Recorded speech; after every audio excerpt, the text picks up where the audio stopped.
All right, well, we're waiting. Let's see. Here we go. Look at that. We're live. I love when it works. It's like my favorite. And we're recording. So, everyone, good morning.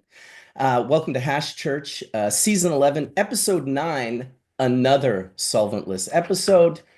Pretty excited for this one, not gonna lie. I'm just gonna set up this and we will go into my sponsors, our wonderful sponsors here on Hash Church.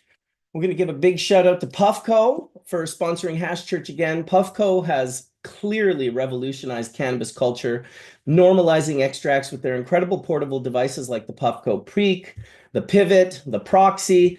These amazing units deliver top tier performance and style, making them favorites in our community.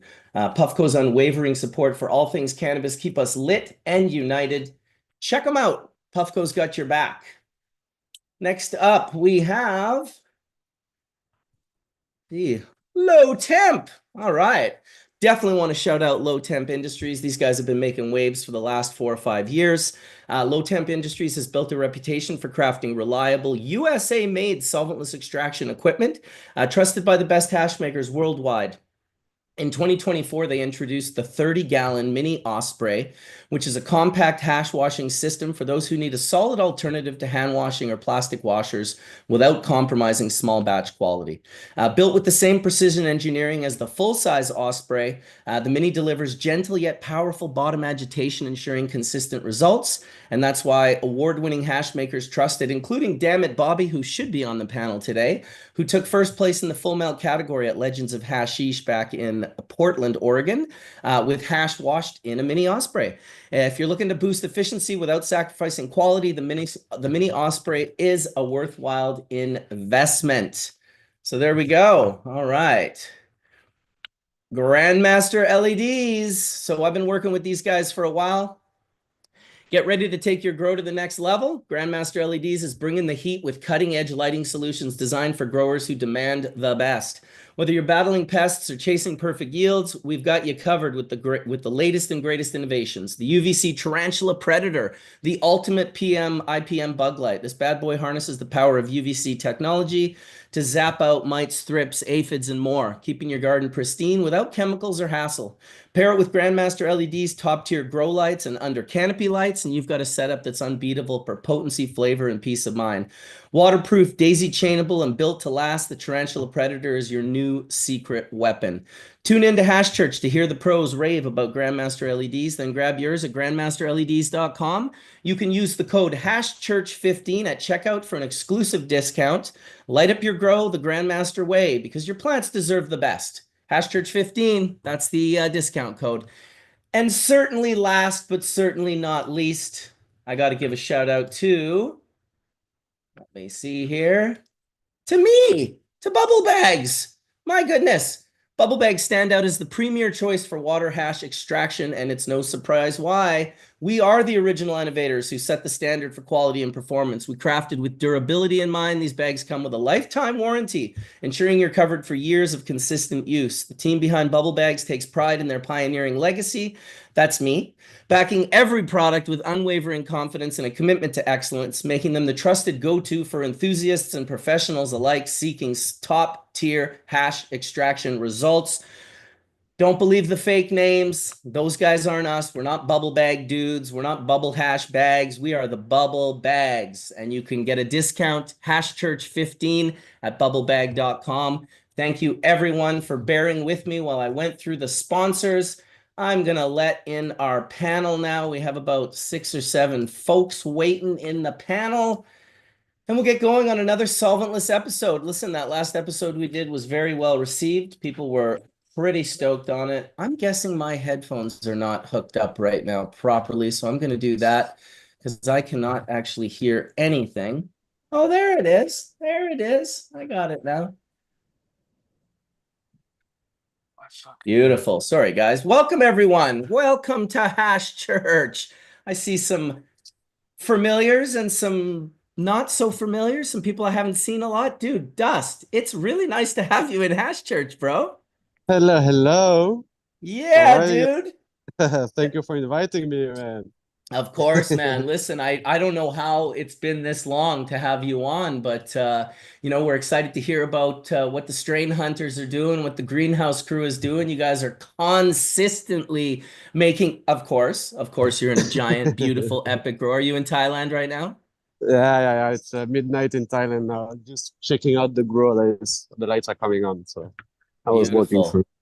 Yeah, this is how you commit to your specialty, right? Midnight in Yes, Thailand, yes. on Hash Church, in the grow room. I love it, dude. It's a pleasure to. I see also some familiar faces I haven't seen in a while, so it's a pleasure to be here. And thank you very much. Yes, man, absolutely. We're Hello, happy to have everybody. you. Happy to have Dust in the house. Happy to have the rest of you guys in the house as well. Nika T's in the house again. How you doing, Nika?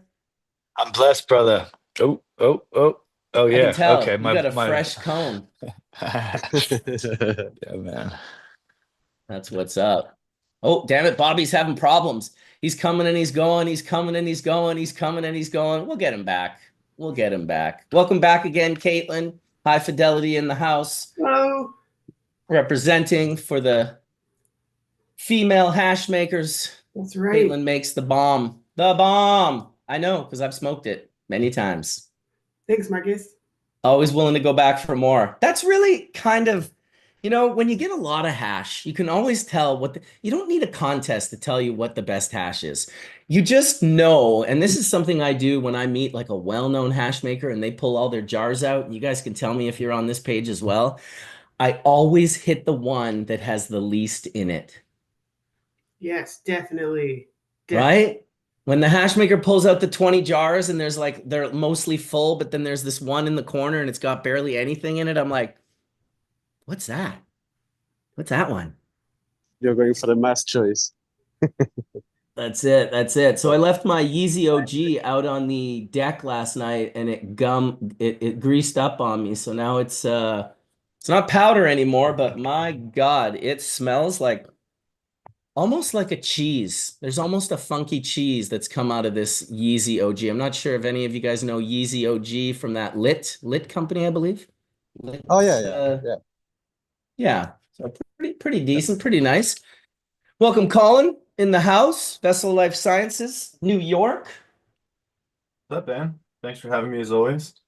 Good to be on. Dude, absolutely. We got a big panel Good. today, actually. There's a lot of people coming on today, like 15 to 20 plus people. So I'm kind of stoked that the hardcores came in first. We can have a little conversation. I felt like the last conversation, which you weren't here for, Dust, but it was a lot of solventless talk. It was a lot of just, talking about hash making, this, that, and the other thing. We did get into a pretty deep conversation in regards to parchment paper.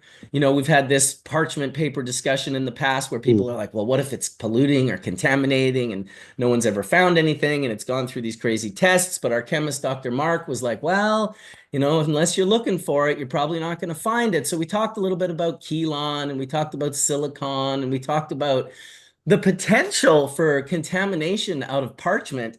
I swear to God, we went on for at least an hour and a half about it, and not a single person mentioned the potential contamination from the screen bags.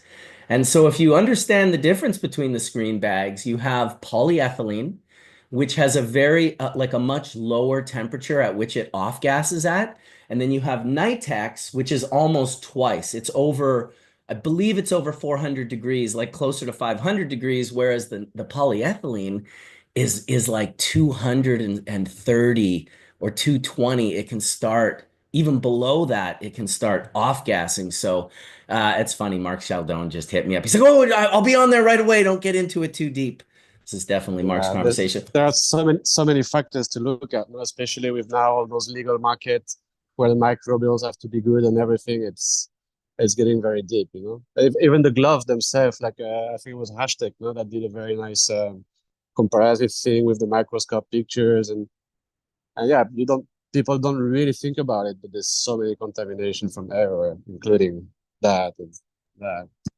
Yeah, it's interesting. It's funny because it's kind of like it rocks the boat. Like it does rock the boat. I'm not sure that there's some massive contamination occurring in rosin and I base that more than anything on my own olfactory and my own ability to when I inhale things that aren't right, I'll usually get a headache or feel sick or get some sort of sensitivity. I'm not saying that I'm, like a GC or a gas chromatograph or something. I'm sure that things could get past me, and I love the idea of people going deep and figuring out that at least something that we're making on the daily that I would say most of the people on this panel are consuming on the daily, like regularly consuming it nonstop. You just want to know that it's as safe as possible. It's where you want to make sure that, I mean, geez, 20 years ago, we were probably puffing on Eagle 20 and some other not so nice things, which were at the, the higher end of the, hey, we got to get rid of, these chemicals that are being sprayed. And then you have people like Dragonfly Earth Medicine going down the regenerative organic growing process of, creating safer medicine as well. I'm looking forward to the conversation today. Either way, it looks like you got your shit together. Damn it, Bobby. Damn it, Bobby. Welcome, brother. Good to see you. And that poster, that meme you posted the other day had me like pissing my pants. When you see someone that doesn't smoke melt at the ego clash. Oh, I don't think we can hear you. Uh-oh. I've had this happen before. You might have to come in and come back out. Damn it, Bobby. Fits the name. Welcome to Kaya in the house. Secretly under the name Iris. He's also, oh no, say something there, Kaya. I wanted to hear if I could hear you. I think my daughter hacked my computer here, so that's why her name is in the deal. I love it, dude. I love it. Here, watch this. What do you want your name to be? I can change it in a split second. Not Iris? Kaya's great. Boom. Yeah, I used to have to change Skunkman Sam. He'd come in with his name, David Watson, and he'd be like, I don't want people to. I'm like, dude, literally everyone knows your name. They know all your names. They know the only thing I think most people could admit that very few people knew what he looked like unless you were at a Legends hanging out and having him fill the hubbly bubbly for you. I love it. Good morning, Yes. Caitlin. Good to see you again. Good morning. Good to see you as well. Nice to hang out. Y'all? What's up, Nick? Bobby? Got the whole crew. We also got the curator, Mark Greetings, Archer. Dude, this guy's taking some super beautiful photos. I saw one the other day. It was like a little purple. I mean, fuck, I can't talk about it and not bring it up. 1 second here. I don't know if you have it. Let me bring it up because it really was beautiful. I'm sure you guys have seen it. The little purple rosin guy standing with the little beige rosin guy, and they're kind of got their hands out together. And I was just like, dude, that is like just really wonderful. I'm not gonna lie. I'm just opening up his thing right here. Those are so cool. I love those shots. Dude, they're so good. They're absolutely wonderful. I think it's wonderful because you start taking these macro photographs and you get into it. And what I've been super impressed with, this is just a beautiful picture. I think it speaks volumes at, to me, what I saw is that like, yeah, you know what? We have a lot of differences in our community, but we also have hash. And so let's focus on the hash maybe a little bit more than his title was Make Hash, Not War. And I mean, man, you think of all the people taking photographs of cannabis over the years, from like the Rob Clarks and the the Ed Rosenthals and all the way up to the Perhaps Your Giddy Ants and then myself, and then growing into like the Dynasty and the Surface Area and just all of these incredible macro photographers. Yet you can still pull out something so new and novel as to create an image of a couple of rosin dudes. Is your audio working now, Mark? Yeah, I think I should be good. As long as you guys can hear me, I think we're in good shape. We can hear you great, man. Why don't, seeing as you're pretty new to this platform, why don't you give us a little background as to, who you are and what you're doing and how you kind of came to creating these just fucking beautiful images, man. Like the one you posted the other day, the invisible man, the invisible dab man. Dude, that is so sick. Wow. It's ridiculous, bro. That's art. That's art. Thank you. Thank you so much. And I appreciate the opportunity to talk about it a little bit because I feel like a lot of people see the art. I never show my face. I never really talk about it very much. I just like put it out and hope people interpret it as they want to because that's the whole idea. But yeah, I'm just really in love with the plant. I'm in love with the resin. I have been my entire life. Weed has been a huge part of my life. Like I grew up with like nothing, and the plant is what helped me kind of like ascend the social hierarchy and be able to actually afford my bills and do things I want to do and have a family. And it's all been all revolving around the plant. So my opportunity to give back to the plant is to like be creative with it and help show people that I think are really passionate. Like I'm lucky enough to be able to kind of choose who I work with at this point. And for the most part, I work with people who I really, really want to elevate their work. I want to show their work because I think they're super passionate. And if you're really fighting for the plant, I want to fight for you because at the end of the day, ultimately, we all wouldn't be able to do this if we didn't have the plant. Like it's changed all of our lives so incredibly. So this is just like the thing that I can contribute to the culture and the community that I'm good at that helps, it brings people into solventless as well. It kind of makes it a little bit more approachable. Dude, it's fucking baller, bro. Are you kidding me? It's such a high level. Like, how are I'll tell you one thing, and I'm certain half the people on this panel are thinking it as well. I'm definitely working with you, bro. The Bubble Man brand needs to work with the curator, man. Oh my goodness. Ron, that's all I want to do is just I want to be able to do this exactly that. I want to work with like legends. I want to work with new up and coming legends. I want to work with people who are really super passionate. I want like if I have the opportunity to be around those type of people in the community and this is my vessel to get there, I just want to keep contributing art as much as I possibly can essentially and see where it takes me. And so far it's been like a fever dream is kind of what it feels like. Dude, I love this one you did on the cannabis industry.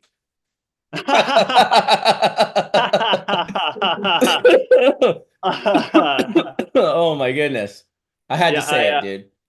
I like I said, I really appreciate the love. It's like I feel like I've been kind of in my basement is where I do my art. And I've been like kind of in my like basement dungeon, just like head down, just trying to come up with new creative stuff. And the last like year, it feels like a ton of momentum has been built with people just appreciating the art. And that's all I want to do is just like continue to be able to basically just do weird stuff and have people appreciate it.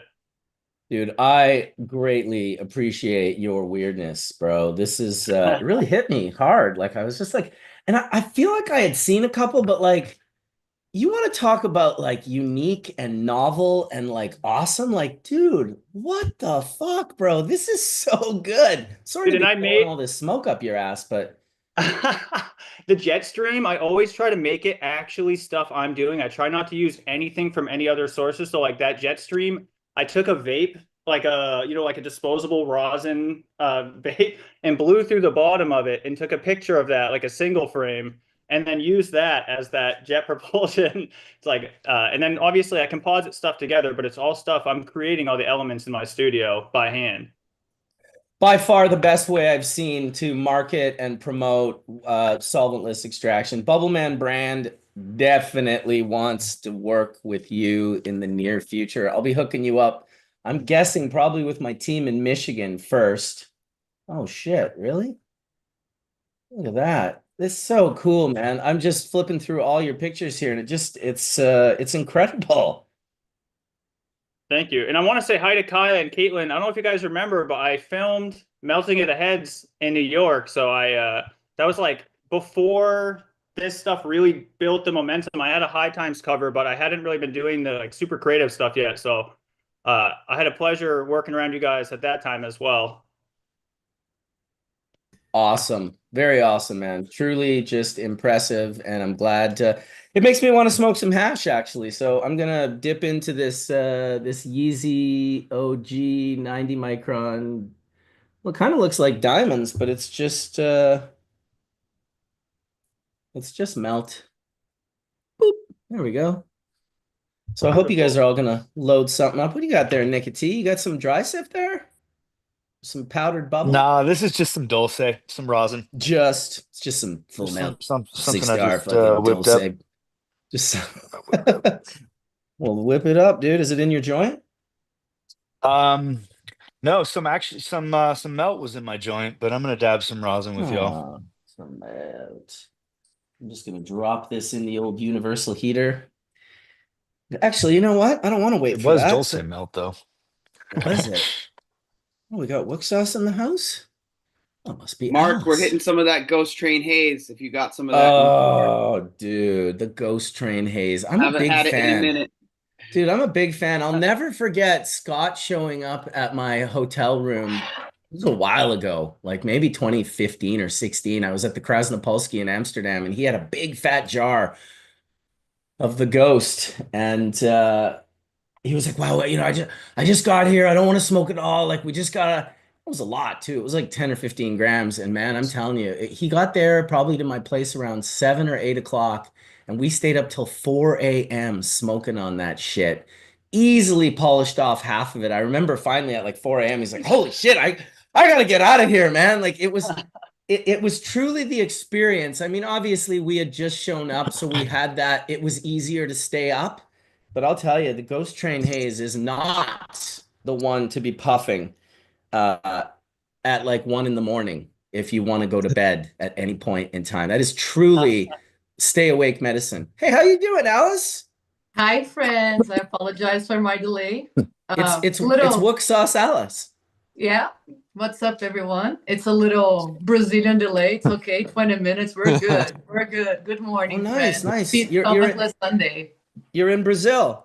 No, I'm actually just a Brazilian, right? No, I'm in the United States, getting ready for Barcelona. I don't know if anyone here is also going, but it's grind time before going. So yeah, I feel that. I feel that it's going to be a good trip this year, though.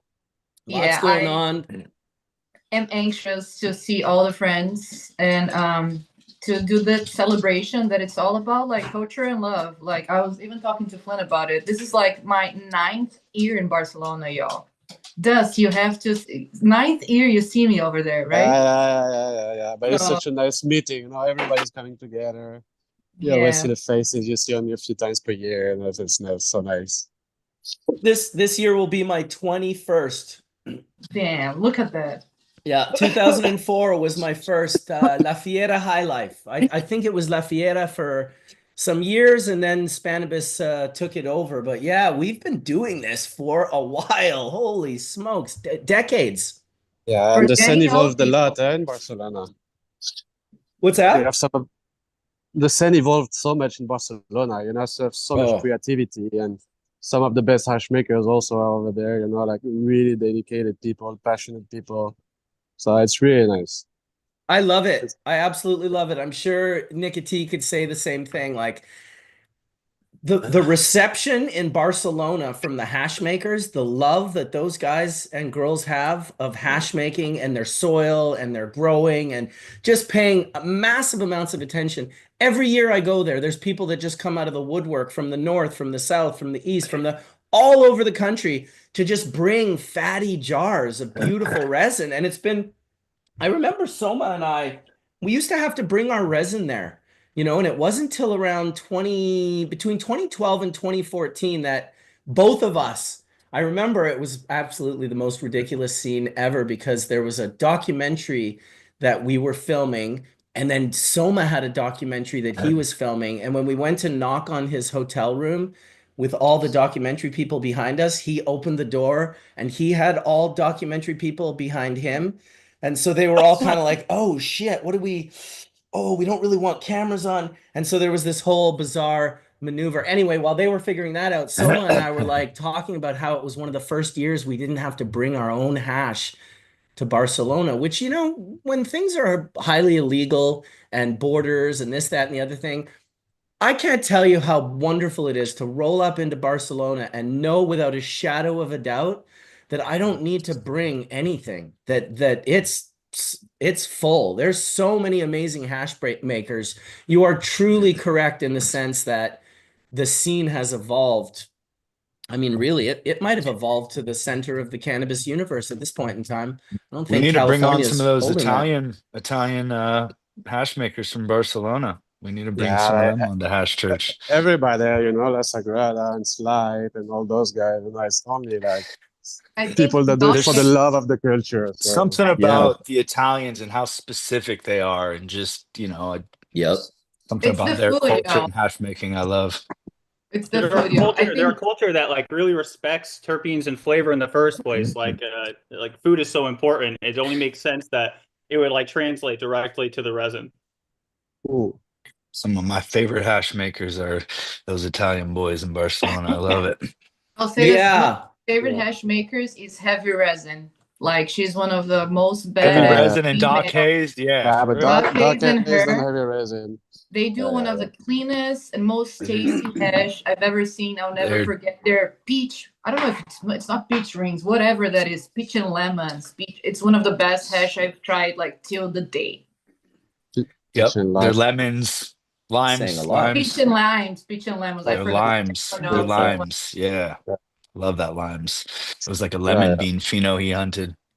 I just want to throw this out there. This is only my second Spanibus coming out this year, and I'm not bringing my own hash. So any of these awesome folks want to share with Kaya, boy, holla. For real, for real. Dude, you're Dude, going to I be got loaded. the SSS on my Dude. passport. I can't. I'm like so watched. It's hard for me these days to bring anything. Well, there's no I wish need I to. could. Yeah. There's so much there, and it's nice to Oh, for sure. I just smoke wish the- I could share, I always wish I could share. These international trips are hard. People are always like, "Oh, what you bring?" I'm like, "Nah." Dude, Sorry. that's why I got gave my away. DJ gear, That's why I like- gave away more than half of my, like when I do Masters of Rosin, I'll sample them twice. I'm left with like 25 grams. I just give it Yeah. away. Give it No, to for everyone. sure. They're so excited. My last day, I was trying to get rid of hash. I go to HQ, I say hi to David. I'm like, just gonna give a couple of these away. He's like, right on, that's cool, man. Go give away the winners. The first jar I give to this Lebanese guy, he pulls out like a kilo of red leb hash. He's like, oh, you got to take some of my hash. Breaks this like 20-gram chunk off. I'm like, dude, I leave tomorrow. I'm trying to get rid of my hash. It was unbelievable. A quarter of a gram turned into like, 30 grams of hash. And he wouldn't let me not take it. He was like, you're taking it. Sorry, I don't care. Give it away to someone else. I'm like, holy fuck, spend the last 12 hours of my time here just giving hash away. But a beautiful good thing. Lebanese is so good that Dude, it was so good. I hadn't seen good Lebanese. You probably see it a lot more than I do, but this was the stuff, dude. Luckily in Just- Europe we can still find it. Right. Yeah, exactly. It's funny because when I saw it, I posted it and people were like, that's not real Lebanese. That is absolutely not real Lebanese. And I was like, dude, this could not be more real Lebanese. Like, I hate to tell you, I hate to break it to you. We don't fuck around. Yeah. Right? You check Well, that out, Dust? So dope. Oh wow. The tree. Nice. Almost Nice. like an old school like Chinese tea from like 30 years ago. I love that. Yeah, for real. It's Palm brick, definitely palm brick. it's something different. I'll tell you that much. It's good to hold on to the roots, As a hash maker, I am 100% down with the new whatever it is, the purified this and the only 90 that and the fresh fro. I love it all. Big fan.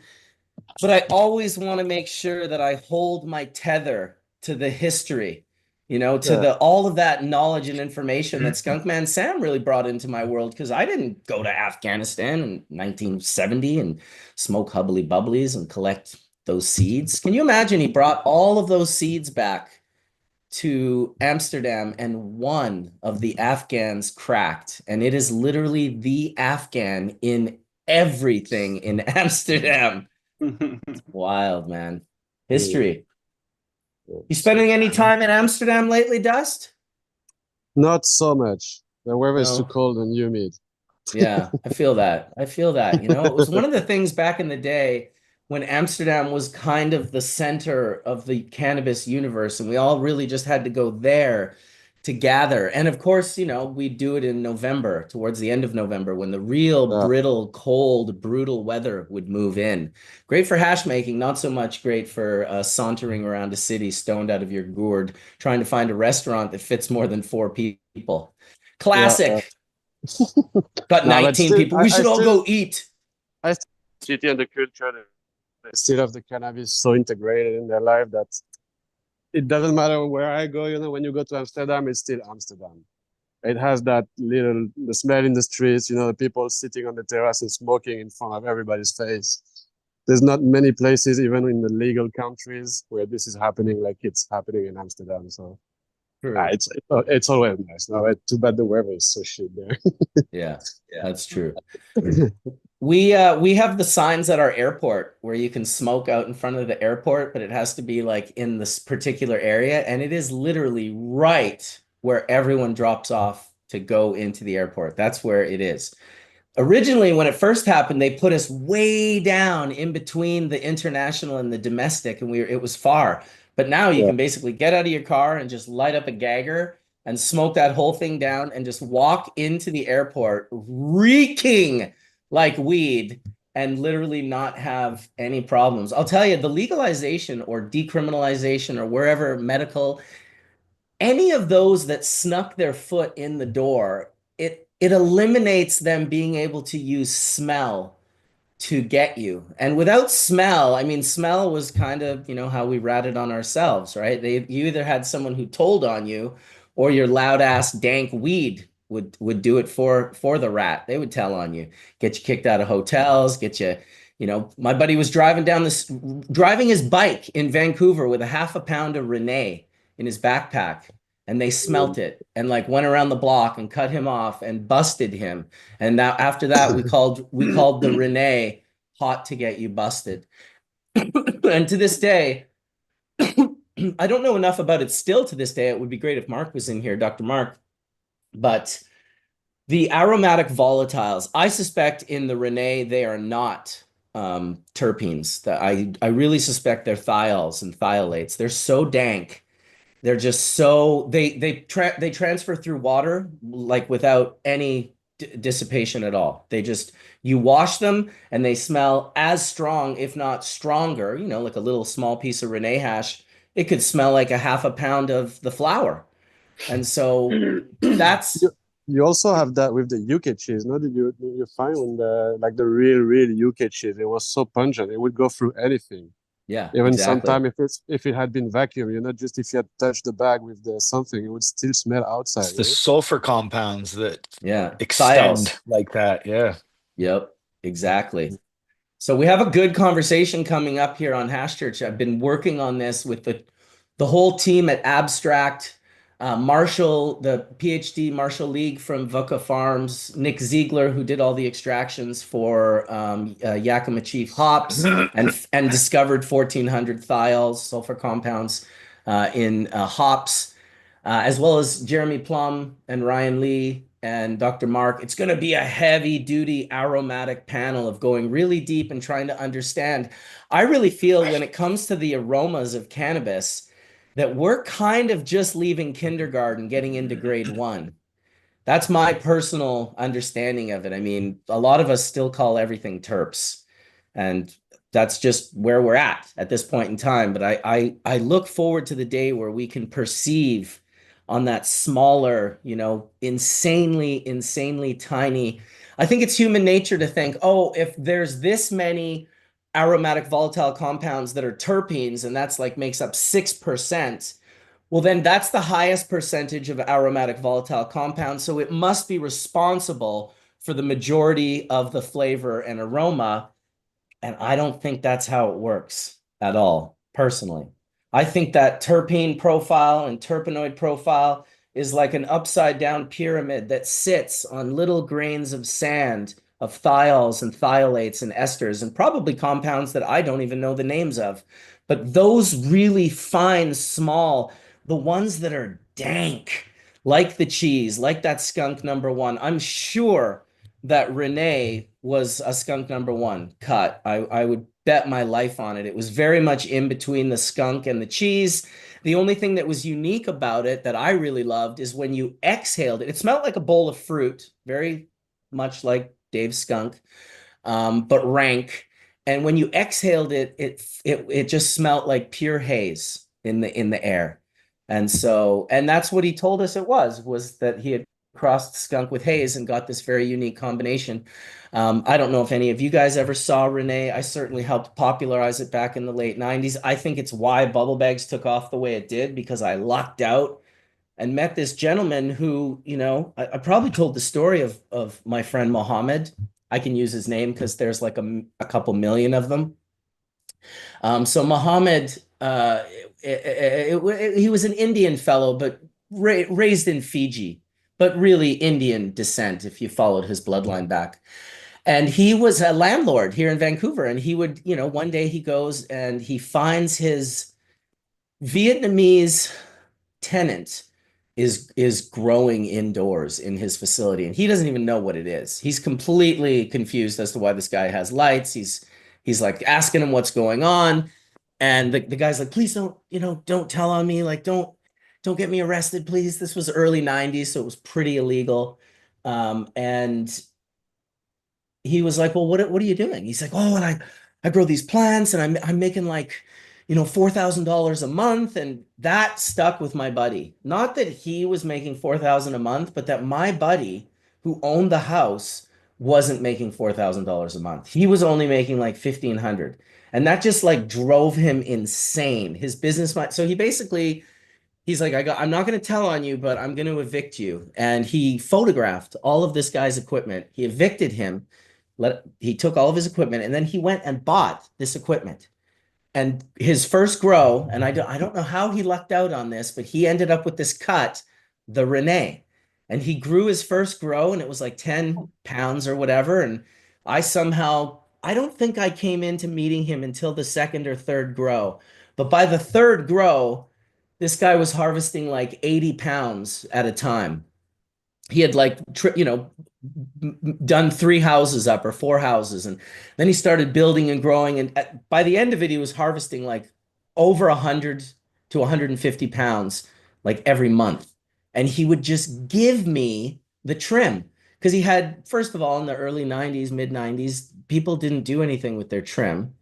And he would just give it to me. And that was kind of my introduction to the Rene. And when I first put it into bubble bags, it just blew my mind. It was the nicest hash that I had ever seen. Very much like what Alice was talking about earlier with Heavy's hash.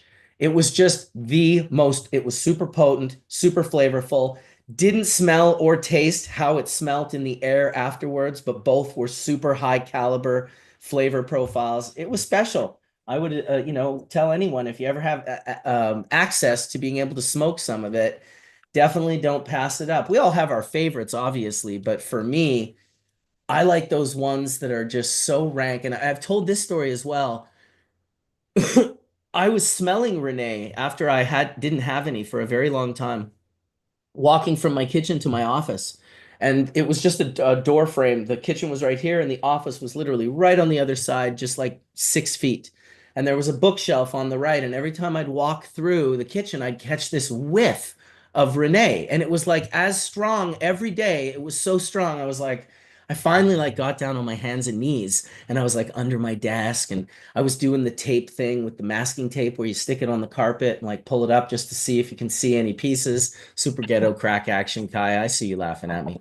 But I did it. And in the end, I'm smelling it, and it's sort of pulling me towards the bookshelf. And I get in behind the bookshelf, and I find like a small little fan leaf that would have been around a bud with a little stalk, just by itself, no bud. It was just like maybe that big, a little piece of fan leaf.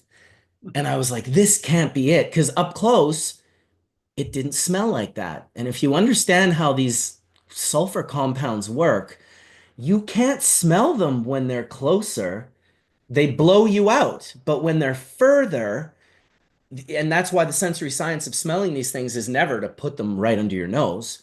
You can smell them further. But I took that little piece of, it was so dry. I powderized it in my fingers, and it literally, like the smell that came up over my nose was just, I just couldn't believe that a piece of flower, cannabis. And at that point in time, I felt like I was pretty hardcore. I felt like I was into cannabis at least for 10 plus years. Well, that blew my mind. And I think that if breeders can secure genetics like that to work with in their lineage, that and glandular males, that was the other thing from a breeding perspective that I always found that the males had flavor profiles that the females didn't have alone. And that if you brought an actual glandular male, and I'm not sure how many of you on the panel have seen glandular males, but I've been lucky enough to photograph them with Dr. Atomic had some really beautiful glandular males. And I think the first person to ever tell me about glandular males was DJ Short. He was the first one to talk about it. So yeah. How you doing, Jen Doe? I didn't see you sneak in there. And Brian as well. Hi guys, I'm good. Good to see you both. And Wook's in the house as well. I didn't say hello to him. Hello to you, fine sir. Hello. Fine. How's everyone doing? Chilling on a Sunday afternoon, getting ready to get into it. You know, we're just kind of hovering, puffing a few dabs, enjoying. I got some of my packaging from Michigan, so I've been really enjoying like having my own packaging. My little wizard on the inside there. Pretty stoked on that. Yeah, check it out, curator. Get some ideas. Get some ideas. Yeah. We'll be working on this very soon. I'll tell you though, like let's look at the difference. You know, I just put some hash into the jar. When you have it in a clear jar like Calyx, how much better does it look than when you put it in a black one? Yeah, Eh? depending on consistency, like melts and stuff, yeah, you can't photo them at all in the 2 gram Myrons if like once they grease out because it's like so dark in there, and once you put enough light into the puck to make them look even remotely like visible, everything else is all blown out, like all the highlights on the glass and everything. Yeah, it's a real issue because everyone buys these Myron jars. Obviously, those glass ones are different. They're, you know, the Calyx ones in particular, which I've used quite a bit of.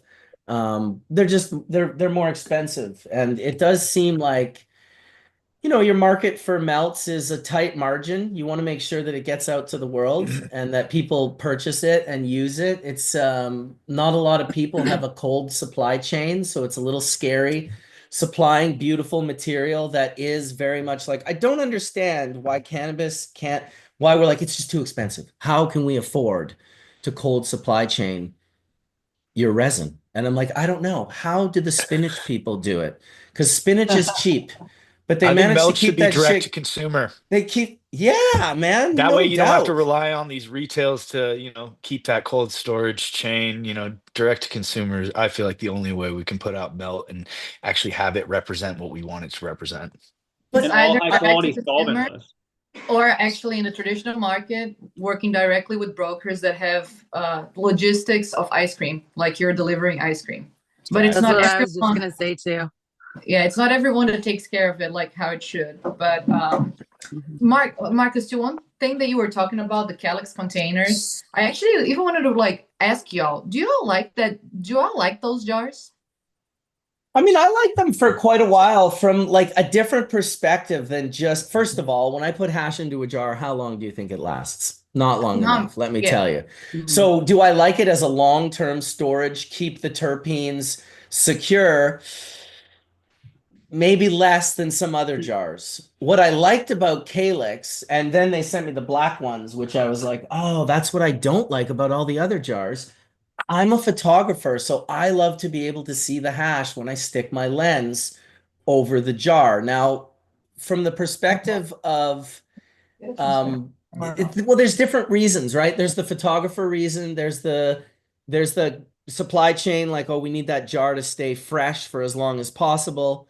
I think they're both different things. And I only really recently myself released melts into the market. I have melts in the Michigan market.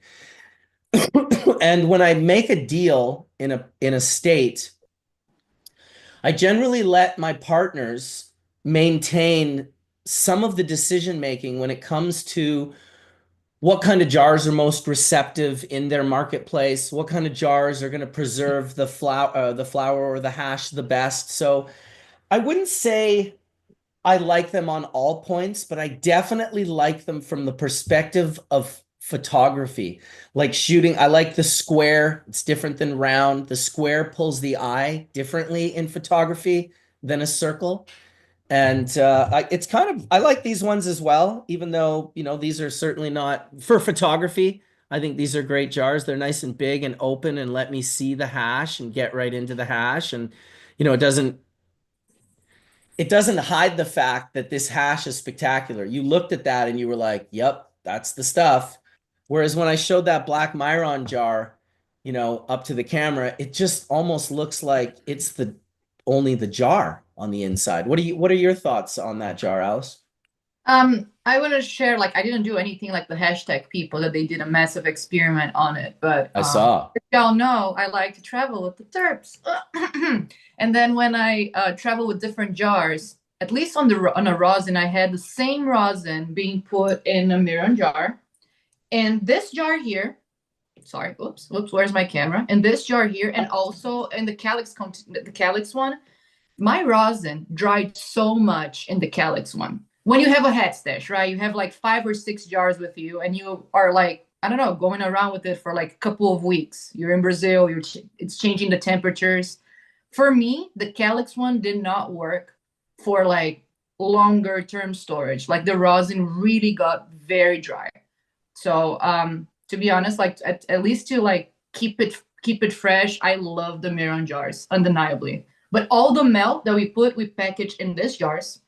And then if you remove the sticker from here, you can totally see the melt, like the melt. And when you put it like against the sun, you can see all that transparent like beauty when the melt starts to grease. So, but what's the seal on the top of that jar? Is it a white kind of silicone looking seal on the top of that black jar?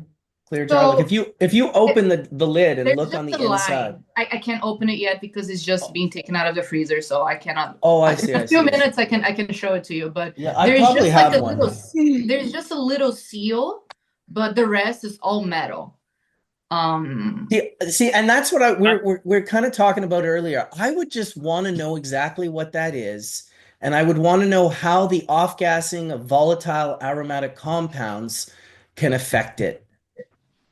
As a generality, I love the Myron jars compared to everything that came before it for like a few reasons. I think the one thing that I absolutely love is there's the most room for art on that jar that there's ever been. So we have like really cool designers doing really cool independent things for special drops and collabs. And so it allows like a lot more art to just get entered into the market itself. It gives more work for the artist and it makes people want to collect them. And then also, I like how deep and dark they are for hash rosin when I shoot photos because it creates this like really beautiful, like almost like romantic look to the hash when it has that cast shadow from being so deep inside the puck. And you have to like fight to get light in there. And when you do find like a good pocket and you light it right, it kind of like it just kisses the jar so perfectly. And sometimes you even get like a little bit of the blue from the cobalt blue, like in the corner of the jar. It's like so beautiful to me. Whenever I'm stacking, I'm doing final edits and I get like a perfect jar shot, I'm always like, oof, like I love the Myrons as far as aesthetics. Yeah, I wasn't thinking about the rosin because as I don't shoot rosin a ton, I don't shoot a ton anymore. I'm probably one of the last guys that still handhelds and does single macro shots. I don't stack and I don't generally use a tripod or a rail system. Your hand is steady, amigo. Well, trust me, if you do 5-1, if you do 5-1, ends like, oh my God, like you just have to breathe a certain way. But I always tell macro photographers, no matter how good you get with the equipment, learn how to do it by hand because there'll be moments if you do that you'll create to capture your art outside of a sterile environment that you're controlling all the variables. I can photograph macro plants in a grow room where they're still alive. You know, I might ask them to turn a fan off here and there, but I shoot those plants on the stalk. I don't cut the plant and stick it in a little thing and then have a rail system with lighting all around it with a little button and I stand in the corner and which don't get me wrong, I completely respect that. The images are so much better than single shots, but the ability to take a single shot will increase your talent and your skills in shooting stacked. That I can promise. So Yeah, doesn't that just directly correlate to making hash and the fact that if you start by learning the hands-on way, then you can move to the more automated? I mean, Of that sounds course. very, Yeah, very of course. similar approach to the Yeah, and you- Yeah, photography. I mean, unless Yeah. someone's showing you that's, you know what I mean? Like I have had people come into my facility that didn't have hash making experience, but I showed them the recipe that we learned to scale because we did it hands-on, and those people made exceptional hash. I'll say the same thing about growing. One of the best grow rooms I ever saw was in Bellinzona in Switzerland in the south. It was Scott Blakey, Shanti Baba. It was his grow, and it was all Calio. It was the most beautiful plants I'd ever seen. They were all 7 feet tall, just reeking like an orange grove. And I was like, dude, what is your secret? And he was like, oh, I don't hire smokers. And I was like, what do you mean? He's like, all those people in there, they're rose growers. They're rose gardeners. None of them grow weed. None of them smoke weed. None of them have anything to do with weed. And I'm like, whoa, like, why is that? He's like, well, because it's hard to teach people who know how to grow. They'll just do what they want to do on my dollar while they're in my greenhouse because they obviously know everything. And he's like, these rose grower guys, they're not like that at all. I just tell them, hey, instead of the pricks that you're going to get from roses, just don't rub your eyes because it's a resin and it'll burn your eyes. He's like, that's literally all I told them. And then I just gave them the recipe to grow the plants. And it was literally, it kind of hurt my soul, Jen. I'm not going to lie. I was kind of like, oh, okay. Like, I was like, but at the same time, you can't You make know, that though, shit it's a up. lot easier to teach somebody than it is to unteach somebody. That's right. That's right. Mhm. And if someone's been, I think it was Carl Sagan who said, once someone's been bamboozled, it's really hard to unbamboozle them, which you're seeing right now play out. We're not going to talk about this, but we are seeing this play out in the political realm of our world right now. But fuck those guys. Let's continue talking about hash. Banksy. So Marcus, I think shooting handheld like you is respectfully an art form that is learned over time, and you're feeling out the room using available light, looking for that light, asking someone to turn a fan down. It's almost as if you're prepping just like someone would with a 5-point perspective on lighting to get inside that jar. Like curator, you can understand that, as you add more points on that light perspective, you can see deeper into that crevice. It was super illegal too when I started doing the photography. So getting into people's grow rooms, A, I could do, but B, what I really wanted to do was I wanted to make sure when I left, they had no problems for the entire grow. They harvested, they sold it, they got all the money. And then I would be like, okay, now I feel good. Because every grow room that I would go visit, I would become a vector for that grow to be popped. And I would become a vector for being, hey, we need to talk to you. Like, you have to come over. We need to, all of a sudden I'm on a polygraph. That never happened because none of the grows I ever visited got popped. But I was very cognizant of that, Collin. And I think because of it, I wanted to bring less equipment. I wanted to be more low key. I never wanted to ask them anything other than maybe turn off a fan and can I come take pictures? I never wanted to be the guy that was like, I'm going to need to cut like 5 arms. I'm going to set them all up. I need a space 6 feet by 8 feet. I didn't want to do any of that. So I would just be in the corner of the room, just taking a picture of a plant in the grow room, literally, like sometimes with the lights off. It was, I think it's a different game now because the photography is on such another level. Stacked images are so, I mean, really, it's a form of AI where you're stacking these images in such a beautiful way when the algorithm's proper. Because I remember when stacked images first came out and it wasn't proper enough to trick the eye.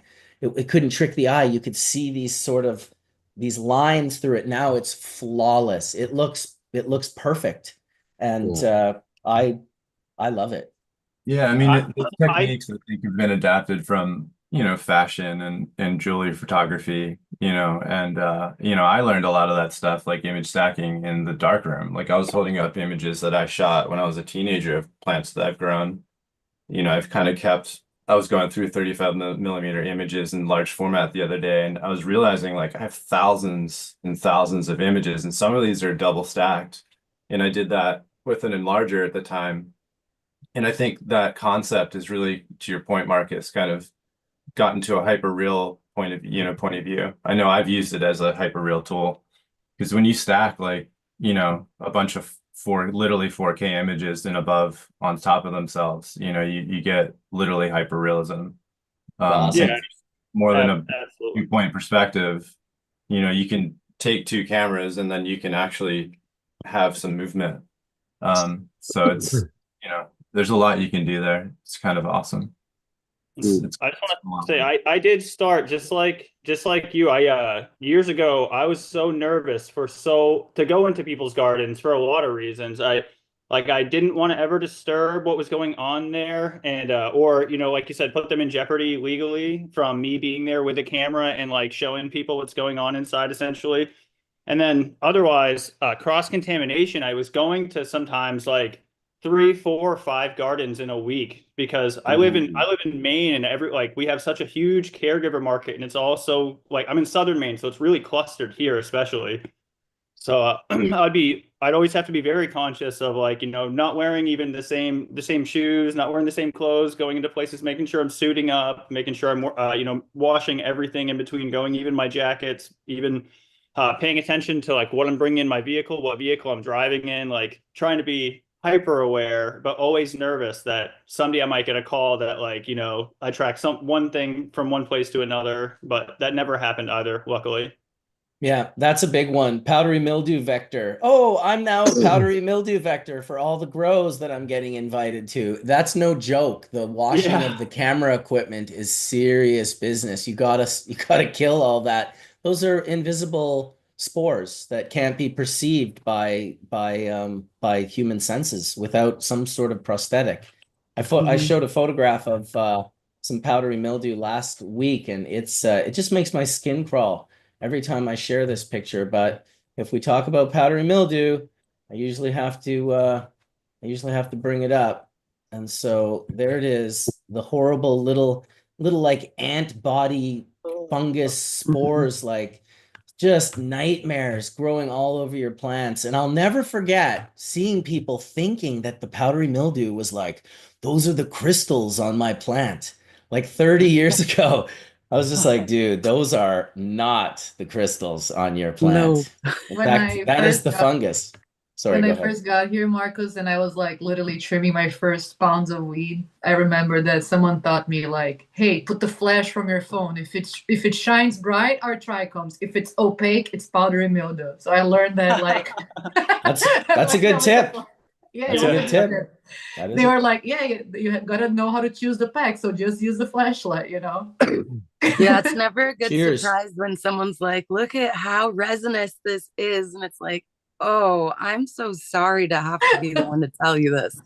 But you should relook at that, But the nose, it's like you can't miss on the nose. Like it smells like powdery mildew. Like there's a Just smell musty, on it. like musty, wet musty, clothes. tickly, like ugh. What Yeah. a humble nightmare for There's real. only one worse smell than powdery mildew. And that's Bud the rot? people the people who get powdery mildew and then use sulfur to try and eliminate it. That is the bane of my existence. That's so And I it's had it so crazy. many times in the hash in Spain, in the beginning, and in like 2014 and all. You could literally smell it, a lot of the bubble hash, because people at PM, they couldn't sell the flower, they throw it all in the hash, and it sprayed all the shit, during flowering, and it was terrible. Another big one we're smelling right now is chlorine from like hydrochlorous acid, whether that's in the cleanse or like a line cleaner or even the base of calcium in some of these salt nutrients. So yeah, I'd say, urea and chlorine are up there with no smells. The real cat piss. Friendly reminder, don't spray your plants in bloom. And don't ever put sulfur on them if you want to make hash, especially. Yeah. Right, Marcus? One of the things I discovered when I was photographing cannabis and I started, it was actually DNA years ago, asked me to photograph seeds for them. They wanted to put it on the inside of one of their grassroot hats. And so I started photographing seeds, and it was really the first time I photographed like cracking seeds. And, I got all these great photographs of like, the bitumen, that little membrane on the inside that like allows the embryo to slide out of the seed husk. I was getting all these photographs. And what I noticed was when the first true set of leaves come out after the cotyledon, which are the round ones, they have trichomes on them. They already have trichomes on them. The first true set of cannabis leaves. Now, I can't say that's for every cultivar. Maybe this was a special one and they were starting early, but I mean, trichomes have a job all the way through. So when the seed first, I wonder if I can actually find these, because it would be very good if I could find these pictures. I used to have them on my website. I've seen that a lot also on the macros from Oscar from Mr. X. Yeah, he takes great shots. Because he makes a lot of germinating seed pictures, and maize and everything. And yeah, you can clearly see the trichomes very, very early, as you say, when it starts to open. Yeah, it's one of the things when we do those big phenols, and we walk through the fields. I always go kind of rubbing the stem a little bit as I'm walking through, because sometimes some plants, when they start vegging, they already reek more like there's one plant that you're gonna touch and you're gonna say, wait a minute, it's smelling really strong suddenly. And I always mark those plants just to follow them up, and in rare occasion they end up being the best in the selection, but I try to spot them also. Because you never know. I always keep them just in case. Let me say this to you, Dust. Thank you for your service. Thank you, but it was not in my plan. So I'm super grateful every day for what I'm doing. That's a true service. Now Thailand is so beautiful, guys. It's great. Hey, everybody. Everything you can do here is amazing. Yeah, I got to get back over there. I haven't been to Thailand in a very long time, but it's a beautiful country. Yeah. I mean, the people are amazing, but that freedom, once you have all the license, all the paperwork, and you can work freely on everything, you can send to Europe, you can send to Australia, you can send to wherever you want, and now we're just finalizing the GMP area also. So Beautiful. yeah, it's like the whole circle, the seed factory is here, everything's here. It's unlimited. Well, definitely got to give it up to you guys, man. From even way back when I first met Aryan, like he was doing it up. He was like he'd always had his haters. He always had people like biting on him and chirping to him, but he was just like focused, and this is what we're doing. Even in the earliest days of the Cannabis Cup, what I saw in those, and I went in 95, so like very much the earliest days of the Cannabis Cup. I saw a lot of sort of like just a lot of the Dutch people just had disdain for all these people that were showing up. It was just a cultural difference. They were annoyed by the way they were. And Aryan wasn't like that. He was like, I'll get buses. I'll hire, people to stand on the corners to be like, hey, this is the greenhouse bus over here. And he just he just opened it up to like cater to that sort of North American client more so than everyone else. Everyone else was just like, fuck that, I'm not doing that. Although a lot of them followed suit when they saw how well it worked for the greenhouse. Yeah, I mean, shit, since the day I've known that guy, everything he touches turns to gold. Like his projects don't fail. He's the hardest worker. He works up hard, dude. 4 every day. Wake up at 4, I go to bed at 1. Yeah, it's nonstop, So we're both passionate people, Everybody's passionate in the team, so it's amazing.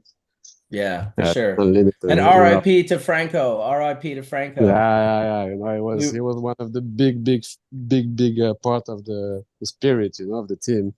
But we're trying to keep up with that. That's full gas.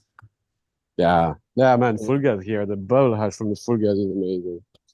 It's Hell yeah. All those current lovers, it's there. Nice. So you guys have a good hash making scenario going on down there. Tell us about that. Well, now I'm doing basically, I think we're I think if we are the only one that have the license medically to do hash legally, so we can do like a lot of R&D and rosin and stuff like that, for medicinal people. And yeah, here now, well, we've been doing the first year, basically. I've been selecting all our seed bank over again for here, because we always do new selection in new countries, because we don't want to bring a cut that's been selected in whatever country. You bring it to another continent, then you have to acclimate it for 2 years. And so usually we always pop seeds where we go, make a new selection on site under the conditions of the sites, and from there we go. So we did that the first year. Second year, now I'm doing bubble of everything. All the strains we have, we've selected on 25 strains are finished now. I did bubble from indoor, outdoor, glass house, in dried flower, fresh frozen, dry sift, everything. So we're doing all the tests, getting all those values for the seed bank. Also, it's amazing, So on our strains now, we could say that clone when we send it here, this is the amount of hash that's coming back in fresh frozen if you grow it properly, So it's so many data that we can collect and give to the customers that are awesome, and for us also, it's amazing to have it. So. Hey, give to the customer, give to the hash maker. Dude, that's like hash maker data gold. Yeah. No, yeah, of course. That's part of it, but here the hash is still not legal recreational. So most of the people that want to do hash do it from themselves, But yeah, still it's a growing market and it's still very young. So it's gonna go good. But man, we found some really, really nice terps here, really nice flavors, really good hash makers. So it's amazing. Exotic flavors unique to Thailand, or what would you compare the flavor profiles to? From Thailand, we have two really nice ones that we got from the expeditions. One of that black mango thing that was really nice, and it's a really pungent. It has that like pungent, like the skunk, but on a more fruitier side. So I don't think it has any relation with the skunk because visually it doesn't look like it, and the area was really far away. But it has that really like rotten fruit thing, that sticks everywhere. Like I would love to know also what's exactly a terpene. That's one of the things here that the labs are not really up to date yet for the cannabis sampling. But that will be the next phase. But that one, that black mango, is really good. And all the terpenes here that we found. The other one would be, it reminds me more like the Congolese. The other main phenotype that you have in Thailand, that is like that is between the tiger tail and the squirrel tail. It's very, very close to actually also to the Congo that you guys have in Canada. And so this is not really my favorite type of flavors, but it's a great plant to grow. It's big flowers, super, super nice construction on the internals, So yeah, it's beautiful. But I still prefer the Indian plants. I think from all the landrace we selected, the Indian plants were my favorites. Well, you're living the dream, dude. That all sounds really good. Makes me want to go to Thailand, actually. Yeah, no, you should. We have the facility. Come to the facility. Yeah, well, I'll definitely hit you up if I come to Thailand. Dr. Mark, you look like it's like the first day of teaching. Like university just started and you're the professor. You're looking good. I did brother. get my hair cut, I have to confess. Well, it looks good. Morning, It grows Mark. so quick. Hey, how are you, Jen? Good to see you. Ryan, Colin, how's everybody today? Hey, Nick, what's going on, man? Yeah, Marcus, so I was just sort of listening after I was eating some breakfast or lunch or whatever you want to call it, that first meal on Sunday, right? And I heard chemistry. I heard someone say sulfur, and I'm like, oh, sulfur. Then someone said chlorine, and I'm like, okay, they're talking chemistry. Let me go. I got to go to Hash Church now. We felt your ears burning. Yeah, well, I think you said something about sulfur, right? And sulfur. Just talking about like funky aromatic compounds that are different than terpenes and terpenoids. Yeah, well, it's sulfur. As you know, sulfur generates something called hydrogen sulfide. It does it just almost just being exposed to air, but a little bit of heat, a little bit of moisture, maybe even sunlight, helps turn sulfur into hydrogen sulfide, and it's super toxic for fungus and for other microorganisms. I mean, it's a great, ironically, in organic farming, organic, you always concern yourself with the chemistry of carbon. And so, like, yeah, what's allowed in organic farming are mostly like, what are called biopesticides, or sort of like, secretions from other microbes that are meant to have antibiotic activity and ultimately kill fungus and other harmful microbes and everything. And, those are the so-called regulated pesticides that are allowed in some of the cannabis jurisdictions, although there's nothing that's ever been approved for use on cannabis. But sulfur has just been used for Coon's age, and it's ironic because it's not organic at all. Well, I guess it's organic in that it comes from Mother Earth, but there's no organic chemistry of sulfur. It's just elemental sulfur. It's S8. That's the formula, right? There's no carbon in there at all. So it's just ironic that that's what's allowed in organic farming, which is supposed to be like carbon-based kind of stuff. But um, it's been so widely used in agriculture because it's so cheap. And yeah, it generates hydrogen sulfide, which is the rotten egg smell that you'll probably, smell in hash or any extract that has residual sulfur in it. And check this out. You know that we patented HHCA. We were the people who hydrogenated HHCA. And before the Farm Bill, there was really no interest in HHC at all. And then we were contacted by an attorney out in, I think it was Vegas or something like that, that said that in this distillate product that they were observing they were observing basically HHC, which is hydrogenated THC. And the kid who was on the case knew about me, and so he reached out to me and said, "Hey, Mark, you should know about this." And so as it turns out, I mean, there's a sulfur connection here. The reason why they were seeing it is because if you have residual sulfur in a dist or in an extract and you try to distill that, there will be a reaction that will basically create HHCA in your distillate. So when you distill over, you're not distilling THC anymore, but if there's enough sulfur in there, you'll exhaust the amount of sulfur in there by converting any THC to HHC. And so I thought that that was interesting because HHC doesn't occur naturally in the plant at all.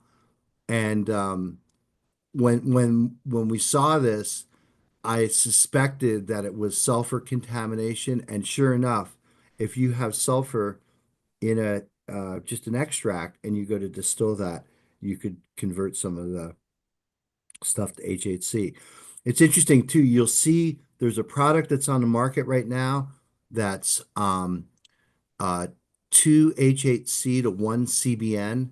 So what they're doing is they're taking THC and they're intentionally treating it with sulfur to do what's called a disproportionation reaction, which generates 2 moles of HHC for every 1 mole of CBN. And that's a product. That's a thing. That's out there. It's out there on the exchanges and everything. You could buy 2 to 1 HHC to CBN. And if you think about it, it makes sense. This is our chemistry lesson for today, right? So when THC goes to CBN, it loses 2 moles of H2 gas, hydrogen. So if those are transferred, so in going from THC to CBN, they have to come from somewhere. So as it turns out, the THC that's in there is also hydrogenated by another molecule of THC that's losing its hydrogen, right?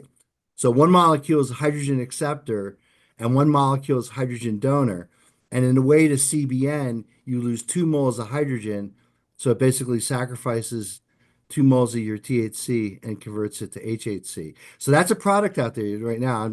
I think I'd said that already, but you'll see that. You rate. can do it from CBD, right? Also, that's Well, what you do hydrogenation. what you do from CBD, there's a step between CBD and that, Yeah. and that is the acid catalyzed cyclization ring closure of CBD to THC. Then once you're at THC, yes, you could then go on to HHC and CBN. There's actually catalysts that will take you right. So the thing is in order to go from THC to CBN, you have to lose 2 moles of hydrogen. So you need a hydrogen acceptor. And like when THC, Marcus, naturally converts into CBN, just being exposed to air, the oxidant is the oxygen in air, right? So air is mostly nitrogen, but it's about 8 or 9% depending on where you live, oxygen. And so that oxygen is enough to convert THC into CBN, and at nail temperature too. You'll see if you analyze reclaim, there's probably about 5 to 8% CBN in your reclaim because that nail temperature and that heat and the fact that we're in an oxygen atmosphere, you can't keep that reaction from happening. Yeah. The other And the thing same is that happens in the Moroccan hash also. The Moroccan hash always has a lot of CBN because of that. if you move distillate, so distillate, THC distillate is this extremely viscous material. I mean, like 50 times more viscous than pancake syrup, Marcus, for those of us who enjoy pancake syrup. We call it breakfast gravy here in Vermont. So yeah, THC is incredibly difficult to move around unless you heat it up. And so we use heat guns a lot, right? You heat up your jars or your beakers, and that's how you pour your distillate around. Well, if you ever see white smoke coming from heating your distillate too hot, what that white smoke is, so think about it, go back to our chemistry lesson, right? In order for THC to turn into CBN, it needs to lose 2 moles of hydrogen. So where does that hydrogen go? It doesn't just disappear, right? So what it does is it reacts with the oxygen that's in air to make water, right? So H2 plus 1/2 O2 goes to 1 mole of water. So what you're observing with that white smoke, if you're moving around distillate with a heat gun and things get a little too hot, that white smoke is basically just water vapor that's escaping. And it's an indication too that you're making a little bit of CBN, probably just a small amount just on the surface, but wherever things get too hot in the presence of air, you can't help. THC is metastable and it'll eventually go to CBN. All right, Dr. Mark, I have a question. Yes, sir. What are you personally dabbing? I don't know. The latest and greatest from Jake, I don't know. It's like, Okay. it's I gotta go look at the wait a second. Is there a label here? Oh, Lemon G. Sorry, there's a label there. I just couldn't read it. The Lemon G. Lemon G. But Infamous. Marcus, the other interesting thing I'll just say about sulfur is that in general, of all the fungicides that you could like, it's totally like more safe than using something like Eagle 20. Eagle 20 is nasty, and when you heat up Eagle 20, it generates hydrogen cyanide. I'm not saying that you should use sulfur, but I think like if you have to clean out a room and get it completely like fungal free, like maybe sulfur products are good to use there. They're, ubiquitous in the environment. I mean, they're used in our agriculture all the time, but I'm not saying that advocating for using it in cannabis, and I'm sure it fouls hash, right? You could probably smell it in the hash. Yeah, fouls flower too, but I mean, in all fairness, I think most nurseries these days use it because it's a good protectant against broad mites and that species of or class of really mites and super mites as we call them today.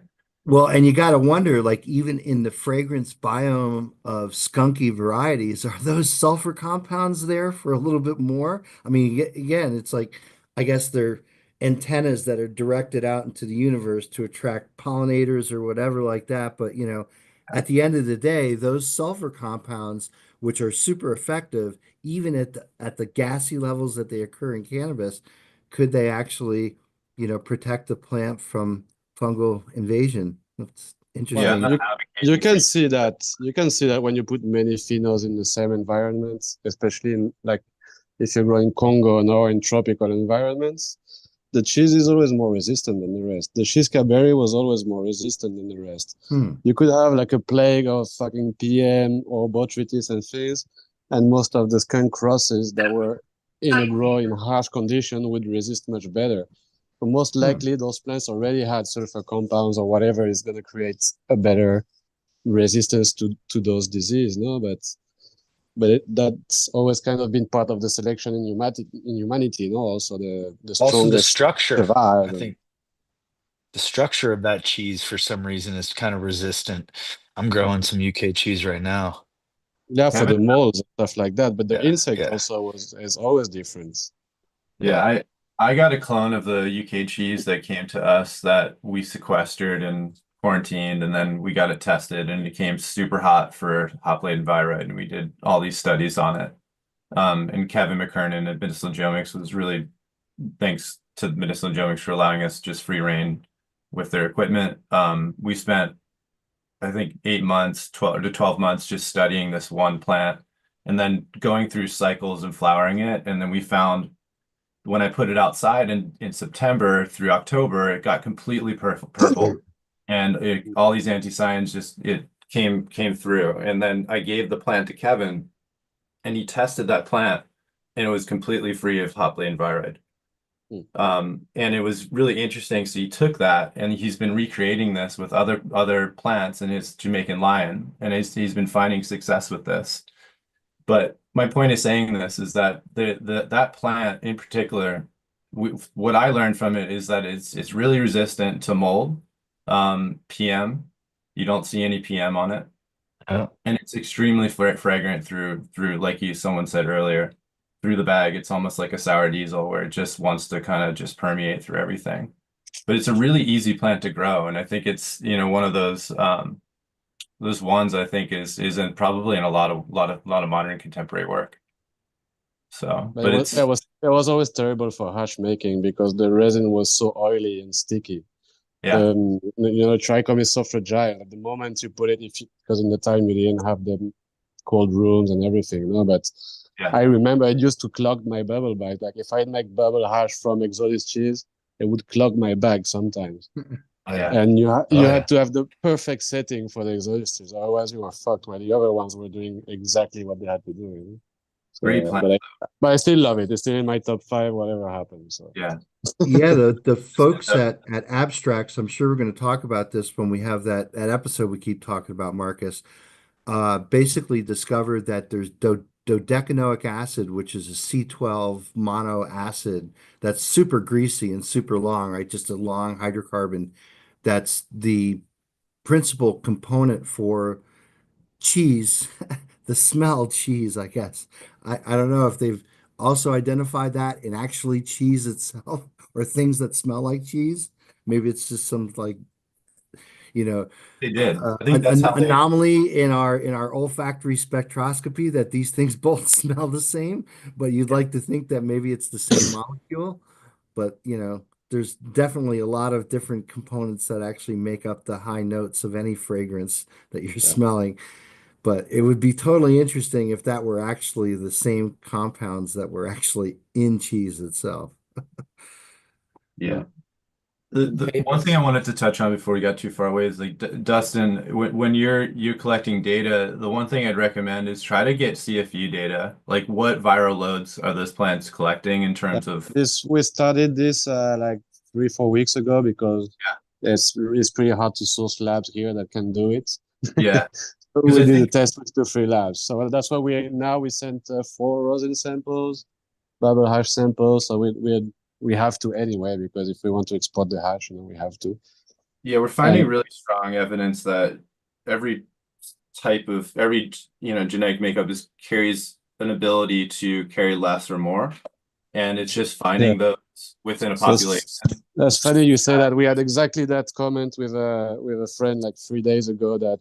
Because he analyzed they have a GMP lab in another country.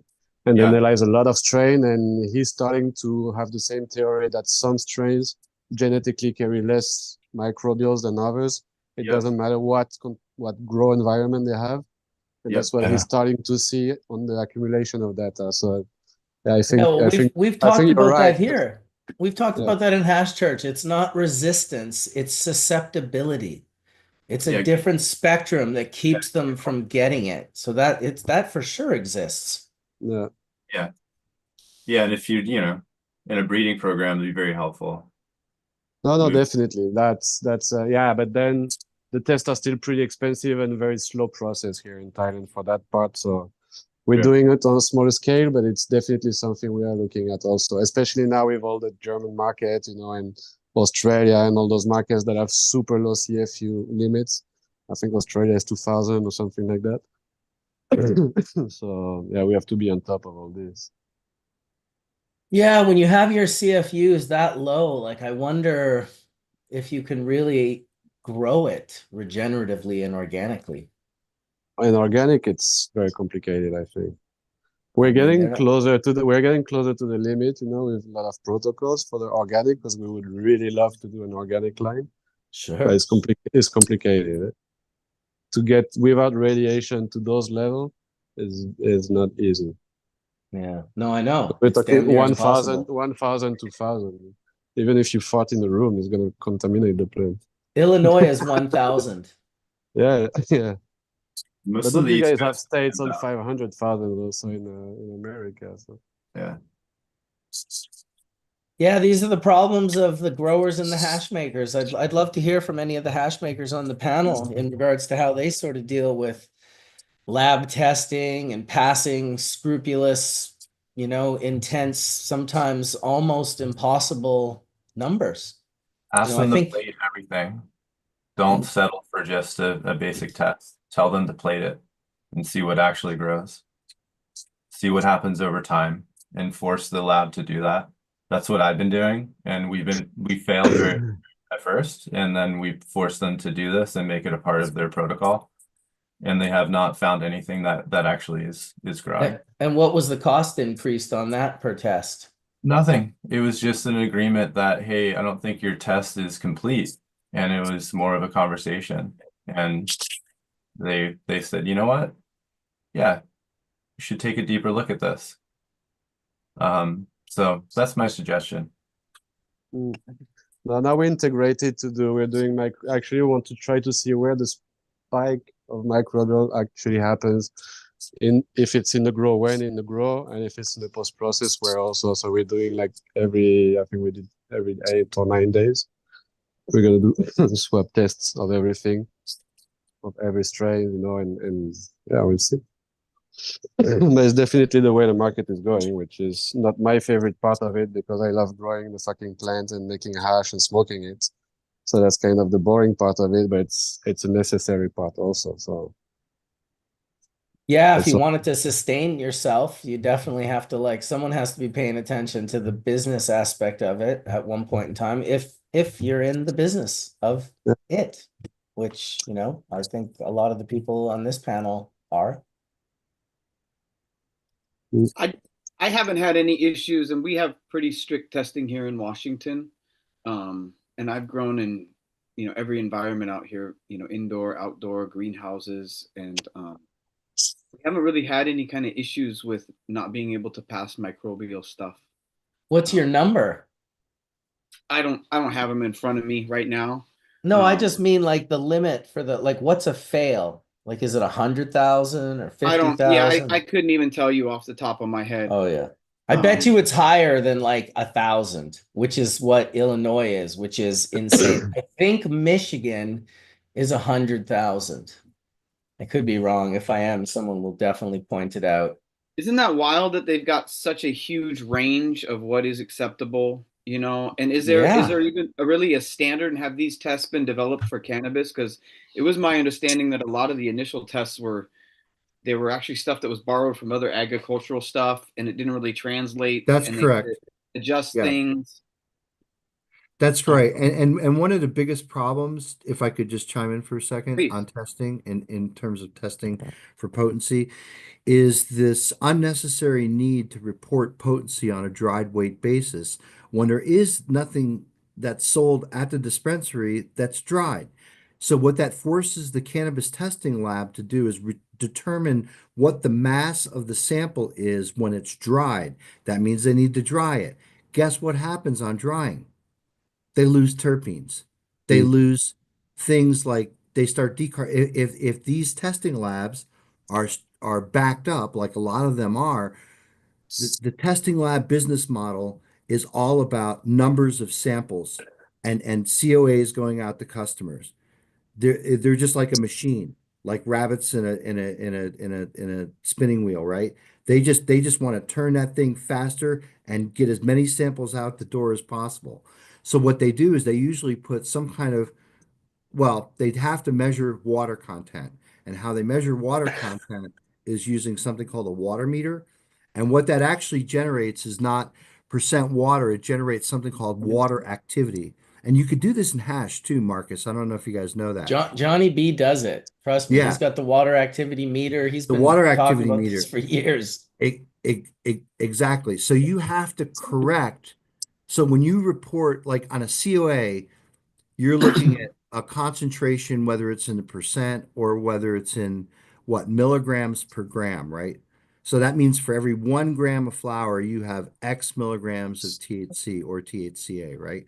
So when you're trying to determine those concentrations, the amount of moisture, I mean, think about it. When you harvest cannabis, it's what, in excess of 80, close to 90% of its weight is water, right? So when you dry all that water away, you're at various changes in terms of the weight. I mean, if you're at 11% water, if you're 11.1%, 11.8, whatever. I mean, all those things are going to matter.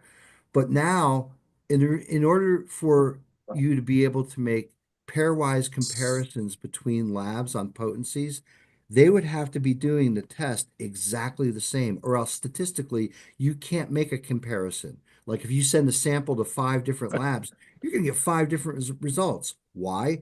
Because each one of those labs are using a different method to determine how those potencies are calculated. Because I you would say cannot, you could send 5 samples to the same lab and get 5 yeah, samples. probably get you right. Exactly. So point.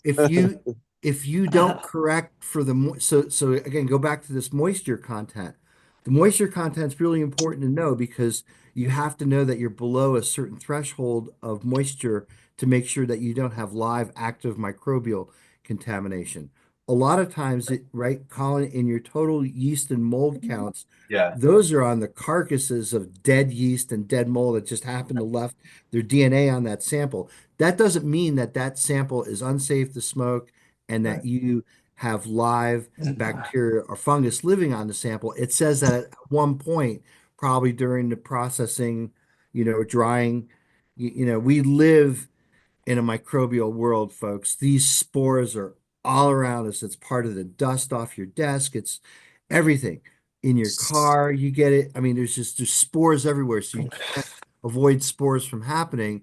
But I guess that's the whole downfall of using qPCR because all that's doing is it's counting the DNA of not organisms that are live on there, but organisms that are dead. But that's a whole different can of worms. Where I was going with this again was just going back to the accuracy of potency, especially if you're trying to compare them between different labs, is that they have to use that moisture content to correct for what they're measuring. When you take a live bud that still has moisture with it and you make an HPLC sample of it, part of what you weighed out on your analytical balance has got water in it. So the reason why those numbers are all over the place, and if you think about it too, the more water you dry out of the sample, guess what? The higher your THC level is going to be, right? So even if you wholesale all the water out, if you also remove some of the terpene content, now your THC numbers are going to be high. now the people that are submitting those test results go, oh wow, our THC numbers are higher than we thought. Well, That was a trick a few Do years that all the ago. time. Everybody right. with the 30%, and then you look the moisture and it was 5%. You know, you're like, yeah, okay, moisture So is we did 5%. that. We sent 6 samples into the same batch, and I dried them all at different points, right? And their limit is 50. Their top of the line is 15, right? And that's where that's marked. That's where they can actually like start to read it, right? And yeah, we got completely different results of the same batch. It was amazing. And I think that says a lot about, you know, your process. Like how do you cure it? At what point in that moisture process are you gonna lock that in? And But it totally makes sense, right, Colin? That yeah, water is kind of totally. like the wild card. We don't Yeah, know what so totally. and when you buy nugs at the dispensary, you're not buying things that are free of water. So Yeah. this need to report THC and other potency concentrations on a dry weight basis is fucking stupid, Yeah, right? it's It, like, we get asked all the time, well, can you send in the fresh frozen to get tested? And I'm like, no, like you can't, like unless someone let's, Mark, get in there and start reinventing the wheel. We can't, you're gonna get back results that they're just wrong. You know what I mean? They don't are Well, these are non-representative just of the artifacts of prohibition, right? I think if yeah, prohibition goes away and the marketplace is able to level it out because it becomes an agricultural commodity, yeah, I think there will be some nuance to cannabis testing. But I think that again, it won't be driven so much by, oh, how much THC is in there. Now, again, I sympathize with the buyer of the distro who has to look at, hey, what's going to sell off my shelves? And if I'm a distributor, what's going to sell at my dispensaries? I mean, those people they need some kind of metric, and if they see a COA and one thing's got 25 and the other's got 16, what do you choose? Especially if your business is now buying that kind of material and then turning it into concentrates, you're going to get a whole lot more concentrate yield out of a 25er than you would have from a 16er. But I'm not saying that that's, you know, I get it. I mean, it's to me that this is an artifact of prohibition because these businesses are so razor thin when it comes to the margins that they have to make. So they have to make decisions based on one number and one number alone, and that's the THC concentration, which I think we've convinced people here is a meaningless number. yeah.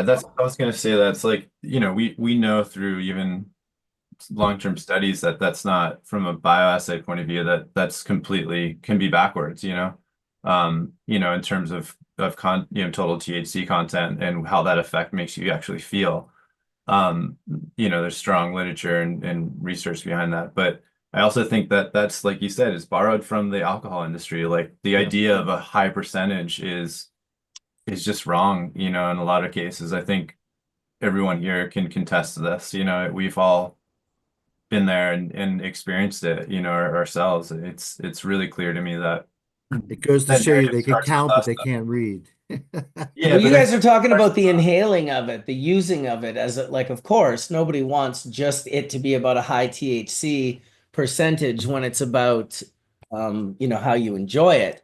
But from the hash maker standpoint, from the company that's making hash, you think they want to buy a 14% versus a 25 when you do the exact same amount of work, but get a way higher yield out of the 25? Like, that's where it becomes a thing. That's the thing driving it, pushing it as hard as possible because those companies are operated by CFOs, and CFOs are all about making sure that the margin can work and the company doesn't go bankrupt. It's not always about, oh, we need to make so much money we can all buy yachts. Sometimes it's literally just about we have to just make more than this, and if we don't, we'll go out of business.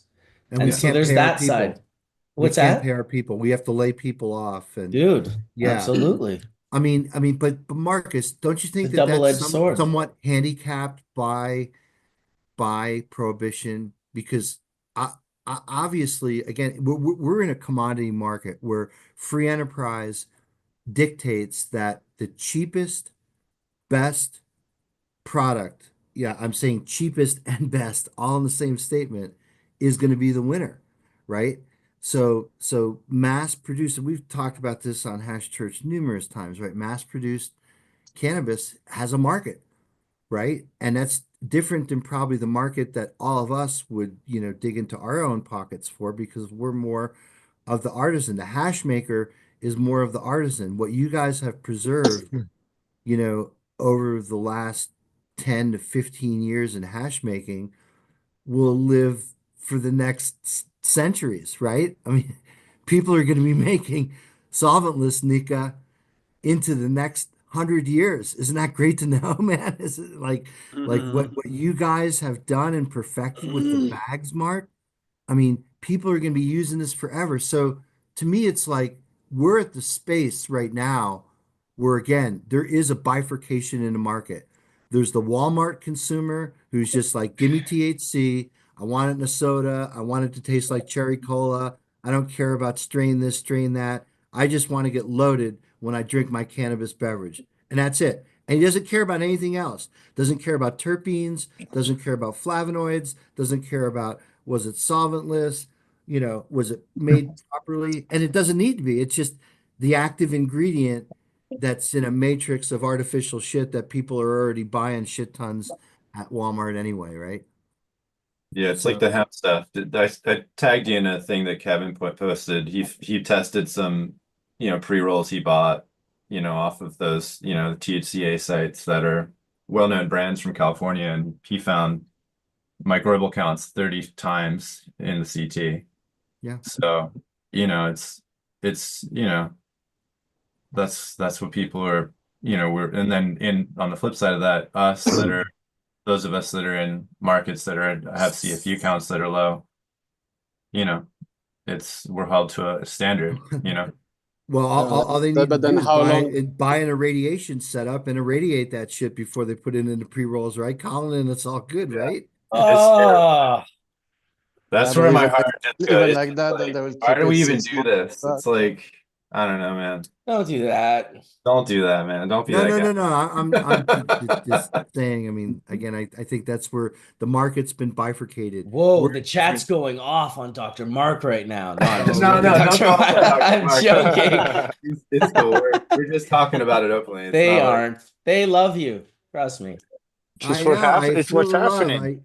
I love the chat too. Chat is good people. Bingo and PK and all you guys. I love you guys because yeah, special family we got here, Marcus. And it takes losing our friend to realize how special what it is that we have here. And I feel warm and welcome every time I pop on the screen. So thank you. It's a good spot. Is your mic working yet, Bobby? You tell me, is it working? Holy shit, dude.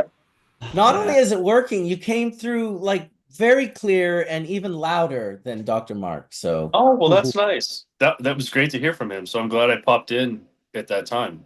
yeah, It that took was a like nice rim. you were really dealing with coming in and out for a while. I know personally when I do that, it stresses me out a little bit, Yeah, it especially was because tough. when I'm trying to run Hash Church and like also at the same time do troubleshooting on computers that may or may not need to be rebooted. Oh, there's a Black Myron jar from the curator. Yeah, and the light where I am is horrible, so I'm trying so hard. It really is such beautiful rosin, but you can't see. Hey, side note, Mark, I have some full melt sitting in Maine with your name on it if you care to hit me up after. Definitely, absolutely excited to hear that. I will message you as soon as this is over, and I'll go wherever I have to get it. Oh, it's close. It's by where I used to be at, so Awesome. I've never been so bummed to be in a room with someone with my name than just now. Because I was looking down and I heard Jen's voice. It was all like soft and like a radio host, like of a morning show. It's like, this is the Grateful Dead hour. I'm Jen Doe. I've got some full melt for you, Mark. I was like, I looked up, but then I saw the curator, Mark, all like, oh, and then I heard his voice and my world was shattered. But go on, continue on offering full melt to Mark. I'm so sorry, I'm Marcus. just If you can get joking. down this way, I have one for you as well. I hope to come down very soon. By August, I hope to be cruising around the US and visiting a bunch of cool hash makers. You guys are on the list for sure. Well, let me know. I'm working on a project in New York right now, so we would love to have you down. Nice. Okay. All right. That sounds good too.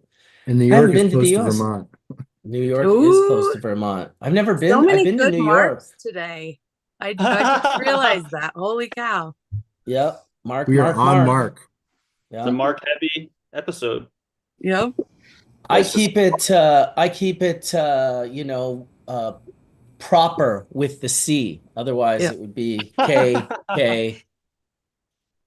I throw the C in there, throw that all out the window. It's all just good love with the 3 marks, but not 3 Ks.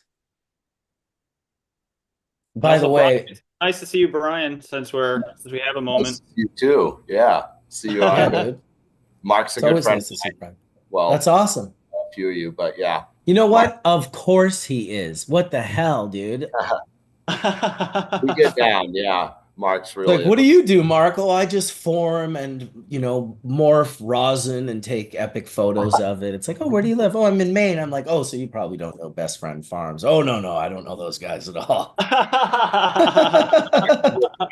We love session out. It's definitely been a minute, but yeah, we see Hell each yeah. other. Mutual magicians. Okay, here's a question.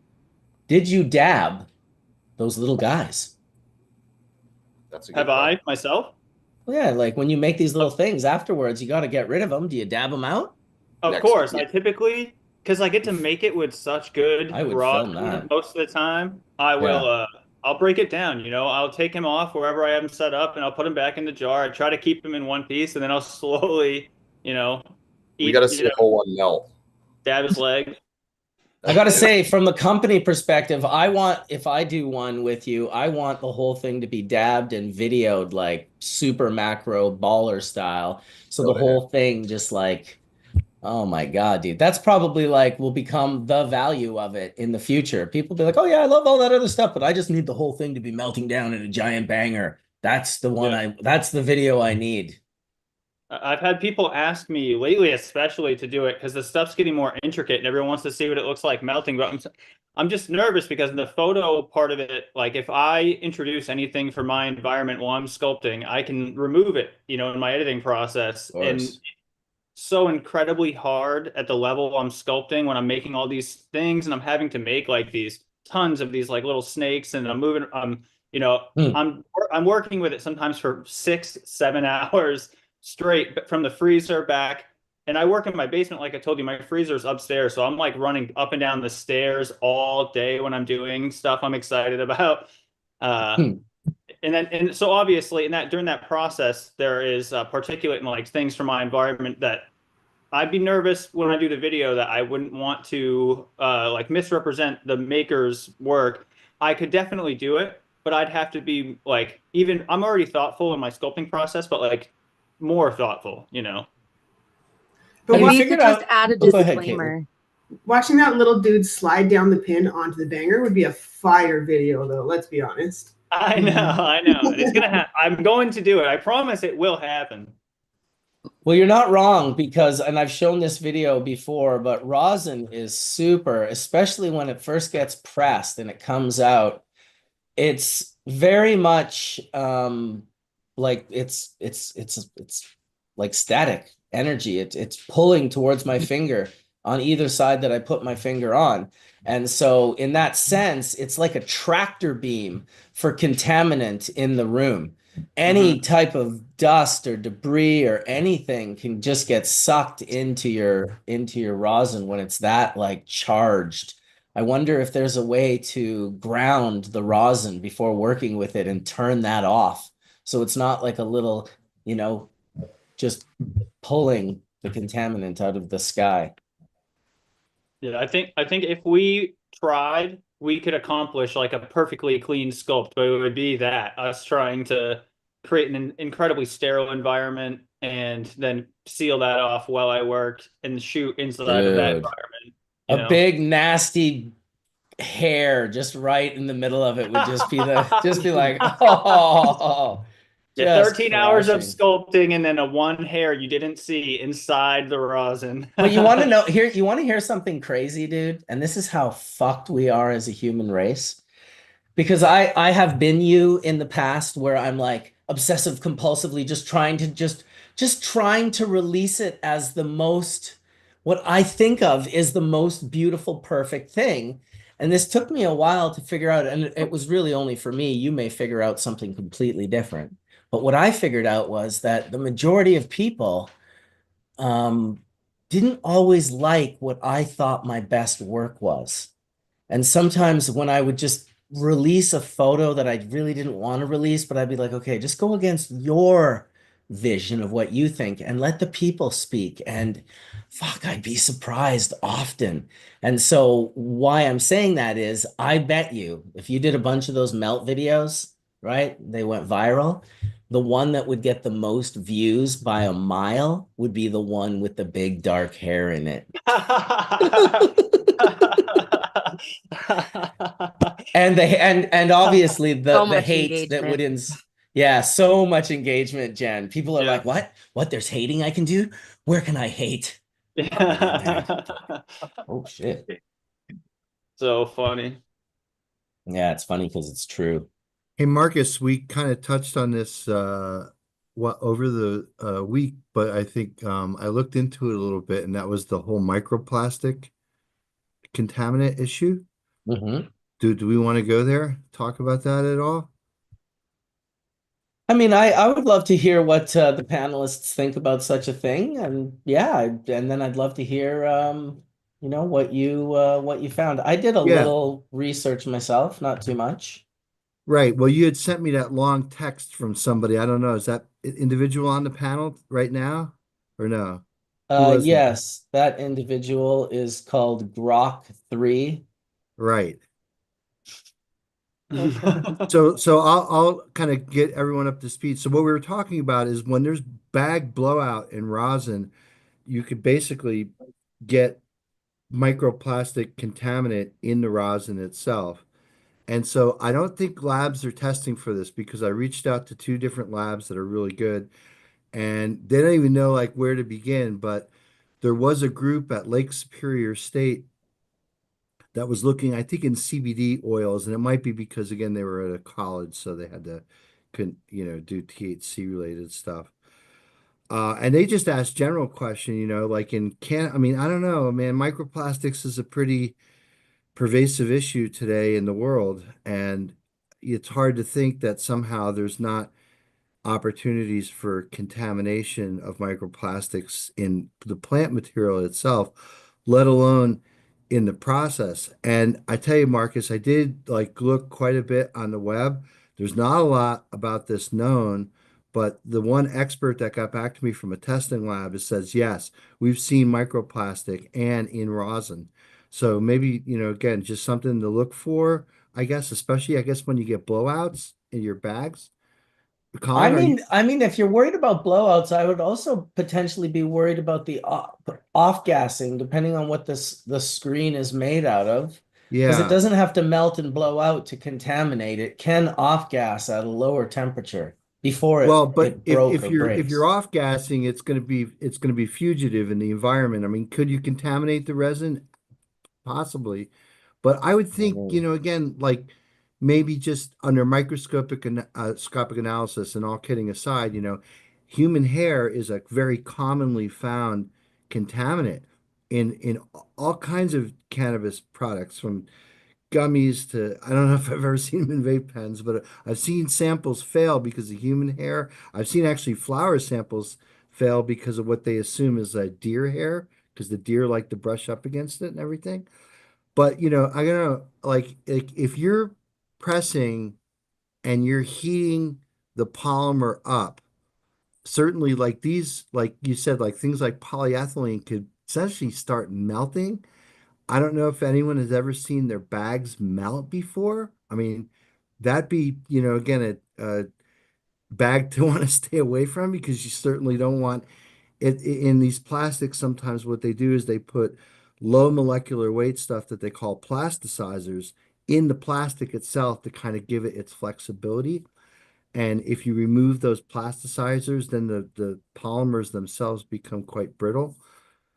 So I don't know. I mean, I would want to look at like almost taking blowout material and putting that underneath a microscope to see if you actually see like small little fibrils or other things that could be from when that bag blew out. I don't know. I mean, is anyone familiar with this at all? I'd love to jump in here and just point out that you don't even have to have a blowout.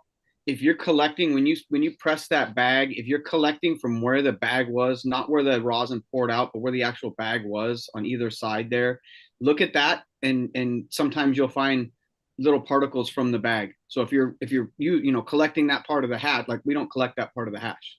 Are Leave you that seeing this under a on the paper. microscope, or you could see it with your eye? You can kind of see it with your naked eye. You'll see pieces there on occasion. It doesn't happen all the time, but and again, that could just be contamination that was on the outside of the bag, right? So you're working with it, you pulled it out of the deal, and there's a little micro particle there or fiber, right? That and that's on the outside of your last bag, and now that comes off and gets stuck on the paper. Okay, so Kaya, Yeah. you said particle and you said fiber. So have you seen both fibers and particles? Yes. Oh, geez. So this Yeah. is a phenomenon. I will say in 2017 when we were turning on a lab in Massachusetts, we were identifying, because I was like just macroing everything that we were making at the time because of the first run. We saw like a spread of black like hairs, right? And I was like I was like, what is this? Why are there black hairs?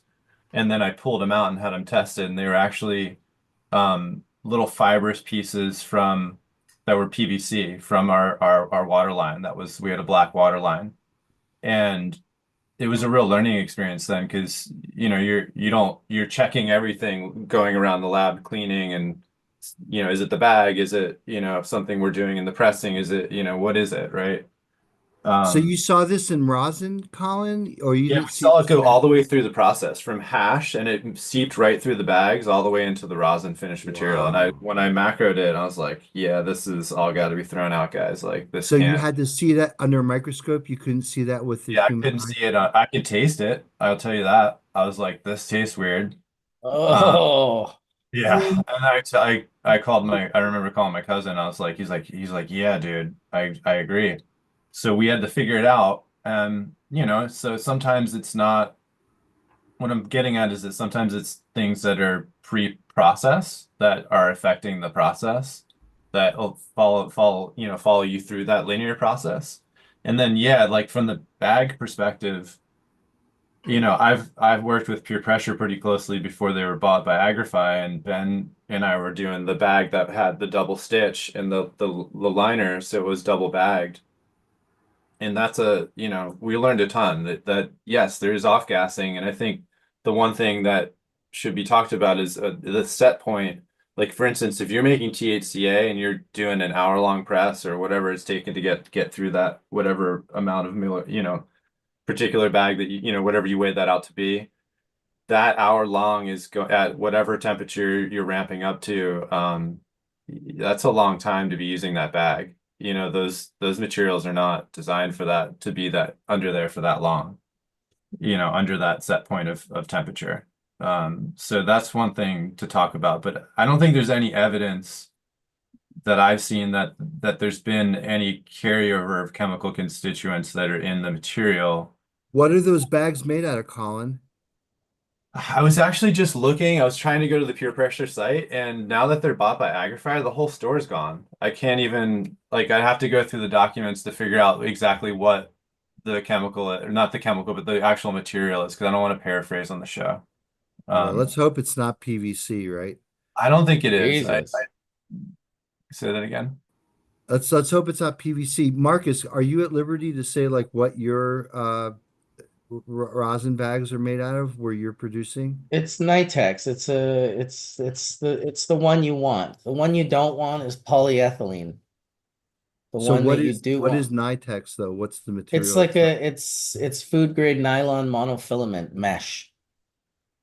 Okay, nylon's going to have a super high decomposition point. I mean, nylon, I think, is exactly Got where a you want higher to be. temperature. It's like twice the Right. temperature it can exceed than Right. polyethylene. Right. Polyethylene's But the one you don't want to use. You can use that for water extraction bags, no problem. It's heat stamped, it holds its form, but you wouldn't want to press it. right.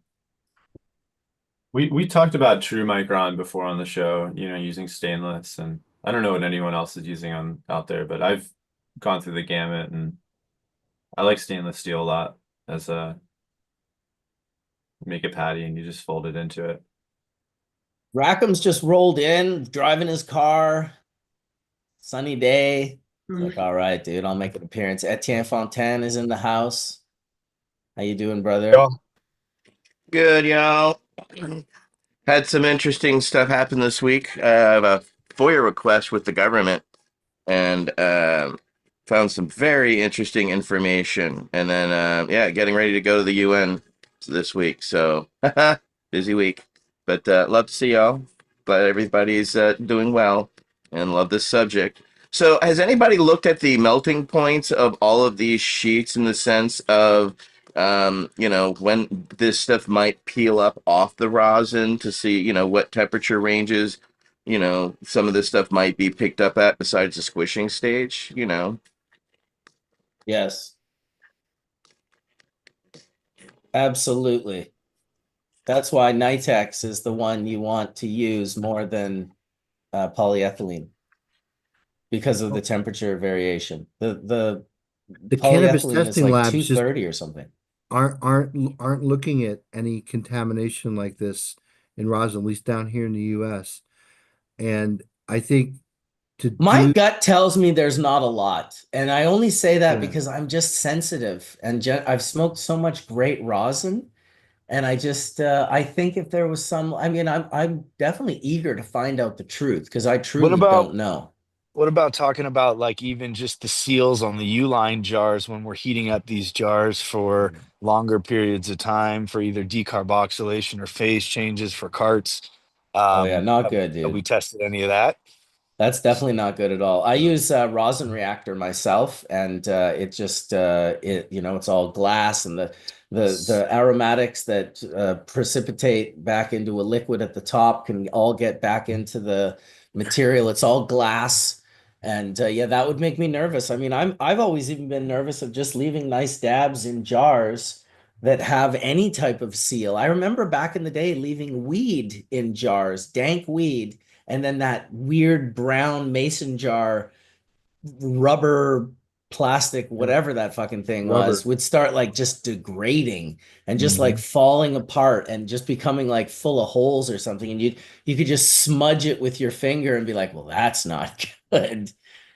And so I've always just thought that that's not ideal myself, but I use my own olfactory. If it doesn't make me feel sick, I usually feel pretty confident that what I'm consuming is pretty good. And I feel like a lot of the people that I hang out with seem to have a fairly high awareness level of trying to pay attention to as many of these things. It is crazy how just lacking a little bit of awareness, you could be like, oh, I didn't realize I was inhaling poisons for the last 15 years. It's like, oops.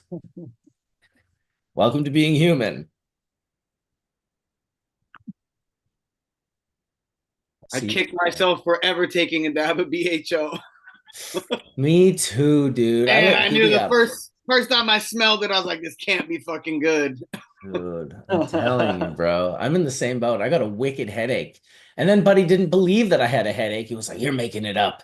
I'm like, I'm not making it up, dude. I have a fucking migraine headache now. Trust me. I know what a headache is. I'm very glad. In that sense, I will say, I am so grateful for rosin for displacing BHO, putting BHO where it belongs with people that love it, with people that know how to make it, with the right, it's got to be the right group. It's got to be that right class 1, div 1 rooms, chemistry, like amazing. My friends that love it, they love it. They're so happy. The flavor profiles, the fresh frozen runs, they just fucking love it. And I would fight for their fucking rights to love it.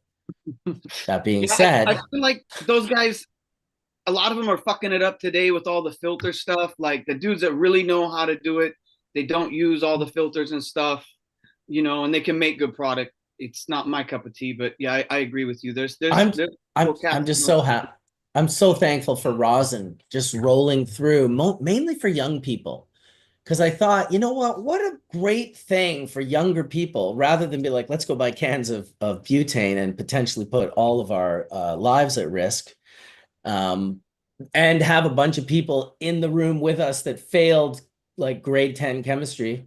Let's do chemistry with all those people that couldn't pass chemistry. Let's do that. That'll be a good idea. And the repercussions were so severe. And it's not like they were happening every single day, but they were happening often enough that, you know, younger people were getting in explosions and getting burnt and just nightmare stories that I thought, you know what, this is, and I get it, like being in like 17, 18 years old and you want to try dabs and it's not affordable, but someone told you if you bought a can of butane and bought some weed and just blasted it through there, you'd get dabs. Like, I get how it spread like wildfire.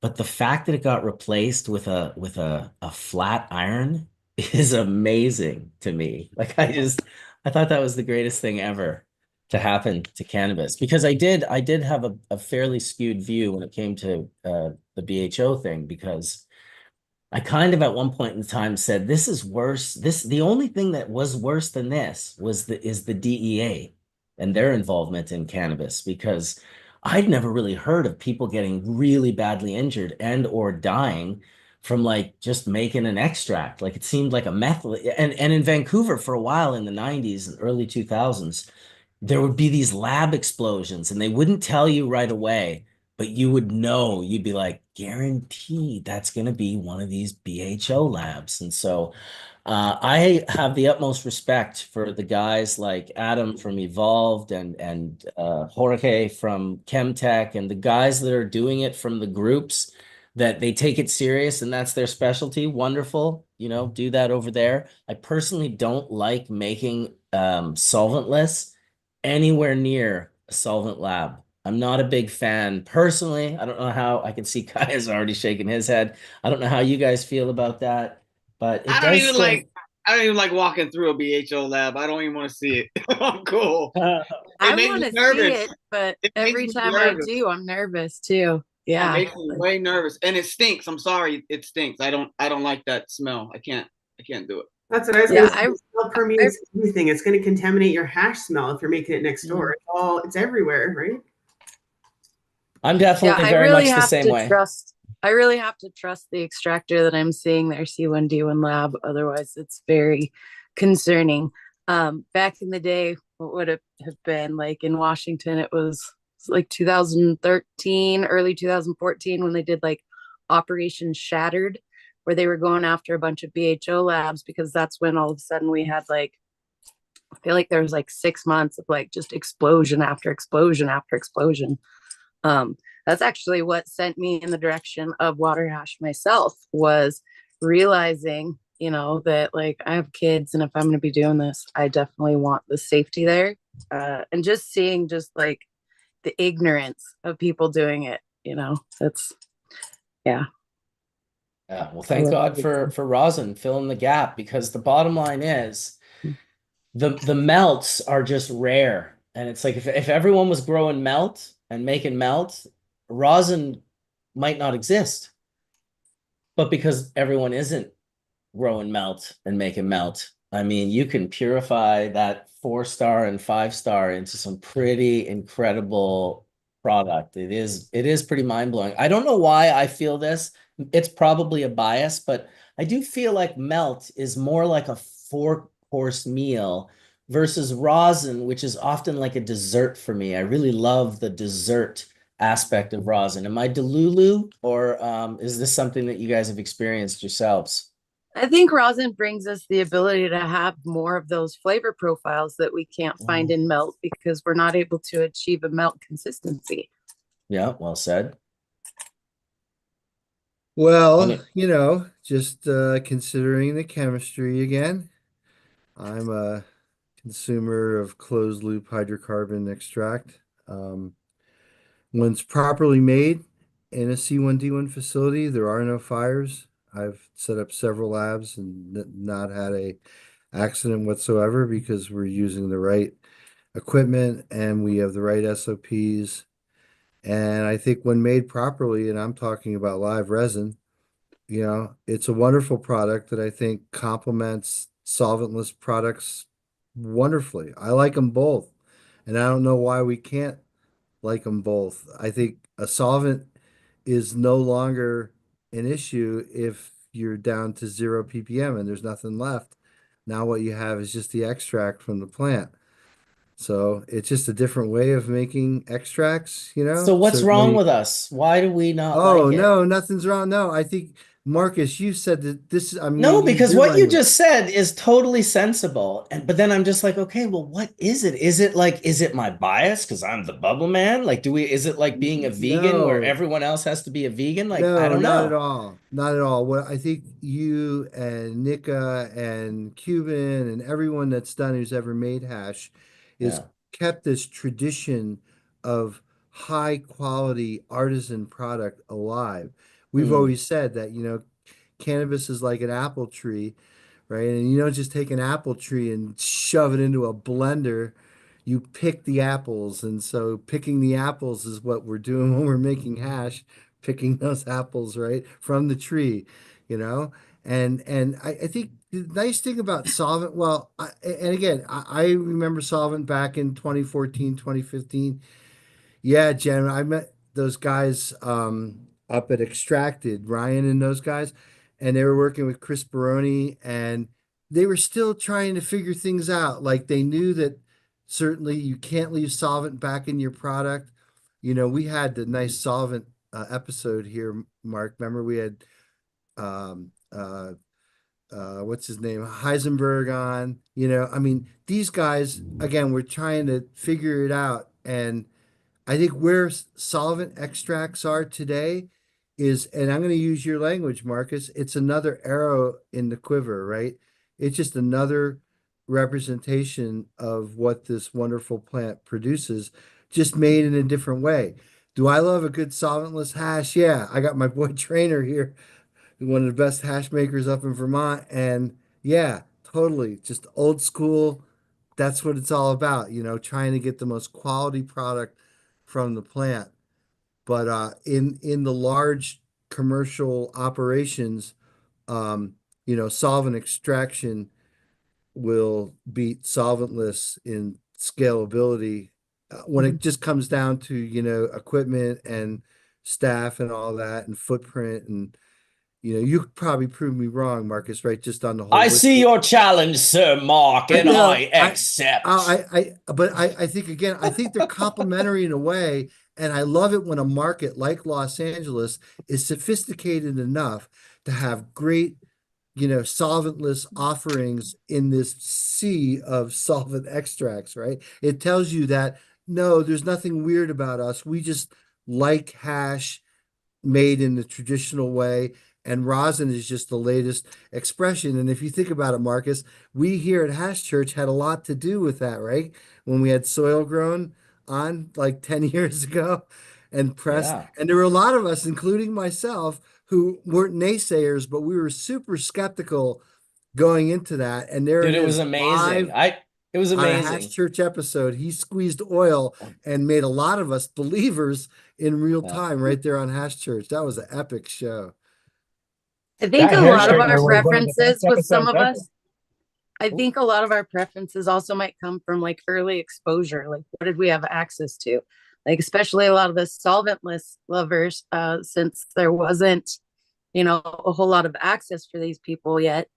Like, naturally, we're going to lean heavier into that. But I was pretty blessed to be surrounded by some really amazing BHO makers. And so I'm kind of with you, Mr. Scaldone, since we got too many marks. Dr. Sheldon, right? The Dr. Sheldon. My mom would be mad. Oh my God. Sorry. You're But yeah, good, just like Jen. early exposure, like what did you have access to, and that goes on the Yeah. other side too. It's not just the access to the good solventless to make us desire that, but what about access to terrible solvent, Right. versus a good quality? Because again, there Right. was not a lot of really good quality out there. But if you Yeah, were during blessed the to be open in the blasting circle, years, it was yeah. terrible. And I don't even Oh, think they did a full, vacuum evacuation, right? They were just I mean, kind of it depends. It depends. I mean, there's ways to achieve 0 ppms without a vacuum chamber, but a matter of putting in that time and understanding the process and what's going on. Like, not a lot of people had that. So yeah, I don't know. Some of us just I feel like I lose sight of the fact that not everybody has access to the things that I do. And so you have to kind of take yourself down a level to think like, what if most people have access to? Um, but yeah, I mean, I'm not biased because I didn't have to start with really shitty BHO. Like, I started with really great BHO, and then got to move into really great solventless. So not everybody has access to that. And when I think back on the nostalgia of it, like, yeah, a lot of it's nostalgia for me. When I dab some really fire ass fucking shatter, I'm just like, oh my gosh, this brings me back to 2014 so much. So Goodness. Rackham's had his hand up. He was he might take us back a few minutes in the convo, but go ahead, Rackham's.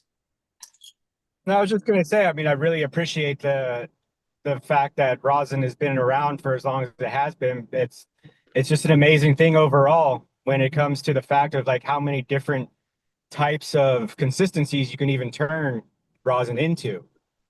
For the fact that hashish, loose resin, it's only in its purest form is its only way it can be consumed until you manipulate that under heat and pressure and then do a curing process, nucleation process, or whatever you want to consider it or call it these days.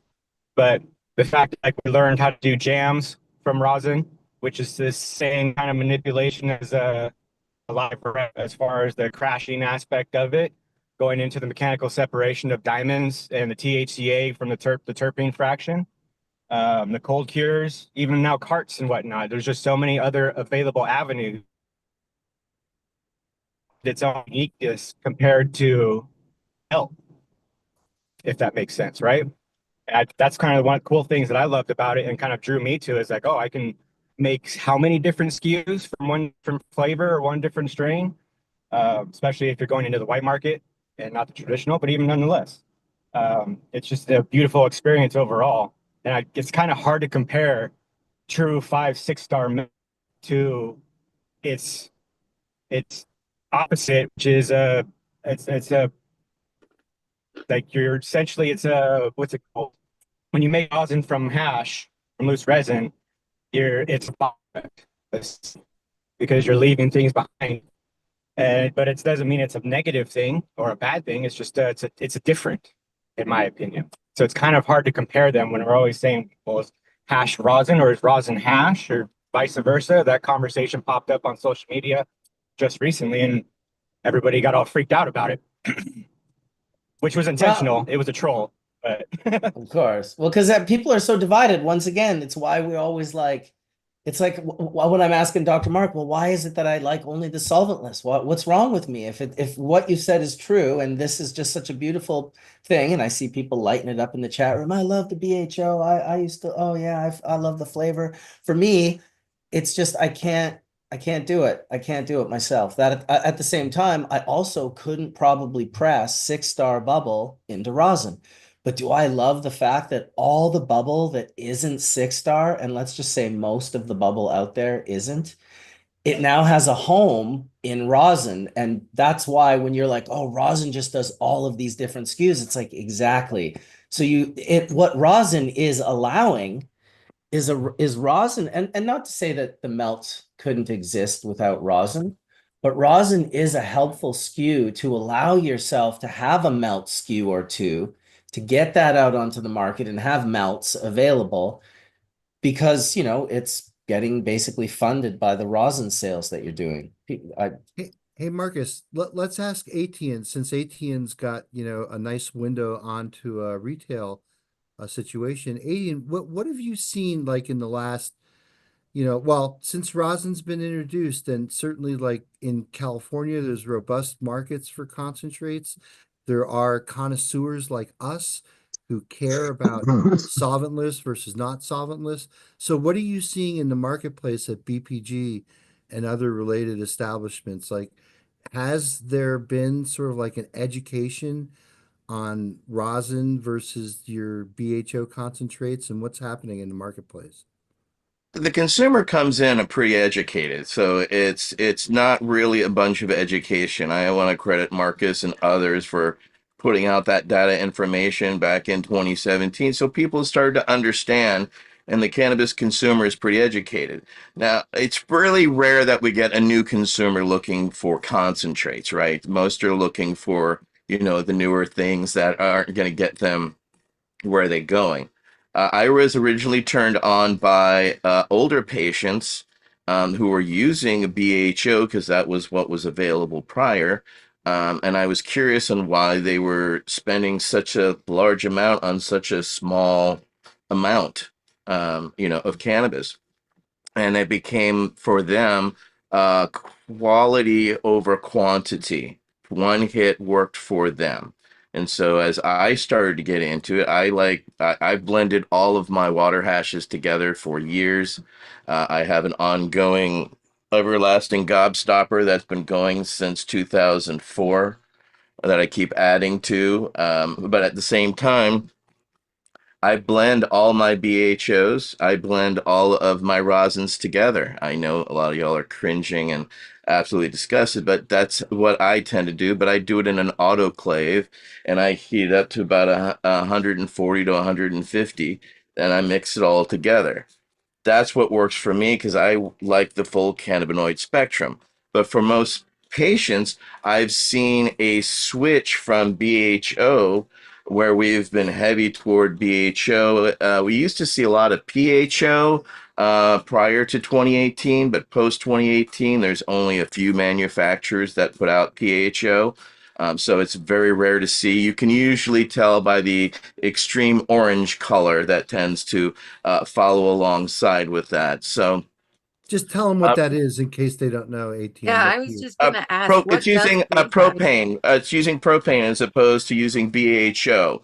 It's a solvent. It's an extract, and it will pull the resin. It just tends to make it a real non-natural orange color. It looks way too much like a United States orange dye number 40 or whatever it's called. It just does not look natural. Do butter. Exactly. It looks like something that would come out of the bottom of a baby. No offense to any babies. So recently we've seen the advancements, right? In 2017, right, when we were doing the first shows, where everybody was using, a hair straightener. So nobody really came out with anything until the industrial presses came out. And then we started to see products sparingly because they hadn't figured out the right temperatures, things buttered. They then had to figure out how to package it properly, of which it's still, in my opinion, too oxygenated. Whereas only recently are we seeing companies like 710 who are putting out 6-star and then keeping it refrigerated all the way until even I receive it. And of course, we have a refrigerator strictly for concentrates. But lately, the high quality of rosin is comparable or better priced now than a lot of the BHO. So I think judging from going into my freezer weekly and looking and purchasing myself, I see us headed definitely more toward rosin, and the consumer tending to lean toward rosin. You're always going to have those that are strictly BHO, etc. I know everything is tested. I help pioneer testing, so I'm pretty confident in what I have, which is why I buy and test everything myself to make sure I'm not tasting anything funny or looking for contaminants myself. Because the last thing I would want was what Collin, talked about. But I have found, odd fibers in retail product because it does occasionally get through. Now, this is the stuff more towards 2018 than today.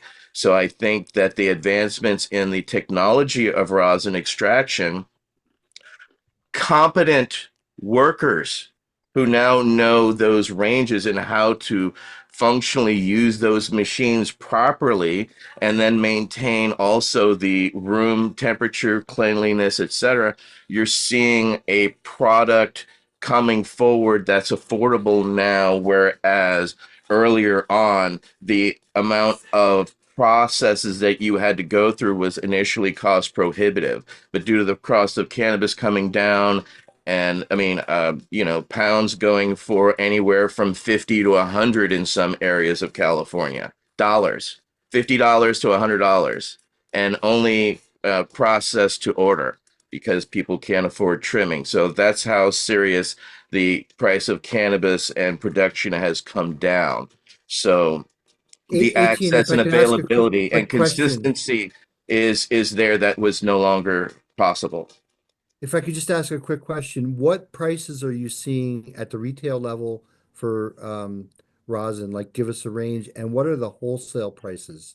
So when you're buying wholesale, what are you paying versus what the consumer pays at the dispensary?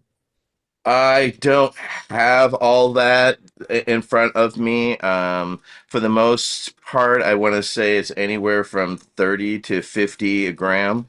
Whereas when I was in Hawaii, it's $96 a gram for rosin because it's pressed on that specific island and everything is really a closed loop system. They have to packaging and all that, which is still way too expensive per gram, but the quality was absolutely outstanding. Damn, $96. That's like 1,800 Canadian. What island was that? Where we're at Maui. Maui grown. Yeah. So is there a lot of margin in there for the hash maker itself? So like if you look at the distribution supply chain in California, so there's the producer, then there's the distributor, then there's the dispensary. What kind of margin does the hash maker share in that tremendous up pricing at the dispensary?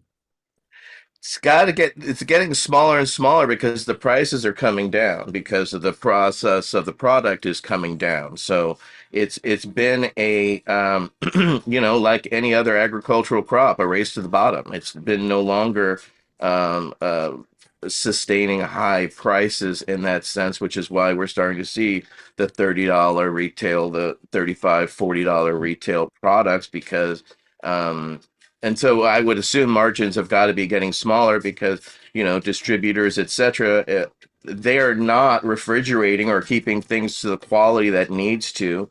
I think it's only 710 and a few others that are personally delivering, frozen product directly to you. So without having that cold supply chain in order, nobody is really living up to the standards except those that are really raising the standards. And those are the $50 to $60 sometimes retail price, right? The 710 costs a little more, but the quality is a little better, because of how they package. They also think about, their packaging. They've got that self-sealing.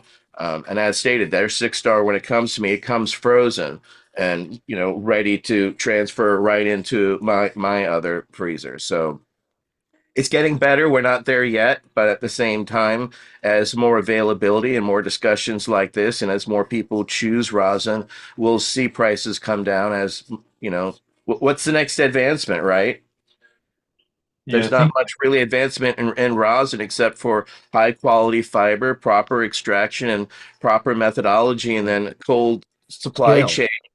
Scaling. Scale. Okay, fair. Scaling and no bags and no parchment. That's the future of that for the masses, I guess. But there's always going to be a place, in my opinion, for the more intuitive hash maker that's kind of more hands-on and just wants to, make that smaller, doesn't necessarily want to make 1,000 kilos, is happy to make 10 or 20 kilos. So, Dust, you're in Barcelona. So, what do you at the Strain Hunters? What do you see people looking at the retail? You're another retailer, so you can speak from your perspective. Compared to the BHO, you mean? Between the rosin and BHO? Ah, it's rosin, 100%. Spain used to be full of BHO makers. They had quite a lot of really good one. BCN Dab Master. That was one of the main one in 2014 when we opened. He used to make all those little figurines with the molds and the different textures. And yeah, there was a lot of really competent people. But now it switched completely to rosin. I think the only thing that survived that is not solventless is the vapes. You still see the vapes that are from distillates from CO2 or BHO or whatever.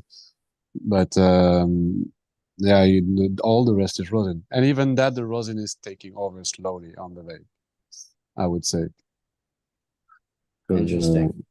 Yeah, because people now have better techniques. They select strains that are really good for vape, you know, like they're starting to really figure out the thing. So Love it. Love it. You used to, you know how it used to crash and everything before with the live rosin, and then now this is over. You get super stable ped even in the heat, in the cold. So yeah, it's nice. Well, decarboxylation, it's a magical thing.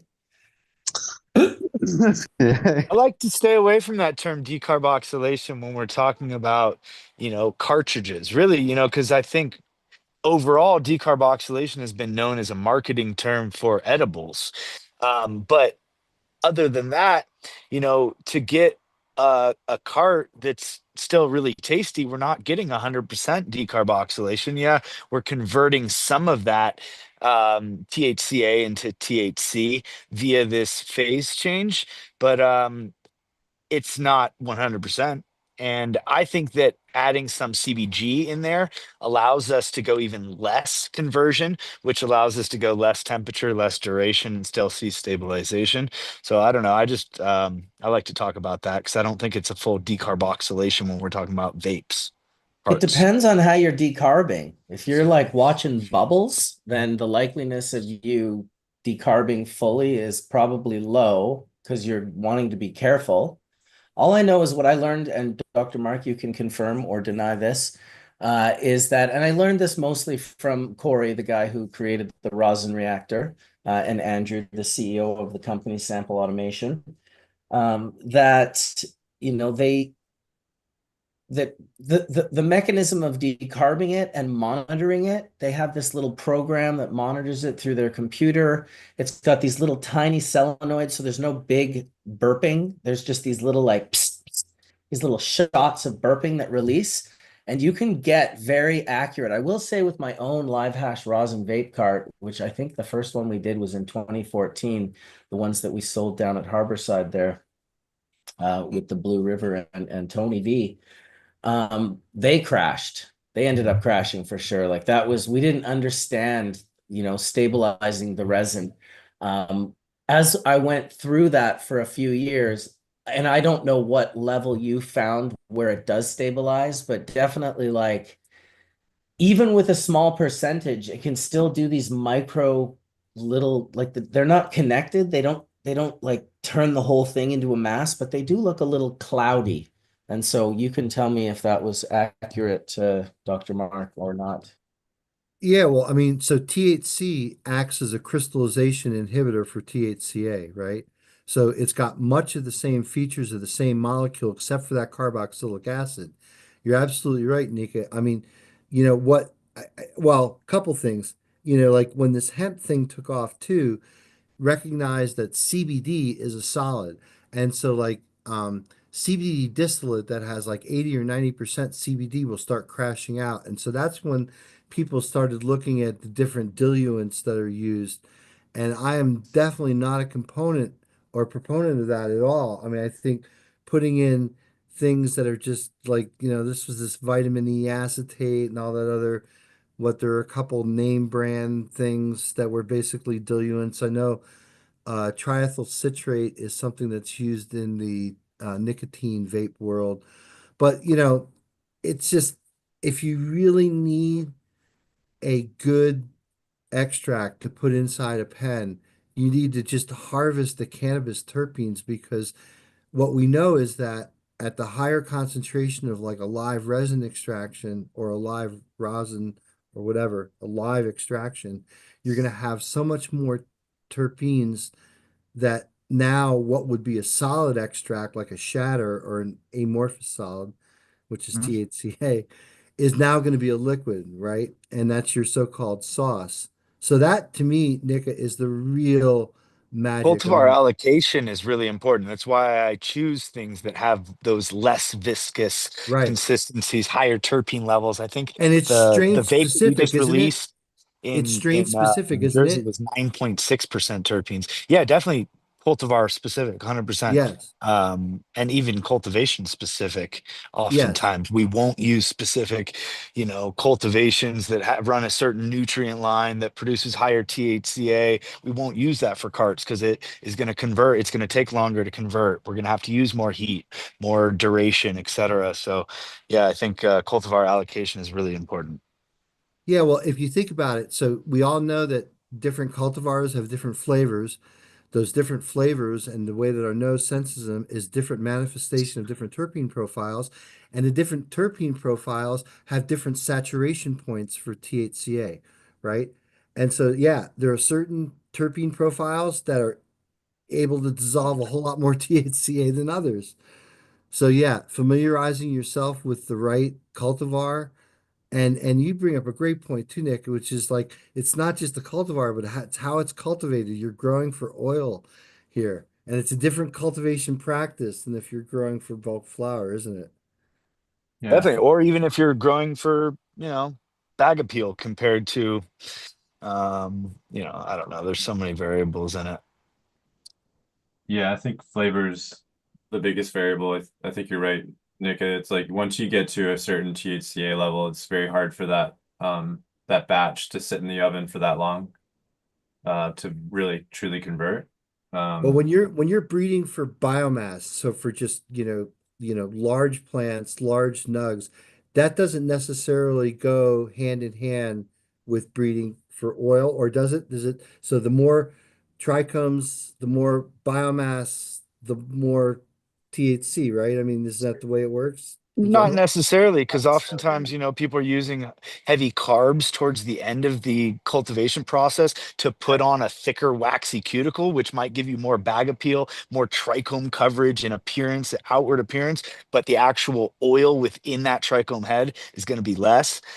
So I think that's a big variable is people just carbo loading these plants towards the end to make them look like there's more trichomes. And then you're going to see different structures in the trichomes. Even cultivars that are just have trichome density, crazy trichome density might not wash very well due to the fact that it's an oily or greasy consistency. So finding that tactile consistency that is viable is an important factor as well. So what are some of your favorite strains for oil content? Like if you had to select a garden today, what would that garden be full of? What's number one strain? I mean, right now we're running a ton of Bloom Seed Co. cultivars. So I was we're gonna say running a black maple. ton of the black maple. We're running a bunch of the candy fumes, the rainbow guava, um, and some of this new TMZ line is exciting me, which is just more Skittles candy terps, but hitting it with some of the lemons and the limes, and there's a lot of That's amazing stuff coming out of the Bloom Seed TMZ. Co. camp as far as viability in washing. Right on. Sorry. Agreed. Is the TMZ from Soulfire? I think I don't know. I'm seeing it come out of Bloom, but I didn't follow the exact lineage, so I apologize. Right on. Yeah, Yeah. there you go, Kaya's Great. coffee, still doing work in all markets. I see it. Yeah, I got a care package. Hey. Wicked. Yeah, he's got fire. What are you puffing over there, Bobby? Oh yeah. Some sour. I ran for a buddy down south in Southern Oregon. Yeah, tell us a little bit about what you've been running lately. Maybe the last 5 or 6 different cultivars you ran and what was special about them. Maybe if you saw Yeah. any melt or not. So I've been running that Sour Irene 18 a lot from Pip, Souvenir Seed, I believe. That one's great. I mean, that's what I want to smoke. So that's really what I'm trying to fill the garden with. And people seem to like it. It produces well, a lot of biomass, and it washes well. So it's fantastic melt. So you don't have to press it, if you don't want to, if you don't need to, but that's been probably my number one. And then from Tsunami Seed Co., the Waves, I've been running that, and it's a great plant. It's extremely vigorous. And it's just a really good growing plant compared to anything else I've run in the last year in the garden. I really like that one. Check out his work, Tsunami Seeds. So he does really good stuff. All right, Tsunami. Cool. And then the bloom, I run a lot of bloom stuff too. Like Joey's a great dude. He sent me a massive care package not long ago, with a bunch of the TMZ stuff. So me and my buddy popped a ton of that, and we've been running through it. And I run a ton of that black maple too, because it falls under that what I want to smoke, and it's great in the garden. So they do really produce a lot of strains that are really, really good for people that are producing solventless. So definitely check them out. And most anything, the Dulce is wonderful. We've been running that. It's like a cross to a Lemon Heads. I think the Lemon Heads 4 Dulce.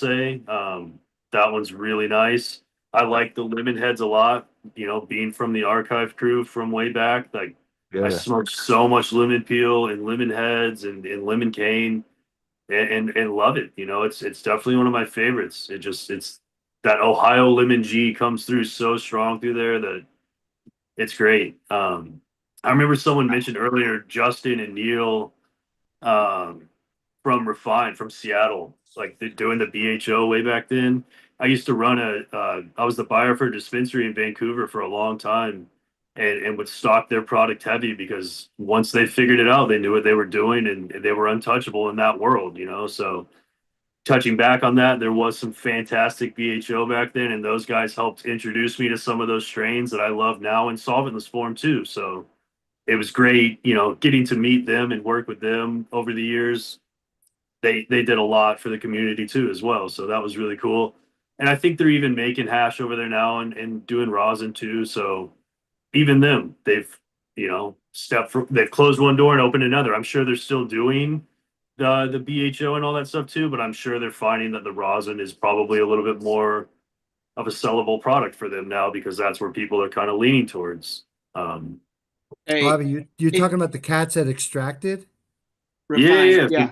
Yeah, so I just want to, you remember the picture of Ryan holding the Dragon Ball? Yeah, for sure. I mean that picture blew up on the internet. I was like, oh, He was in a Dragon helicopter, Balls, wasn't Dragon he? Ball. I was there the day that they took that photo shoot. I remember when they Mark was flying the helicopter, actually. That's amazing. And Justin's still a really good friend of mine. I still talk to Justin all the time. So no, yeah, that's a good crew of folks. Yeah, and the market evolved around them. I mean, it did. Yeah. Yeah, I mean, it was just a terrific time. God, it seems like it's just yesterday, but this is like 10 years ago. Yeah, it was a long time ago. I ended up working with a rec farm in Washington named Scored Marijuana. And we had them process some stuff too, you know what I mean? So it was cool to see that kind of go full circle after I quit being a purchasing manager for a spot and then started working there. To have Justin and Ryan and then process that material was kind of cool, Neil was like my first plug back in college in like 96. He was the first dude to hook me up with Zips. That's so epic. And Neil's a great guy. And Ryan actually gave me like my first real dab.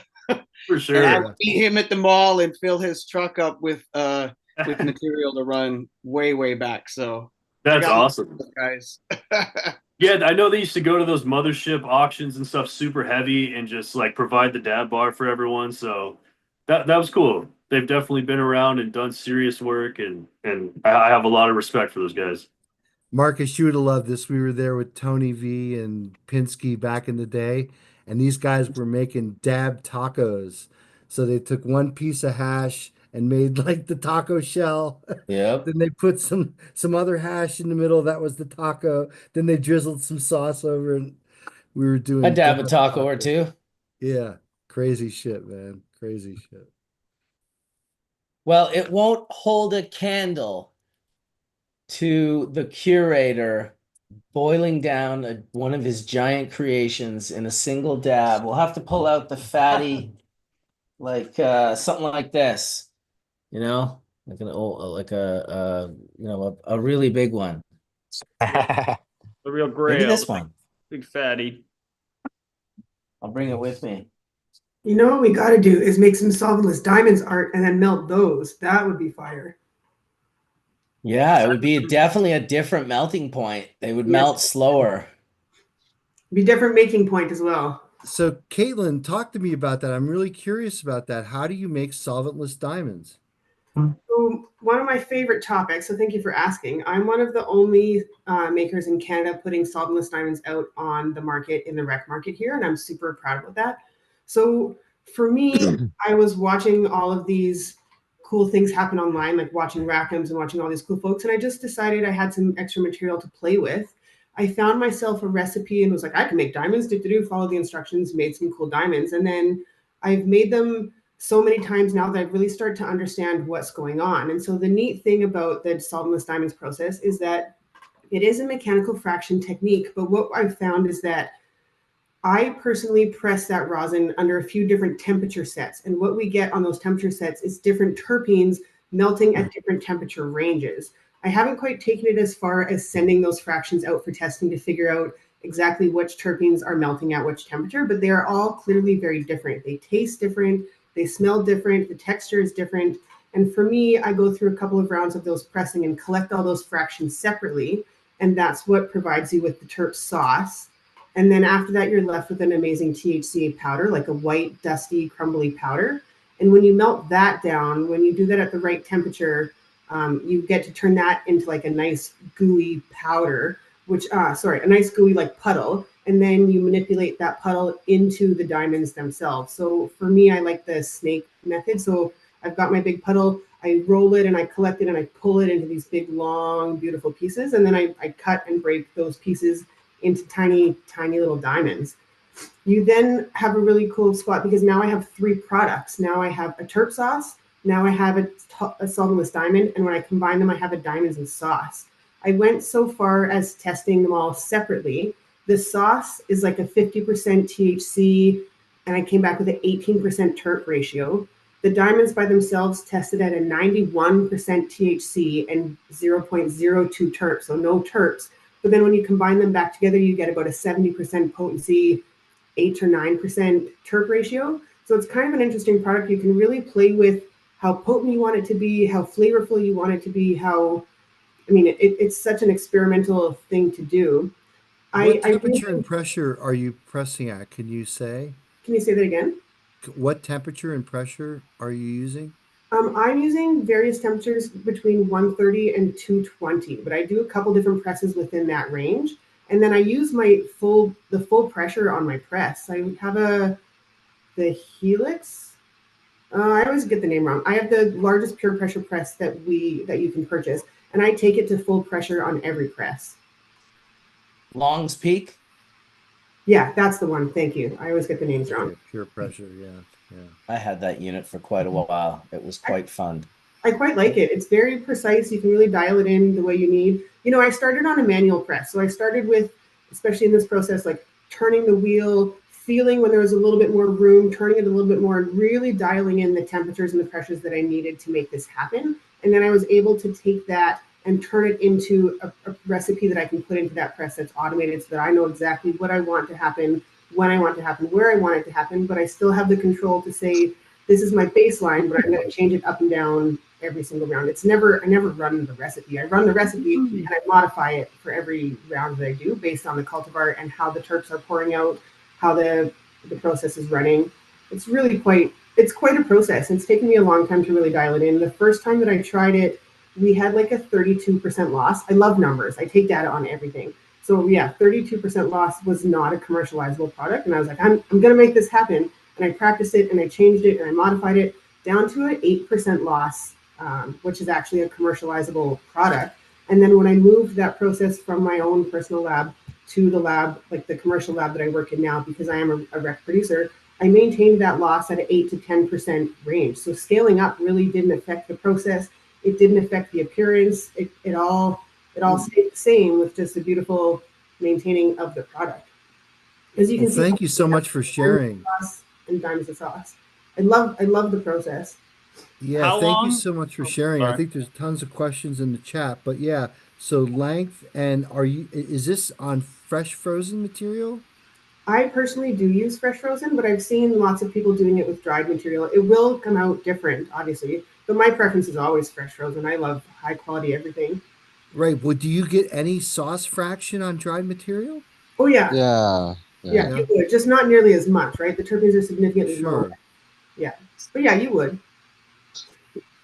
Man, the first time Rackham's walked me through his process, he was like, okay, so this takes about 8 hours. And I was just like, what? I was No. like, 8 hours, dude, this is a very long process. This was like way, way back when, and the first person who'd ever told me their process that did this process was Soil Grown. Phil, who came out and sort of showed the rosin process in the first place. He was the first one to sort of explain to me that he was, kind of, getting, there's, I guess the process is pressing ever so lightly to press out that terp fraction, right? Yeah. From your pressed rosin. So you gotta go super low pressure, low temperature. It can be a super slow process, obviously, as slow as you want to take it. And then the more you do it, you realize, oh, I can do this much quicker without really drastically affecting it. But of course, there will become a spot where, you can start affecting it, the flavor profile or what. I guess you want your terps to definitely not have an off flavor. You want them to taste beautiful and amazing. And I've tasted the product that you do, Caitlin, and it was quite lovely. Thank you. Yeah, it's a fine line between keeping it preserved the way you need it and like fully decarbing the product. And you really don't want to go all the way to decarbing the product because that's not what we're aiming for here, right? The other thing that I think people forget is that this is not an extraction process the way that we're used to. This is a mechanical separation process. So you're talking about light pressure. And what I'm really doing is applying that pressure and temperature to move the terpenes, right? I'm not looking to extract them from the THCA. I'm looking to move them away from the THCA. The pressure and the filter bag holds that THC in place, but the heat and pressure move the terpenes away from the THCA. So it's just a separation more than it is an extraction the way we think about with BHO or the way we think about with ice water washing. Can I show a picture real quick? No, please do. Let's just make sure everyone can share. I Thank don't know you why again, Caitlin, for sharing. This is awesome. Thank you so much. Oh, it's my pleasure. Okay, let's see this one. Can you see all that goodness? I like the top right a lot. This guy. Come on, open. Yes. Yeah. Oh yeah. So, Caitlin, what are those analyzed for? Like those stones right there? What do you mean, sorry? Like what How much THCA? Oh, these tested at a 91% THC. A. Yeah, total THC, I'm sorry. I'm not sure what the conversion was between THC and THCA. So there's some THC in there. There is, yes. Yeah, but if it's crystalline, it's mostly THCA, isn't that correct? Well, I'm not. It's a good question. Mostly, yeah. Entirely It's going to depend on the lab too. You know, exactly. like we kind of prefaced. I remember when we first started making this mechanical separation, we hit 108% THCA because the lab sample or the lab standard was off. So ours was higher than their standard, and 108%. So I'm glad no you such say thing. that because they tested my diamonds at 91% potency, but 101% cannabinoids, which made no sense to me. 101%. Yeah, it's because the standard's off. Yeah, it doesn't quite work, right? Well, it's probably not the standard that's off, Nick. It's probably their sample prep on the machine. The machine is just reading what they're shooting into it. What they're shooting into it, they haven't accurately assessed exactly what it is. Because you also saw like 3 different companies providing those samples, though, from Res Tech to the one that starts with a C. I always forget, and it was a difference of like 97% to 99% THCA. Cayman or Is cerulean, there right? is there Or standard? roast But that. yes, 100%. The actual process could have an effect too. Yeah, I'm Yeah, looking at and it. a lot of those analytical standards, first of all, they have to be ISO certified at a different level of ISO than 17025. I think it's like 17343 or something like that. But a lot of those aren't actually extracted from the cannabis plant. Some of those are made synthetically and Mhm. ultra purified. And then what they do is they'll sell those to the cannabis testing lab, who will do a tenfold serial dilution on those, shoot those into the HPLC, and they watch the peak height change with concentration, and from that they get a calibration curve. So when they shoot your sample and see like 101, what that says is that they're higher on the calibration curve than they should be. That's probably due to sample prep and not due to the machine at all. The machine's fine. Okay. Just they're fucking up their sample prep somewhere. Hmm. But if it's that high, then it's greater than 99, you're good.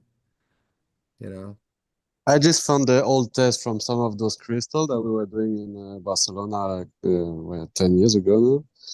And the THCA was 89% and THC was only 0.8%.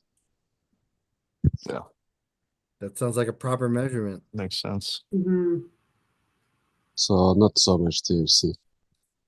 I'm looking at a COA mark that says 99.5, which is like, and then the Delta 9 is 1.93.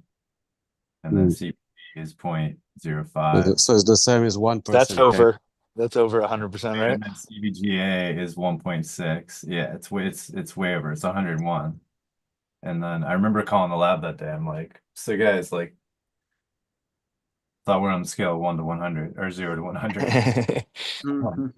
How are They we? should just give you a 99.99% score at that point. Yeah, he just said, well, it's basic math. And I was like, yeah, no, yeah. Yeah, but like what Caitlin was saying about using low pressure to fractionate the terpenes from the THCA, that's truly fascinating because again, these things aren't they're not solids, they're liquids, right?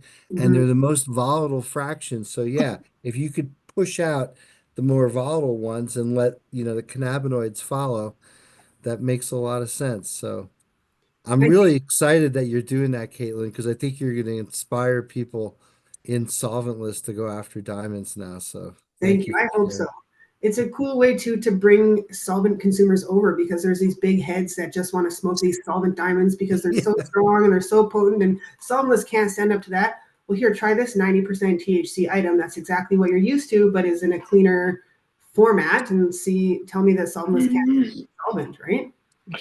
The another neat thing that people don't know, because not a lot of people have the exposure to solventless diamonds and then solventless sauce, is the experience between the two is so wildly different because of the THCA is so heavy in one and the terpenes are so heavy in the other. Like the diamonds, you smoke those diamonds and it is all in your eyeballs and it is in your face and you're up and you're ready and you want to go and you want to do all the things and you want to get on the mountain bike and go.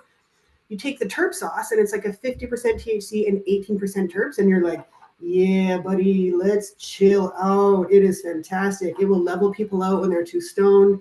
They are wildly different products. And then even if you were to go through those terp fractions and try the terp fractions on their own without mixing them, you're going to get 4 different sets of experience from those terp fractions. 2 reasons. One, because all of them contain different terps, and also because they all contain different amounts of THC and THCA. The 4th fraction, for example, happens at the highest temperature. And I think that fraction has the most THC in it. It's stickier, it's thicker, it's a little bit harder to manage. And then when you try that fraction by itself, it does personally feel a lot more potent. So I think the temperature ranges that I'm playing at start to push on the edge of that THC conversion. And I'm starting to get some of that in that terp fraction. So there's a lot of variability to be had here. And I feel like I could hand you guys my SOP and you would probably come out with a different looking product than what I'm looking at, because everything in this is so different. It's so producer dependent. It's so cultivar dependent. It's a really fascinating product to me. I'm very excited for more people to get on board. The more formats we have in our category, I think the more people will get in. Well, someone mentioned a company called Beurre Blanc in Quebec, and apparently they're selling diamonds and sauce in Canada now. I'd never seen it. Apparently they're I've seen them. okay. Yeah, I'll leave it there. Yeah, Right. they're in Ontario. They are. Okay. I don't know why You would said know them, Quebec. Marcus. Really? Yeah. Final Bell. Okay. Final Bell. Oh, okay. So it's maybe Lindsay was part of it for a minute. Yeah. Cool. Awesome. How long is the THC malleable when you're like pulling it like cane to make your rods? How long do we have to play with it? Barely any time at all. So you really have to, I've really figured out my time and temperature, and then the surface that I work on has to be not too hot and not too cold. So there's kind of a delicate balance between taking the pan from the oven, playing with it in the pan, taking the paper off the pan, manipulating it while it's cooling, putting it back onto the pan because it's a warm space, putting that pan back into the oven to get sort of the temperature that you need again to take it back out to make it more. I feel like it's probably a lot of what you're doing between your in and out of the freezer and your back and forth. It's that. Sometimes you've got like this giant big platter of the THC in liquid. You can get about halfway through manipulating it and it's rock hard. And so you're either just going to smash it or you have to rewarm it again and again. It's a delicate balance. You can press it into something if you have a mold, like you have enough window of time to get something out of it. You know, I've seen people do that and I have not quite figured out how they are doing that. So maybe there's just a piece that I am missing, but to me, in the way that I'm doing it, I don't know that I would have time to pour it into a mold. I think I'm missing something there, but I'll figure that out. You should press with your you have to press with your hot mold. Your mold should be heated. You should be heating with your rosin press, so you melt it into it. Another thing would be you can take up the crushed up THCA and you introduce it into the mold. So fill the molds and then melt it in the actual mold. That's what I was thinking would be the move. Yeah. So I've done that with fresh THCA, press. yeah, THCA I've noticed, and I know I had brought this up many years ago, but it acts along the same lines as sugar. So if you, Caitlin, if you want to get a little, and also Mark, to learn how to manipulate it some, if you start looking into different sugar techniques for making candies. So like if you watch a lot of these sugar artists that will work with just like straight sugar to do the taffies or the, you know, the cleared, like the bubbles, like the sugar bubbles, but they've got different things to where they'll have the heated on the bottom and then they have a heat lamp up top so that they're able to work within that heated situation to manipulate the sugar like that. But sugar that is cooked to about a hard crack stage, that acts the same as basically THCA when you're melting it down and whatnot. But yeah, for the molds, you're going to want to just pack in that unmelted in there and then melt that inside the molds. That was something I was thinking about trying. The other thing that I always forget that I do differently. So at melting of the heads was a year and a half ago. I forget. Melting of the heads. Like something like that 2 years ago, maybe. Yeah. I spoke about diamonds and sauce there, and people came and asked me a lot of questions after the fact, and I learned I'm actually doing my THCA wildly different than a lot of people because I'm melting it on a flat surface in an oven. And a lot of these people are coming back to me saying they're melting their THC on their press plates in a jar. And that was not something that had quite occurred to me. So, you know, there's a lot of ways to get to this end product, and they all sort of result in similar but different things. And I find that also to be very fascinating, that we can take so many pathways to get to this final item and still enjoy the same final product at the outcome. Yeah, I think the other thing I would say is that we got big, large heat pads, and we have a station where you can put a pan on top of it, and we use pans like you do to at least when we start to rod things out to further refine it. Mm-hmm. That helps us keep that warmth that Jen was talking about, to have the ability to keep pulling when the ambient air is cooling it down. So I think adding that heat light to the top, you can even just get one like farm store heat lights they use for like to keep your chickens warm at night. Because what's happening is you'll have the heat below, no heat up top, and so you're having to do this. So yeah, create yourself that space to where the inside is workable with that temperature. But I also take advantage of the cooling of the room and the cooling of the table, because that's a critical point for me. I don't want to keep it hot for too long. So when I go back into the heat, it's a quick warm up to come back out, because I don't want to maintain those diamonds at a heated rate for very long. So to me, it's a quick heat, pull it out, manipulate it, a quick heat, pull it out, manipulate it. I would wonder if keeping it under heat for too long with that manipulation would challenge the manipulation or actually change the color. Because I'd be worried about essential clarity, if it would become like a more amber color, or become less opaque or more opaque, or essentially like not look at all like the product that you have just from pulling cane. I would want the final product to be more similar to that. Yeah, I agree. I've let HCA powder in the oven too long by accident, because it's like the tiny little bit that I'm finishing up with, and I'm finishing up this other thing. I'm like, oh shoot, go back to the oven, and it's dark, it's red, it's purple, which is a cool novelty. But when I'm going for like that golden diamonds, this that you see here behind me, I don't want red diamonds mixed into it, right?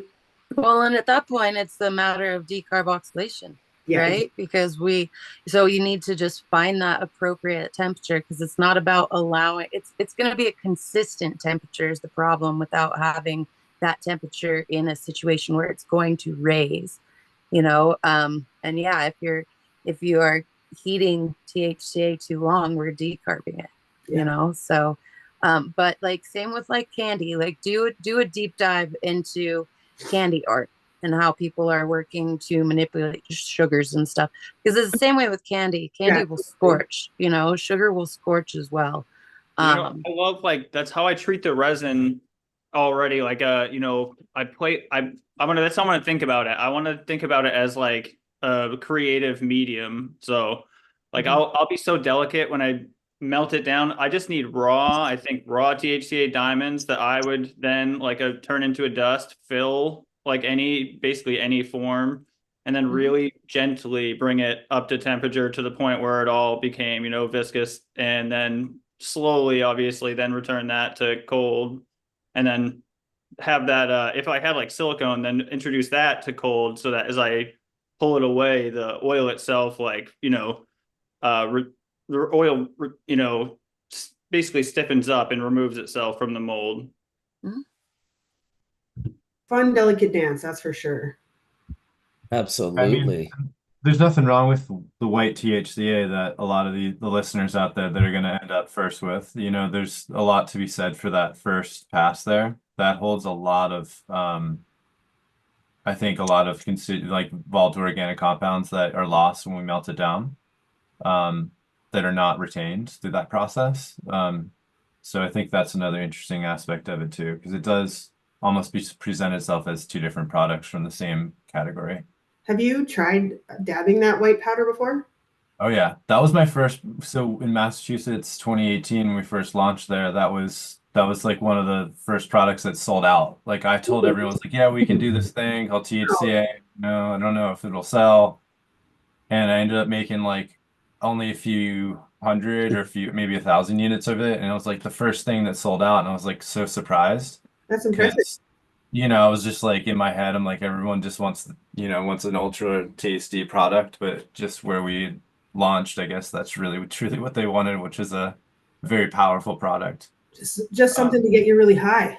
Yeah, which was the surprise, was learning for me, because, I just want things to taste amazing. I don't really need a high tack product. That's not what I'm looking for. There's a producer here in British Columbia that launched just solventless diamonds on the rec market. And I think it was kind of mids received, like fully turned into diamonds, but people, I think, didn't understand what the product was. They were really stoked on it. It was kind of a hot item at first, but then there was all these comments like, there's no flavor, the effect is funny, there's no smell on it. And like, yeah, it's a solventless diamond. That's what it is. But the consumer was not ready for that. And so it didn't take off the way it could have had the education piece been there for people to understand what they were smoking. So I know here in Canada, at least, we're still missing that consumer knowledge for them to understand what these varieties of products are. I think if I turned around in Canada and said, here's a white powder that's THCA, I'm not sure how that would go just yet. Yeah, I think a politician in a very short period of time would be saying that they found fentanyl in the THCA. Yeah. It definitely did. That terp fraction could go into it. We used to put that terp fraction into like a cart, into a pot. How did that? I love that because it was like low THC but super high terp fraction. It just tasted incredible. Did you have to decarb it? Very slightly. Yeah. You know, a really light one. Very barely. I think we barely. It was very low temperatures. I think 140 for like an hour. Oh, that's easy. I get a lot of questions about that terp sauce in vape carts. That's going to be my next move. You should do it. Everyone there do it. High terps, low THC. There's a market for that. People just don't quite know yet. It's great. I mean, I love it. I love it Caitlin, too. did you say that your terp sauce tested at about 50% THC? Yes, and 18. So is that THC, not THCA, correct? Because that's sorry. coming out at the end. Total THC is the number we often use here. I could go find the COA and give you the THC, THCA breakdown, but here we usually look at total THC. The labs here do the conversion of what the THCA will convert to on consumption. And so we get a total THCA number that is an assumed, when you consume it, this is what it will be. Are the COAs delivered differently in the States? Yeah, because we can separate it out by THCA versus THC. That's how we determine our decarboxylation rates. Yeah. We get that. Now, I'm going to assume that if that was the terp fraction that tested at the 50%, that's going to be viscous. So that most likely is the majority THC, not THCA. Yeah. Yep. So technically, you could just use that in a cart because it's already 50%. That's what I thought, right? No need to add any extra to it at that point. And it's so runny, you turn the jar and it immediately spills sideways. So I think it'd be perfect texture for the carts. I've just yet to take the action of scooping it out and putting it in and seeing how it goes. It's on my list. The one thing I'd be cautious of is just too high of a percentages of terpenes is just very harsh. Yeah. So there's fine. You can also leak through the burning atomizers. What? Atomizers? You can also move through atomizers if it's not viscous. Yeah. That's good to know. You have to play with the porosity. There's a lot of variables when you move into vapes depending on the viscosity of your oil. Yeah. The carts and the fluidity. High, medium, and low viscosity. So we'll play with it in each of them and see, I guess, which one makes the most sense for that particular product. It might not be the same cart we want to be using for our rosin. No, it's definitely not. It's a totally different resistance. I mean, the whole thing is completely different. That's to Nicotine's point. I think that's what we found was that we had to use a very particular device for it and very particular resistance setting. It's very, these are novelty products, man. Yeah, totally. But at least you're in Canada. It was well received. When we dropped our first Diamonds and Sauce drop for the province here, oh gosh, it was a while ago now. We had 100 cases, 600 units, sold out in 10 minutes at retail level. So we were pretty stoked for that. Fuck yeah. Right? Congrats. Thank you. It's a big deal. What price? What was the price? I couldn't tell you. I'm going to lie to you if I give you a number right now. I don't want to get it wrong. It was $600, 600 a gram. Right? I sell it to the province at one price. The province sells it to the store at a next price. The store sells it to the consumer at a next price. There's a lot of changes in that process. Dude, I know, and you're all stoked. It's like, yeah, I sold that shit for a great price, $16 a gram. And then you go to the store and it's like $89.99. You're like, what the fuck? The worst. People are like, dude, what the fuck? Why is your shit so expensive? I'm like, I don't know, actually. Like, what the fuck? Because you had to feed 2 suits between you and the Oh my god, the biggest, most middlemen. fattest, plumpest suits, dude. I remember when Vail was like jacking up our prices. Just every shop in Vail was competing, and they were everything was so much higher in the Vail Mountains than compared to the Denver Front Range. Dude. Makes sense though. It's all the tourists up there that have the money to be spending Beverly Hills of Colorado, Yeah, and the convenience of being able to get it there as opposed to having to get We it. give an in the city. MSRP, but they did Yeah. not. They did not heed to our MSRP. They're like, "This is Vail, sir." No. Yeah. We're just gonna MSRP times 2.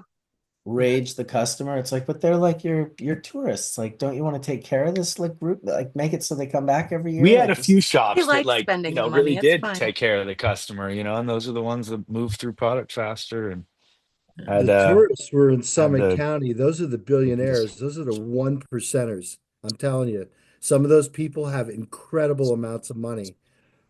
So fleece them. dude. we did well in Summit County. 0.001%. We are the fucking 1% if you use the global population. everyone on this panel is in the 1%. So careful how you use that term. It's like $30,000 a year. If you're above $30,000 a year, you're in the 1%. If you use the global population, That's not just like the population of your country, horrible right now. it's insane. Based. Insane. Does People that don't include realize. the 51st state? Yes, that includes us. Absolutely. Y'all ready for some gun rights? We're here for everything and anything, dude. I don't give up. I'm just like, as long as I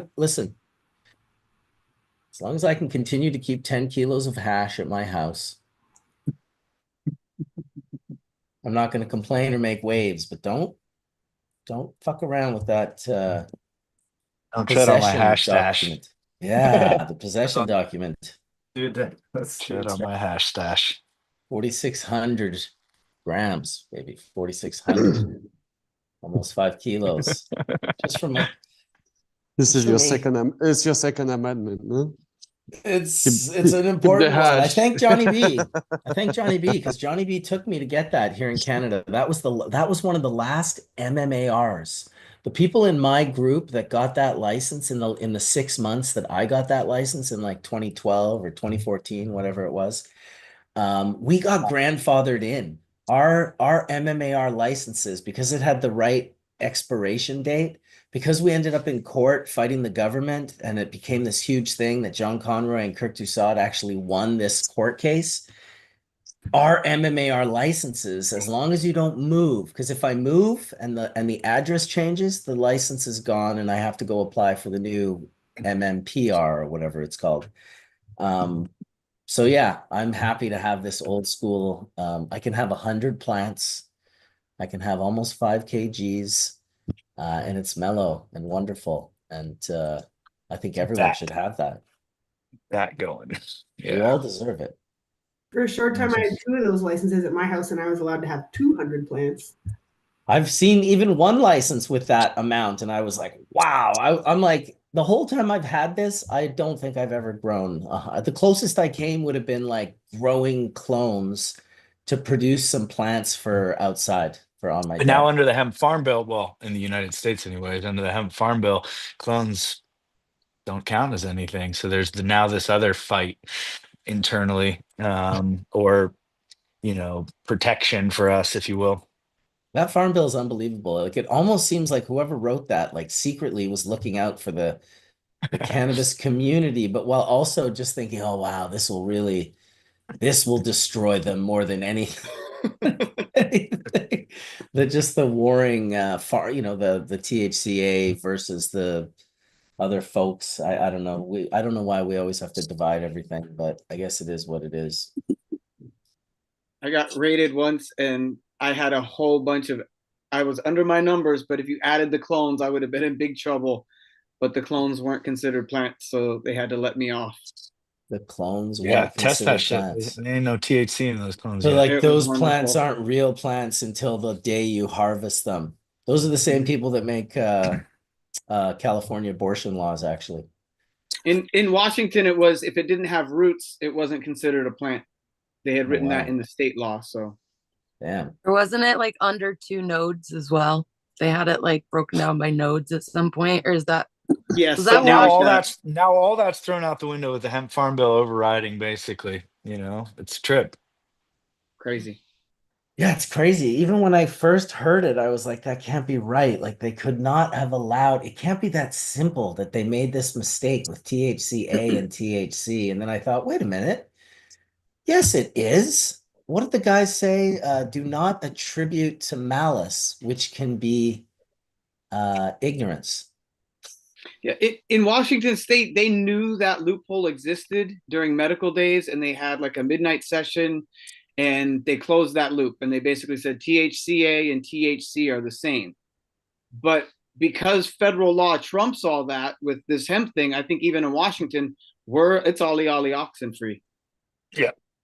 Really like close up sessions. That's wild. That's official legalese. Yes, for that sure. is. Actually, Etienne, if you could use that when you're speaking to the United Nations or the DEA or whoever else you're speaking to, you can just be like, and I'd like to quote my good friend Kaya, it's oxen free. Ollie. Sorry. Yes. Double up on the ollies. That's funny, dude. Thank you. That's medicinal right there. Dabs and laughter. I mean, that is, you could, it reminds me of Indra back in the day when he was hurting and he'd say, it's hard to feel bad when you feel good. It's like, true story. Ain't nothing changed but the gate code. All right. To Mark. See if you can actually see this now. Yeah, that looks very lovely. Beautiful. I mean, I'm not, oh, wait, I might have even seen the blue you spoke of. There it is. Oh, the blue, the Myron blue. It's a gorgeous thing. If you There it catch is. I see it. Yeah. I love that. If you catch it if you catch just a line of it in a photo, it's so pretty. Totally.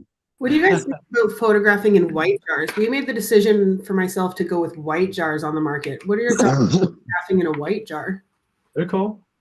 I think white jars are great. I think, I know Brad over at 710 Labs chose white jars for a minute, and now he's back to the pop vac jars, which when we were on the topic of jars, I wanted to mention them. Pop vac is really good. I really like what they're doing.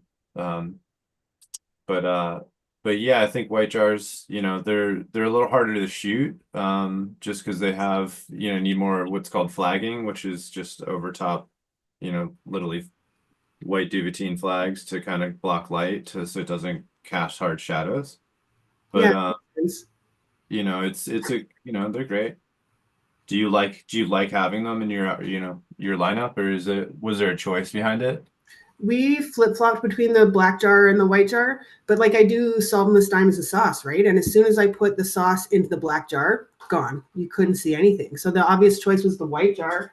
This has some sauce left in it. Of course, I smoked all the diamonds, but you can still actually see that there's sauce in the jar. If that was black, this would look empty and you'd have no idea, right? For your application, like 1,000,000% white, because to be able to actually show the color of the sauce and be able to see what's going on, because even shooting BHO in black Myron jars is impossible sometimes. Even like a pretty nice, like bright yellow color, when it's against that the actual Myron, it's like, all, and it's semi-opaque or whatever, transparent, it just doesn't show at all. It becomes like black grease. Yeah, that's how I looked at it too. So we went white. I haven't seen a lot of other people use white though, so I was curious, just your guys' thoughts, I suppose.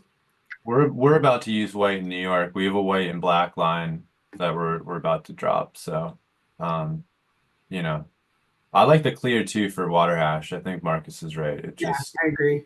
I'm having special colors made for every micron that attributes to my bag. So I'm going to be doing yellow jars and red jars, and I'm just joking. That's cool. I just thought it was funny. Do that though, man. That would be cool. You could. That's a cool idea. You should do it. It's a skew nightmare. Dude will do it. It's a skew nightmare. It's not happening in Canada, I'll tell you that much. Holy shit. No, it isn't. The regulations we have are so tight. This package is this big because I'm not allowed to sell a jar by itself. All that yellow information is required information by Health Canada. All of this printed information is required information by Health Canada. And as you can imagine, I can't put that on a jar. This giant THC logo, required by Health Canada, doesn't fit on the jar. You know what we did? We created a flag and we got away with it. But it was super stupid looking. We basically just wanted people to buy the jar, rip the flag off, and then they just had a jar. But it was literally just this big flag that opened up and was like this long and double-sided on both sides. It had all that information. That's how stubborn my group was to wanting to sell just a jar. We came up with that idea back and forth like 100 We had an fucking accordion times. version at one point. That's that what it like was. taped on with a clear sticker or something, and you'd It take was it an off accordion. and then it'd accordion out. It was Yeah, I so remember that. ridiculous. Yeah, so we went with this guy because then what I can do is this is attached. And so in Canada, if you are attached, you don't require a THC logo on your jar. If you're not attached, you have to put a THC logo. So I stuck my jar to my base, and then my consumer just has a jar. They don't have to carry around this big, annoying thing because we have to keep all the regulations. It's a lot of waste. So yeah. Dude, it's so much waste. The Canadian, well, I'm sure the Yeah. American one just as much, but it's Oh, yeah.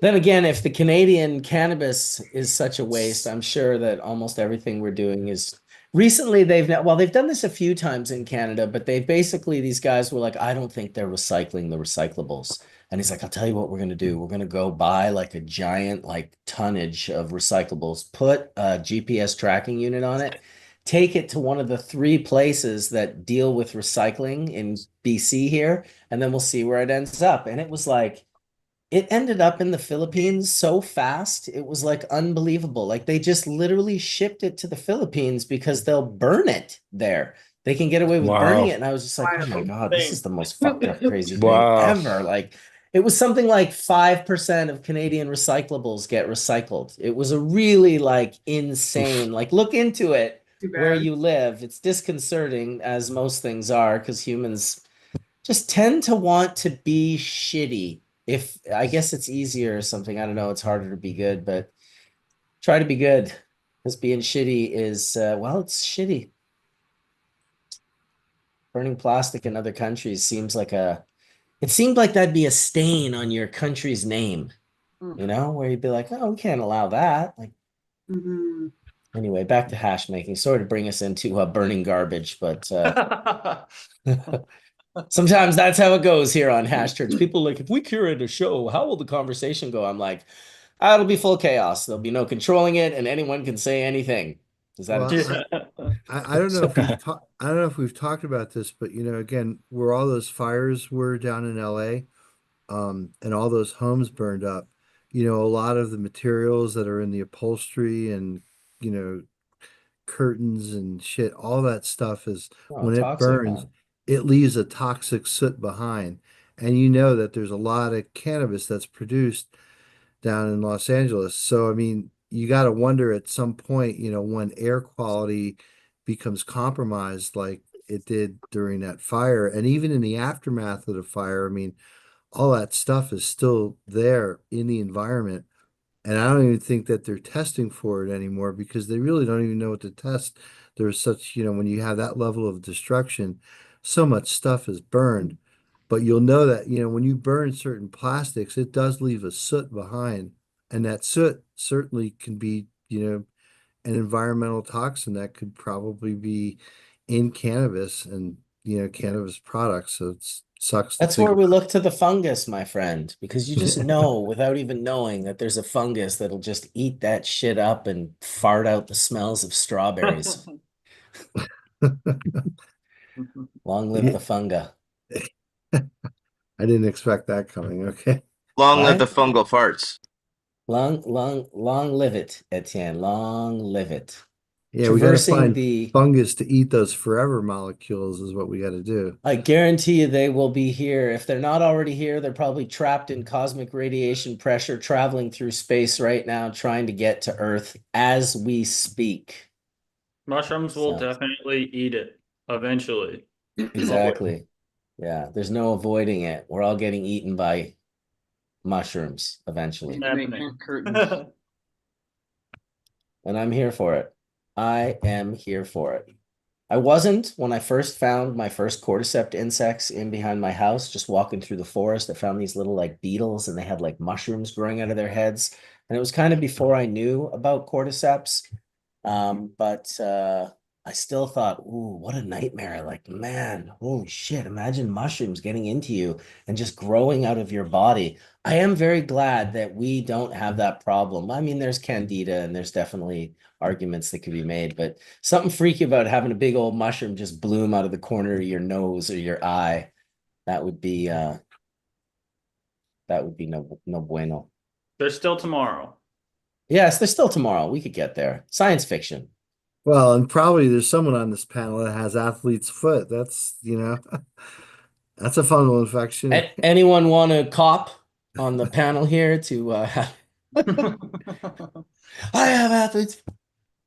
So what's puffing over by you, Brian? You haven't said much today. Oh, just enjoying the conversation.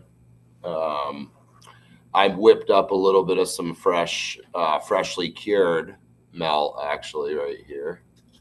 So this is some 120 micron old gas mask here that's just cured. So I scraped up this little portion. That's melt? Yeah. And then this is what it looks like kind of beat up right here.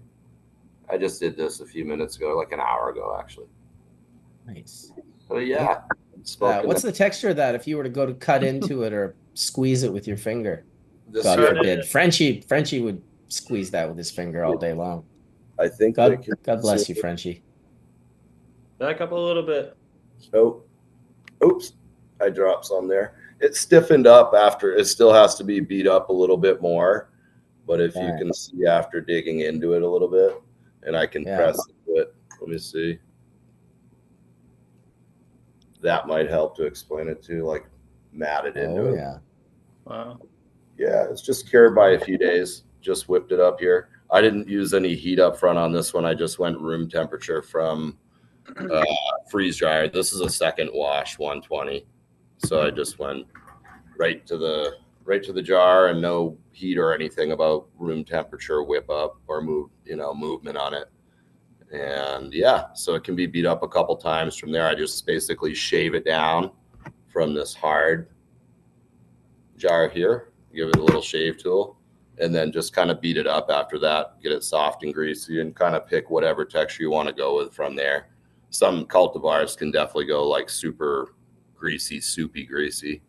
Like, I've had a Kenby Pure Kush, Topanga Canyon Pure Kush, the gassy stuff, Headband, Diesels, goes super, real greasy. So yeah, I'm smoking on a bunch of things though. I got some rosin going, some Headband rosin. I got the smell. I definitely rolled the doink up and got most of the way through it. So rolled a doink up. I don't know why I'm forever gonna laugh at the word doink. Yeah. It's funny, right? It's like, yeah, I'm gonna smash a doink. Yeah, it sounds like other things, and it's a fun way to phrase it, the donut. Totally. I approve. I think I got that from Collin first. I heard Collin flipping that one around first. And rest in peace, King Dave, on that one. Yeah, Fucking big doinks with the Amish.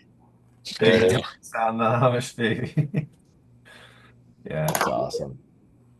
What are you smoking on, Marcus, or anyone else? What's going around today? I've been smoking on these melts, the Planet Bang Bang and the Papaya Bang Bang. Looked insane. Quite lovely. Planet Bang Bang is just looks like fucking diamonds, right? Just beautiful, clean. This is from Hatch Hash. He whipped this up. And it just has a really like strong sherb flavor on the exhale, the Planet Bang Bang. I think they're all like blueberry crosses or something. The papaya is very nice as well. I have 3 phenos of each of those. And then I got some Death Bubba 6-star. And I got some Yeezy OG 6-star and some MK Ultra 6-star. And then I think I have some rosins, but I don't even really know what they are. Well, I'll tell you, man, once the melts are in the quiver, the rosins sometimes take a back seat and even end up in the trunk if there's too much melt. It's just like, hey, listen, it's nothing personal. You just got to get in the trunk for you in this back seat. On that full-bodied melt tip. Dude, I fucking love it. And just hits beautiful through the banger, hits beautiful through the terp slurper, clean, super easy off a dunk. It's just nice. How are you hitting it? Are you going like low and slow? You go back in, or just once? The bubble, I'll hit the bubble around 550, which is a little warmer than I like to hit. But the bubble, man, this is thick bubble. It's 6-star. It melts away to almost nothing, but it takes a while for the heat, especially as the hits get bigger, as you start smoking it more often. You're like, oh, I just got to put a little more in. And it's like, holy shit, like I got to heat this banger up even warmer. So yeah, I'll throw it in around 550 and be hitting it at like 520, 530. Whereas rosins, I would never hit over 500. What are you getting for your temp? What am I getting? Dab right? Or I got a Dab Right Pro for my D-nail. I use Dab Rights as well, and I've even noticed between the homies, 550 is way different on the homies Dab Right compared to mine. It's a trip. So we say 550 and it's like 5 510 on mine or something. Right. Yeah, but Interesting. they're Well, then I definitely not use, accurate. yeah, I mean, they're probably more accurate than like, I don't know if they are more accurate than a Puffco or less accurate. This as well, I set at usually 550 for melt. For me, Okay. because I've spent an obsessive amount of time, as I know Etienne has, like a ridiculous amount of time, like an insane amount of time, hitting off of every different surface area. So from like silicon carbide to titanium to quartz to ruby to sapphire, just understanding the different retention rates and release rates of heat that these different compounds have and the way it affects, preserves, or destroys aromatic volatile compounds as you're inhaling them off said surfaces. I spent a lot of time, as Etienne has, going down that rabbit hole. So one thing I know is how my hash should taste at a certain temperature. I've definitely seen it be variable like that. I originally had a really nice, like a nice one. It was like $150 laser temperature gauge where you could test it against it. I don't have that anymore, but I will say that the temperature on the D nail and the way Brian, who's been the guy that's really led me down this pathway by supplying all these surface areas and heat textures and measuring his heat with infrared so he can see how even the heat temperature is. I would say out of everyone I know doing this stuff, Brian may be going down the rabbit hole the deepest in a very hardcore, nerdy way. But it's definitely interesting to see that all of these, well, I think it's also why, you know, this D-nail unit back in the day, like even 10 years ago, was like $800. It wasn't like buying a mini nail or some other nail that you could get for $100. They were definitely different on the inside because Brian is, you know, insane and just was like, let's just over-engineer this thing. I left my D-nail on like every day for like, I would say 3 or 4 years. I think Skunkman Sam left his on for even longer. Never turned it off, which I is love the new wow. torchless heater from Dino. I've been rocking it. Yeah, Yeah, this I'm one. trying not to use my torch at all. Yeah. You got the quartz top over there or no? No, gosh, no. Listen, I got the first quartz top, the first prototype. He sent it to me, and I guess it was measured just slightly small, so it fit on perfect. But then as quartz heats, it like contracts or expands, sorry. No, it was contracting. And I'm sitting here at my office just plugging away working and this thing I just hear this thing go and then like quartz is falling down on my arm and hand and Oh I'm trying to shit. figure out, dude, I was trying to figure out what happened. I was like, I called him up. He's like, "Oh yeah, I think we're gonna have to go up another millimeter on that size." But that's what I've always done for Brian is just R&D shit. I know Etienne's done the same thing. We just R&D it. We smoke it hard. Anyway, he tried to send me another one. I was like, "Listen, I don't want the quartz top. I've got PTSD now. I'm like gonna sit at that thing. Like, could you imagine getting a piece of quartz in the eye or Oh something? fuck. Like, dude, I Oh yeah, cannot no, get mine's no like good.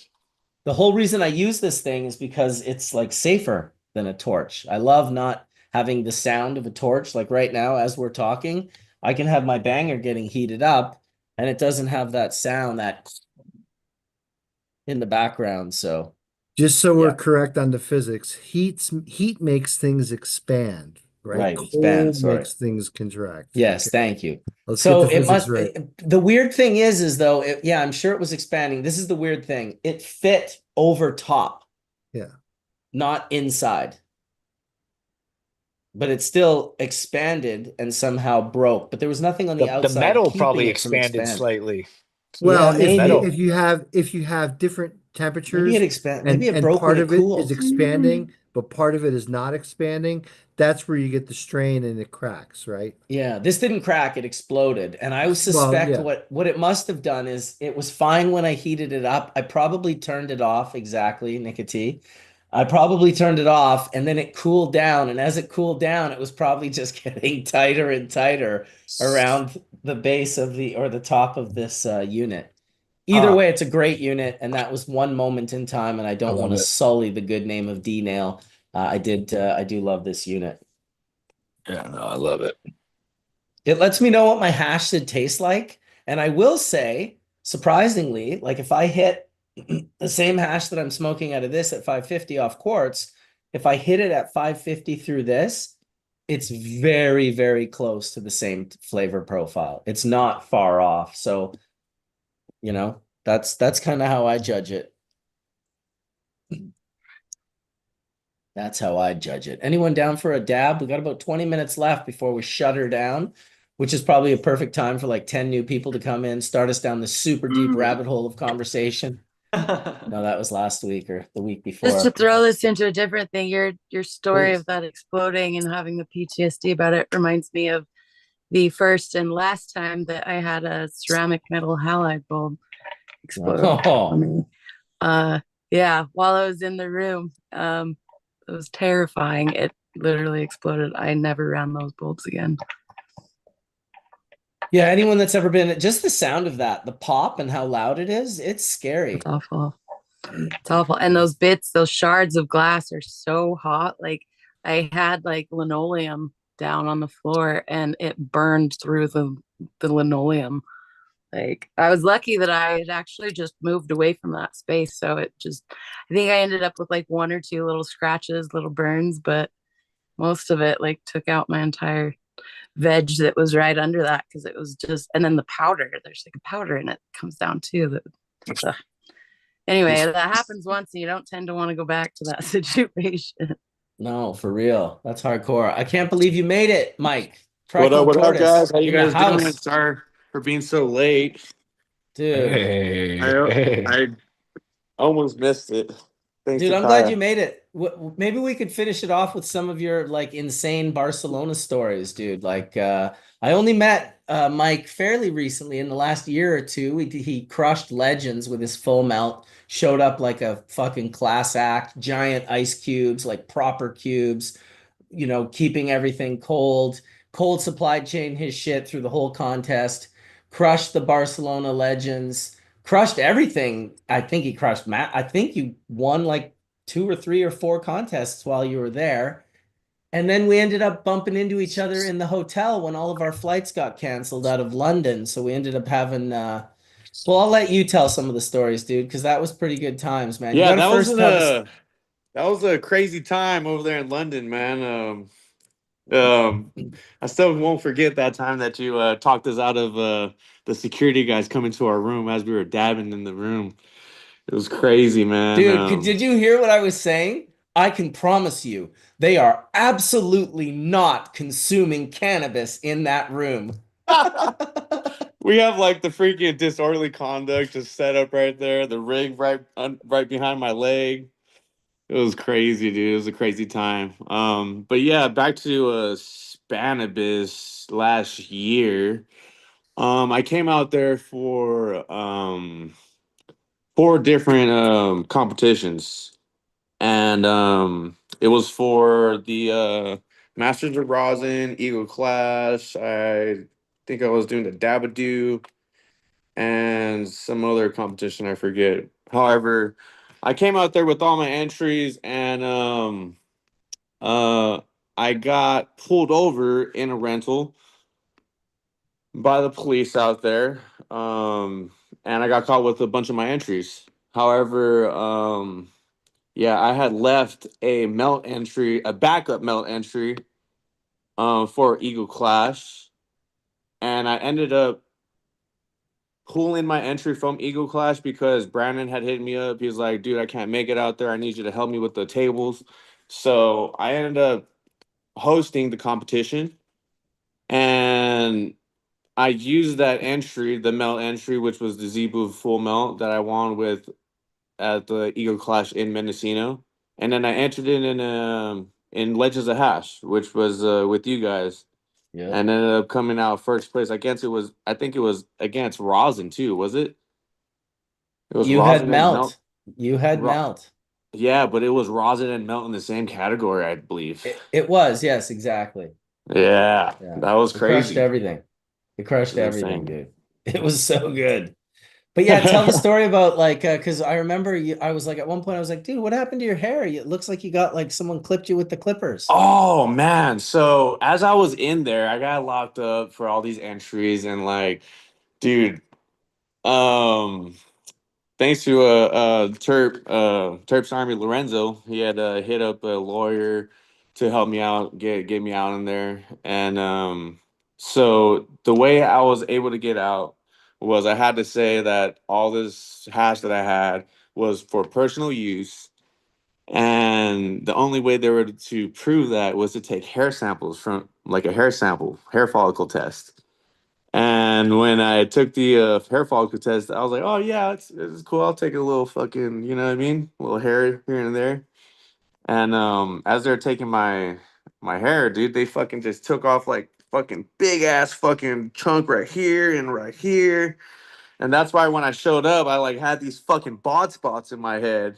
You know what I mean? And it was like fucking insane. I was just walking around with this bald spot, and Dude, they yeah, were that gnarly bald spots. They were literally like 50 yeah, they're cent very piece fucking bald spots on your top of your head on either side. I was like, whoa. But tell them how the test turned out.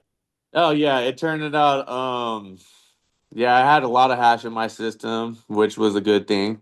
They ended up releasing me because I had a significant amount of hash in the test. So yeah, that was just the yeah, that was the crazy part right there. Just fucking yeah, they took my test and yeah, they let me out. I still have to go back and handle a bunch of court shit for the case, which is why I'm going back this year.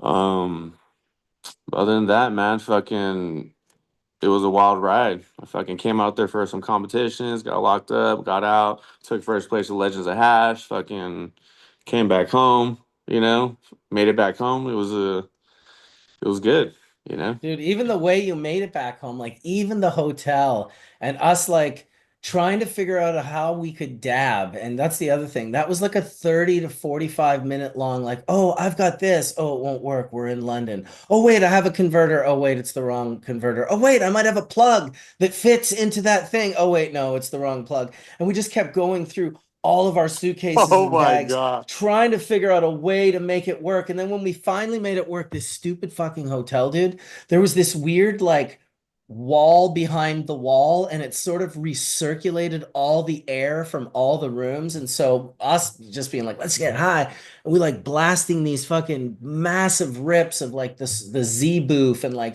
all the winner of Legends basically, and exhaling it into the hotel, dude, in minutes. There was every single security person in that hotel, and there was a lot of them. It was the Marriott, There was I like think. 9 of them, dude. At least they were all, and they 9 of were them. when I opened the door to look out, I could see them going like walking down the hallway smelling, but they couldn't tell where it was coming from. And that's what I had on my side. I was like, listen, we smell it too. It's in our room. We're just not. They basically came to our room because we were probably the only fucking room that didn't call and ask to be moved immediately into a different room that didn't smell like this. Because he said Correct. that they had a lot of requests on our floor to be moved out of their rooms immediately. I was like, man, those people don't know what they're missing. It's like, this is the dank. But instead, I feel like I hid all of the jars that you had like under the sink in the piping so that if they did come in, they wouldn't find them. And then I just bluffed them out in the hallway. I just said, listen, these are nice young people. I just met them, and I'm telling you, they're good folks, and there's no listen, like what, we're just burning cannabis? We're just, and the guy's like, oh, I don't know. I think you're vaping it. I'm like, vaping? Vaping? You mean like nicotine? I don't know what you're talking about, man. But I know there. Do I smell like burned cannabis? No. Do you smell burned cannabis? Look, I smell whatever is in the air as well. But there's no way to know that that came out of this room. It could be it's as strong in every room on this floor. And we fucking got away with it, dude, which is gnarly because London's not like a cannabis friendly city. Like we probably, I don't know, dude. You were like surfing. You could probably on that trip. I know you couldn't have known that you were going to have that trip. I just figured that's how you were always in life. I was like, wow, Mike's just a fucking maniac. He's like, he could sell tickets to go on a chaos ride. You could just go on a You trip know, with the Trichometortoise. you know, earlier in my life, I could say I could agree to like being that way. However, that was like a little flashback of how my life used to be. You know, I was like, damn, I'm going to fucking jail. Well, I'm glad you didn't. But I'll tell you, surfing the edge of almost going to jail, again. Man, I'll tell you, that was in fun. another country would be fucking crazy. Yeah, Insane. that's true. Well, I'm glad. I hope that it all works out for you in March, and hopefully we'll see you in Barcelona here in a Oh yeah, couple of most weeks. definitely. Yeah, we'll be out there for sure. What's Be up, careful. Bobby? So, buddy, be careful this year, man.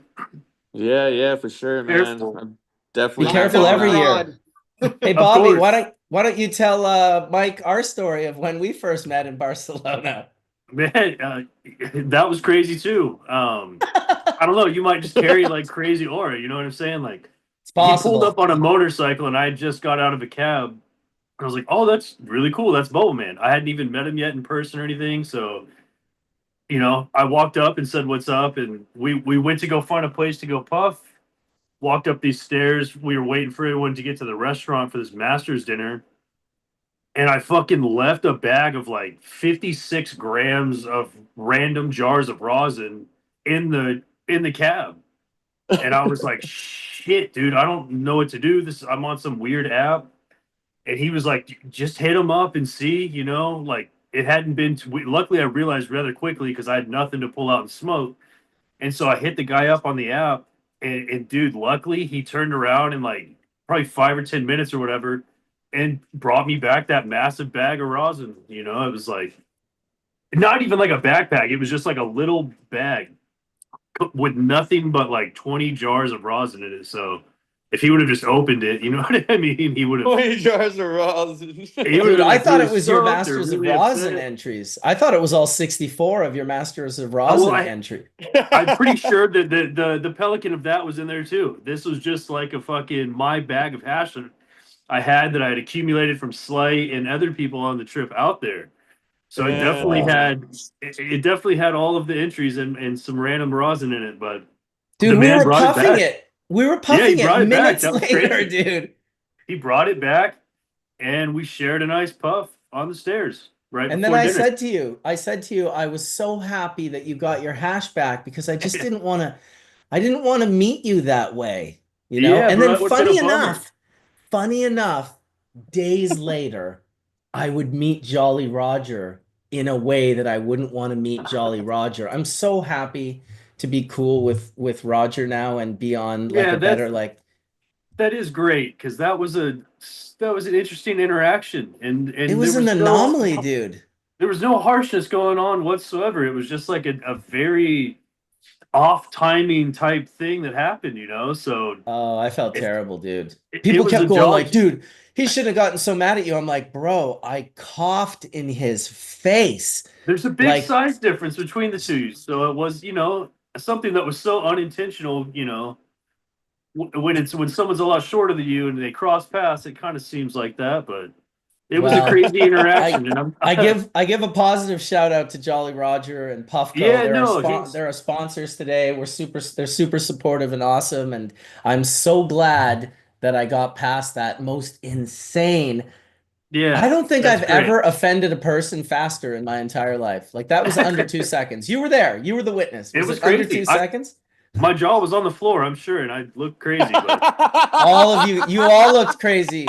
Frosty Me and- was there. Alice me was and Matt there. Jackson Oh my were standing next God. together. My wife was with me. All your jaws were on the floor. I was Yeah. like, oh my God, that was crazy. So shout Can you out. tell me what happened? Like what? Yeah, what caused it?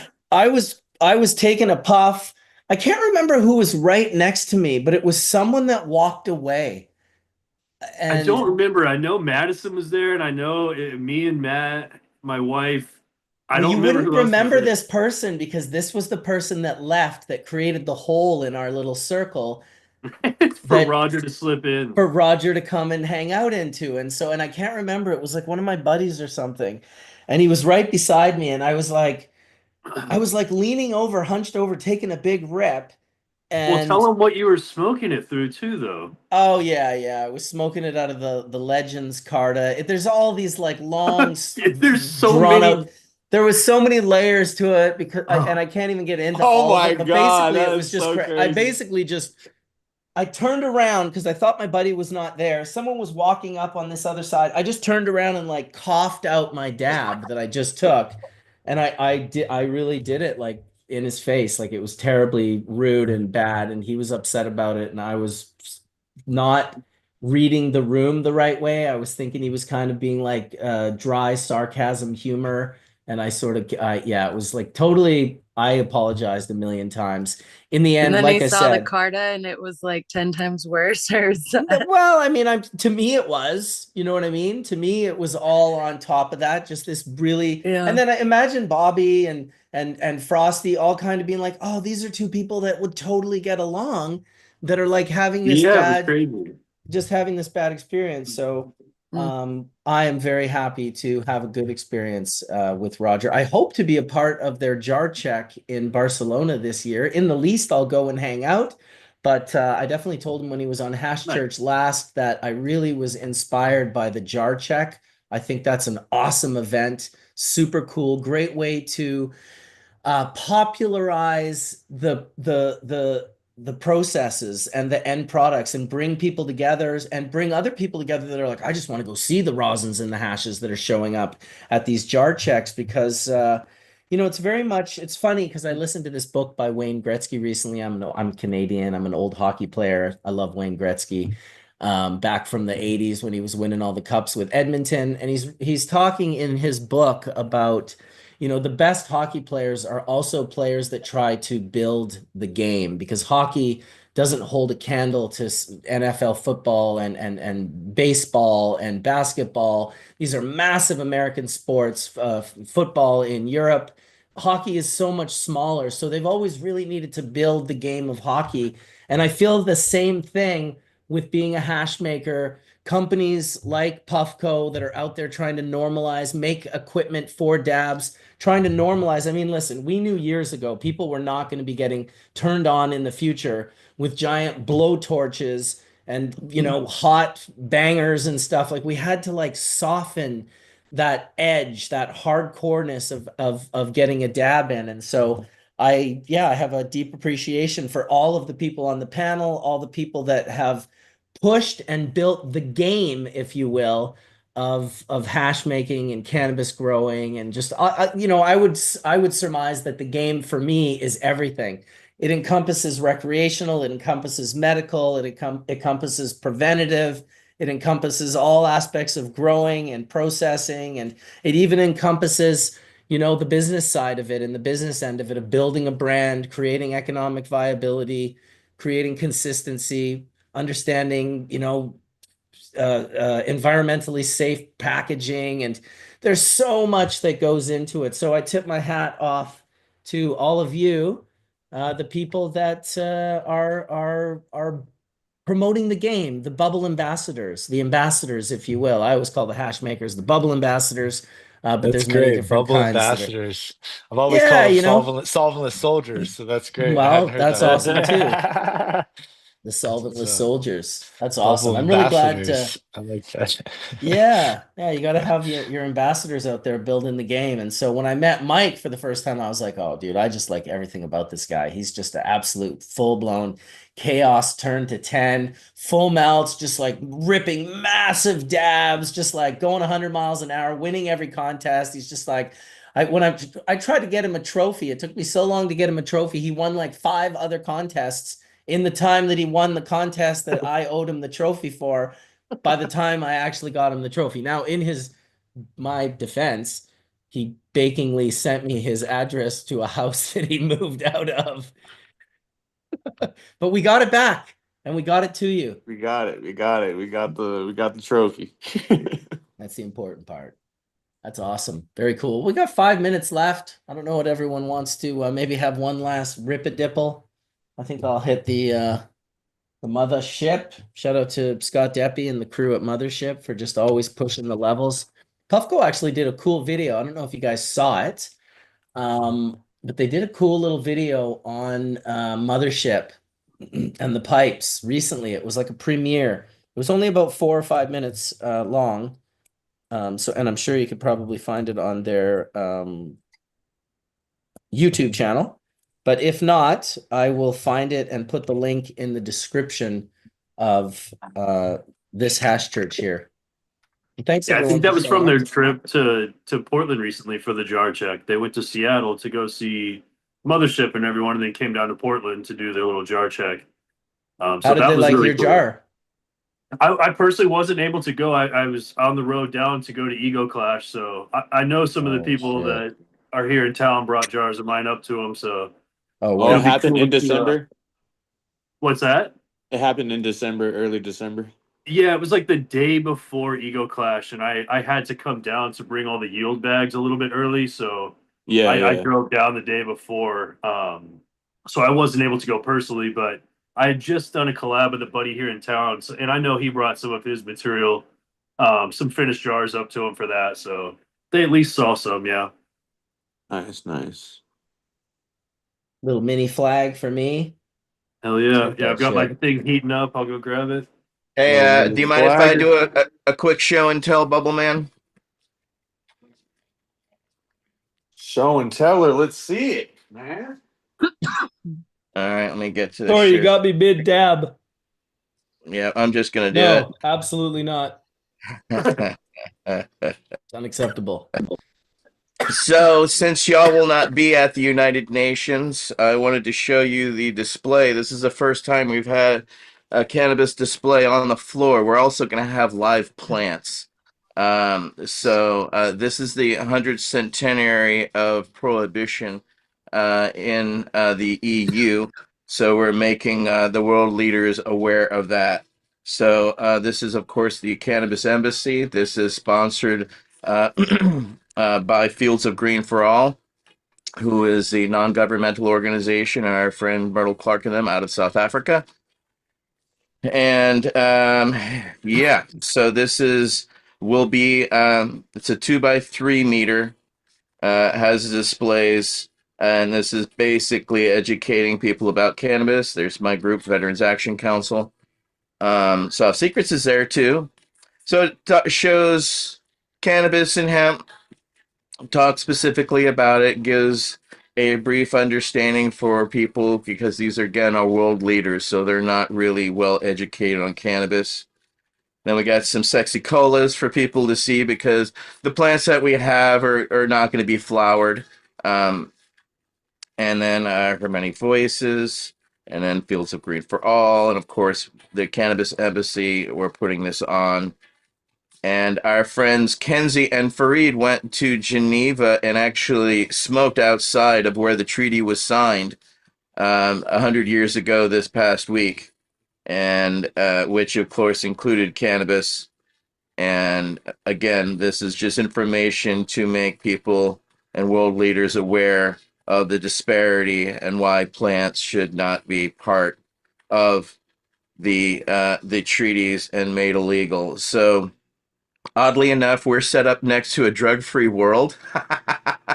So we're going to be educating a lot of the world body on cannabis, the biodiversity of cannabis, and why, the wasting of 100 years was a waste of time, money, people's lives, and unfortunately wiped out, bloodlines. So this is what we're going to have on the floor of the UN, and we're going to do this for 4 days. So I just wanted to share that with y'all, since y'all won't be there, but shout out to our activists and people. And I also want to shout out to Puffco. They sent me a wonderful care package, and really appreciate it. But most importantly, thank you, Fields of Green for All, and our friends in South Africa, fought out of France, etc. So sorry to preoccupy the time. I love smoking, but at the same time, we can smoke into our activism at the same time. So Absolutely, dude. Well, that That's takes fine. us to 1 o'clock. 4 hours of solid hash church today. I want to thank our sponsors, Low Temp Plates.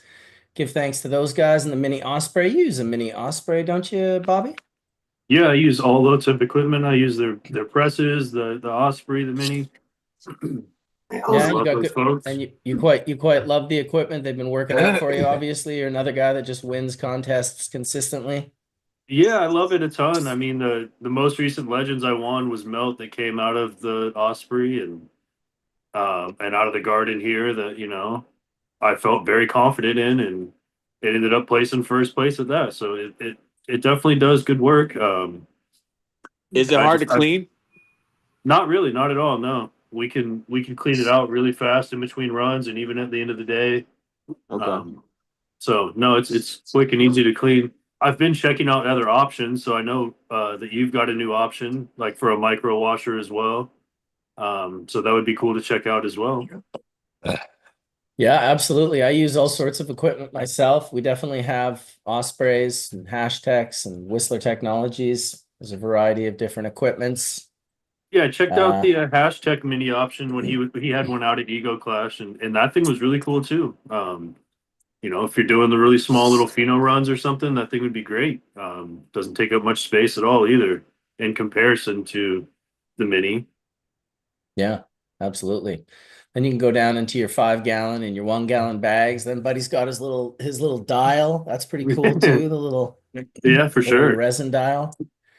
Lots of good ways. So yeah, shout out to Low Temp for the sponsorship you, today Low on Temp. Hash Church. Give thanks to those guys over there. Give thanks to the Puffco crew for also sponsoring and just giving us good support, hooking us up with great people, panelists, the whole 9 yards. Unfortunately, Juliana from Puffco, she's from Colombia. She had introduced me to a whole variety of people. There was 4 or 5 of them, different international hash makers, because I thought that would be a good aspect to hear from. But none of them were able to, the time difference might have just thrown them off that PST 9 a.m. thing. But shout out to all of them. Hopefully we'll get them on Hash Church here sooner than later. Thank you all for showing up and sharing your vibes and puffing your hash with us. Thank you to the 400 to 500 people that watched today and hung out and chat and just supports the whole Hash Church community. Give thanks to all of you. Yeah, may the full melt bless your bowl sooner than later. Hash not rosin. Live by that. Thanks,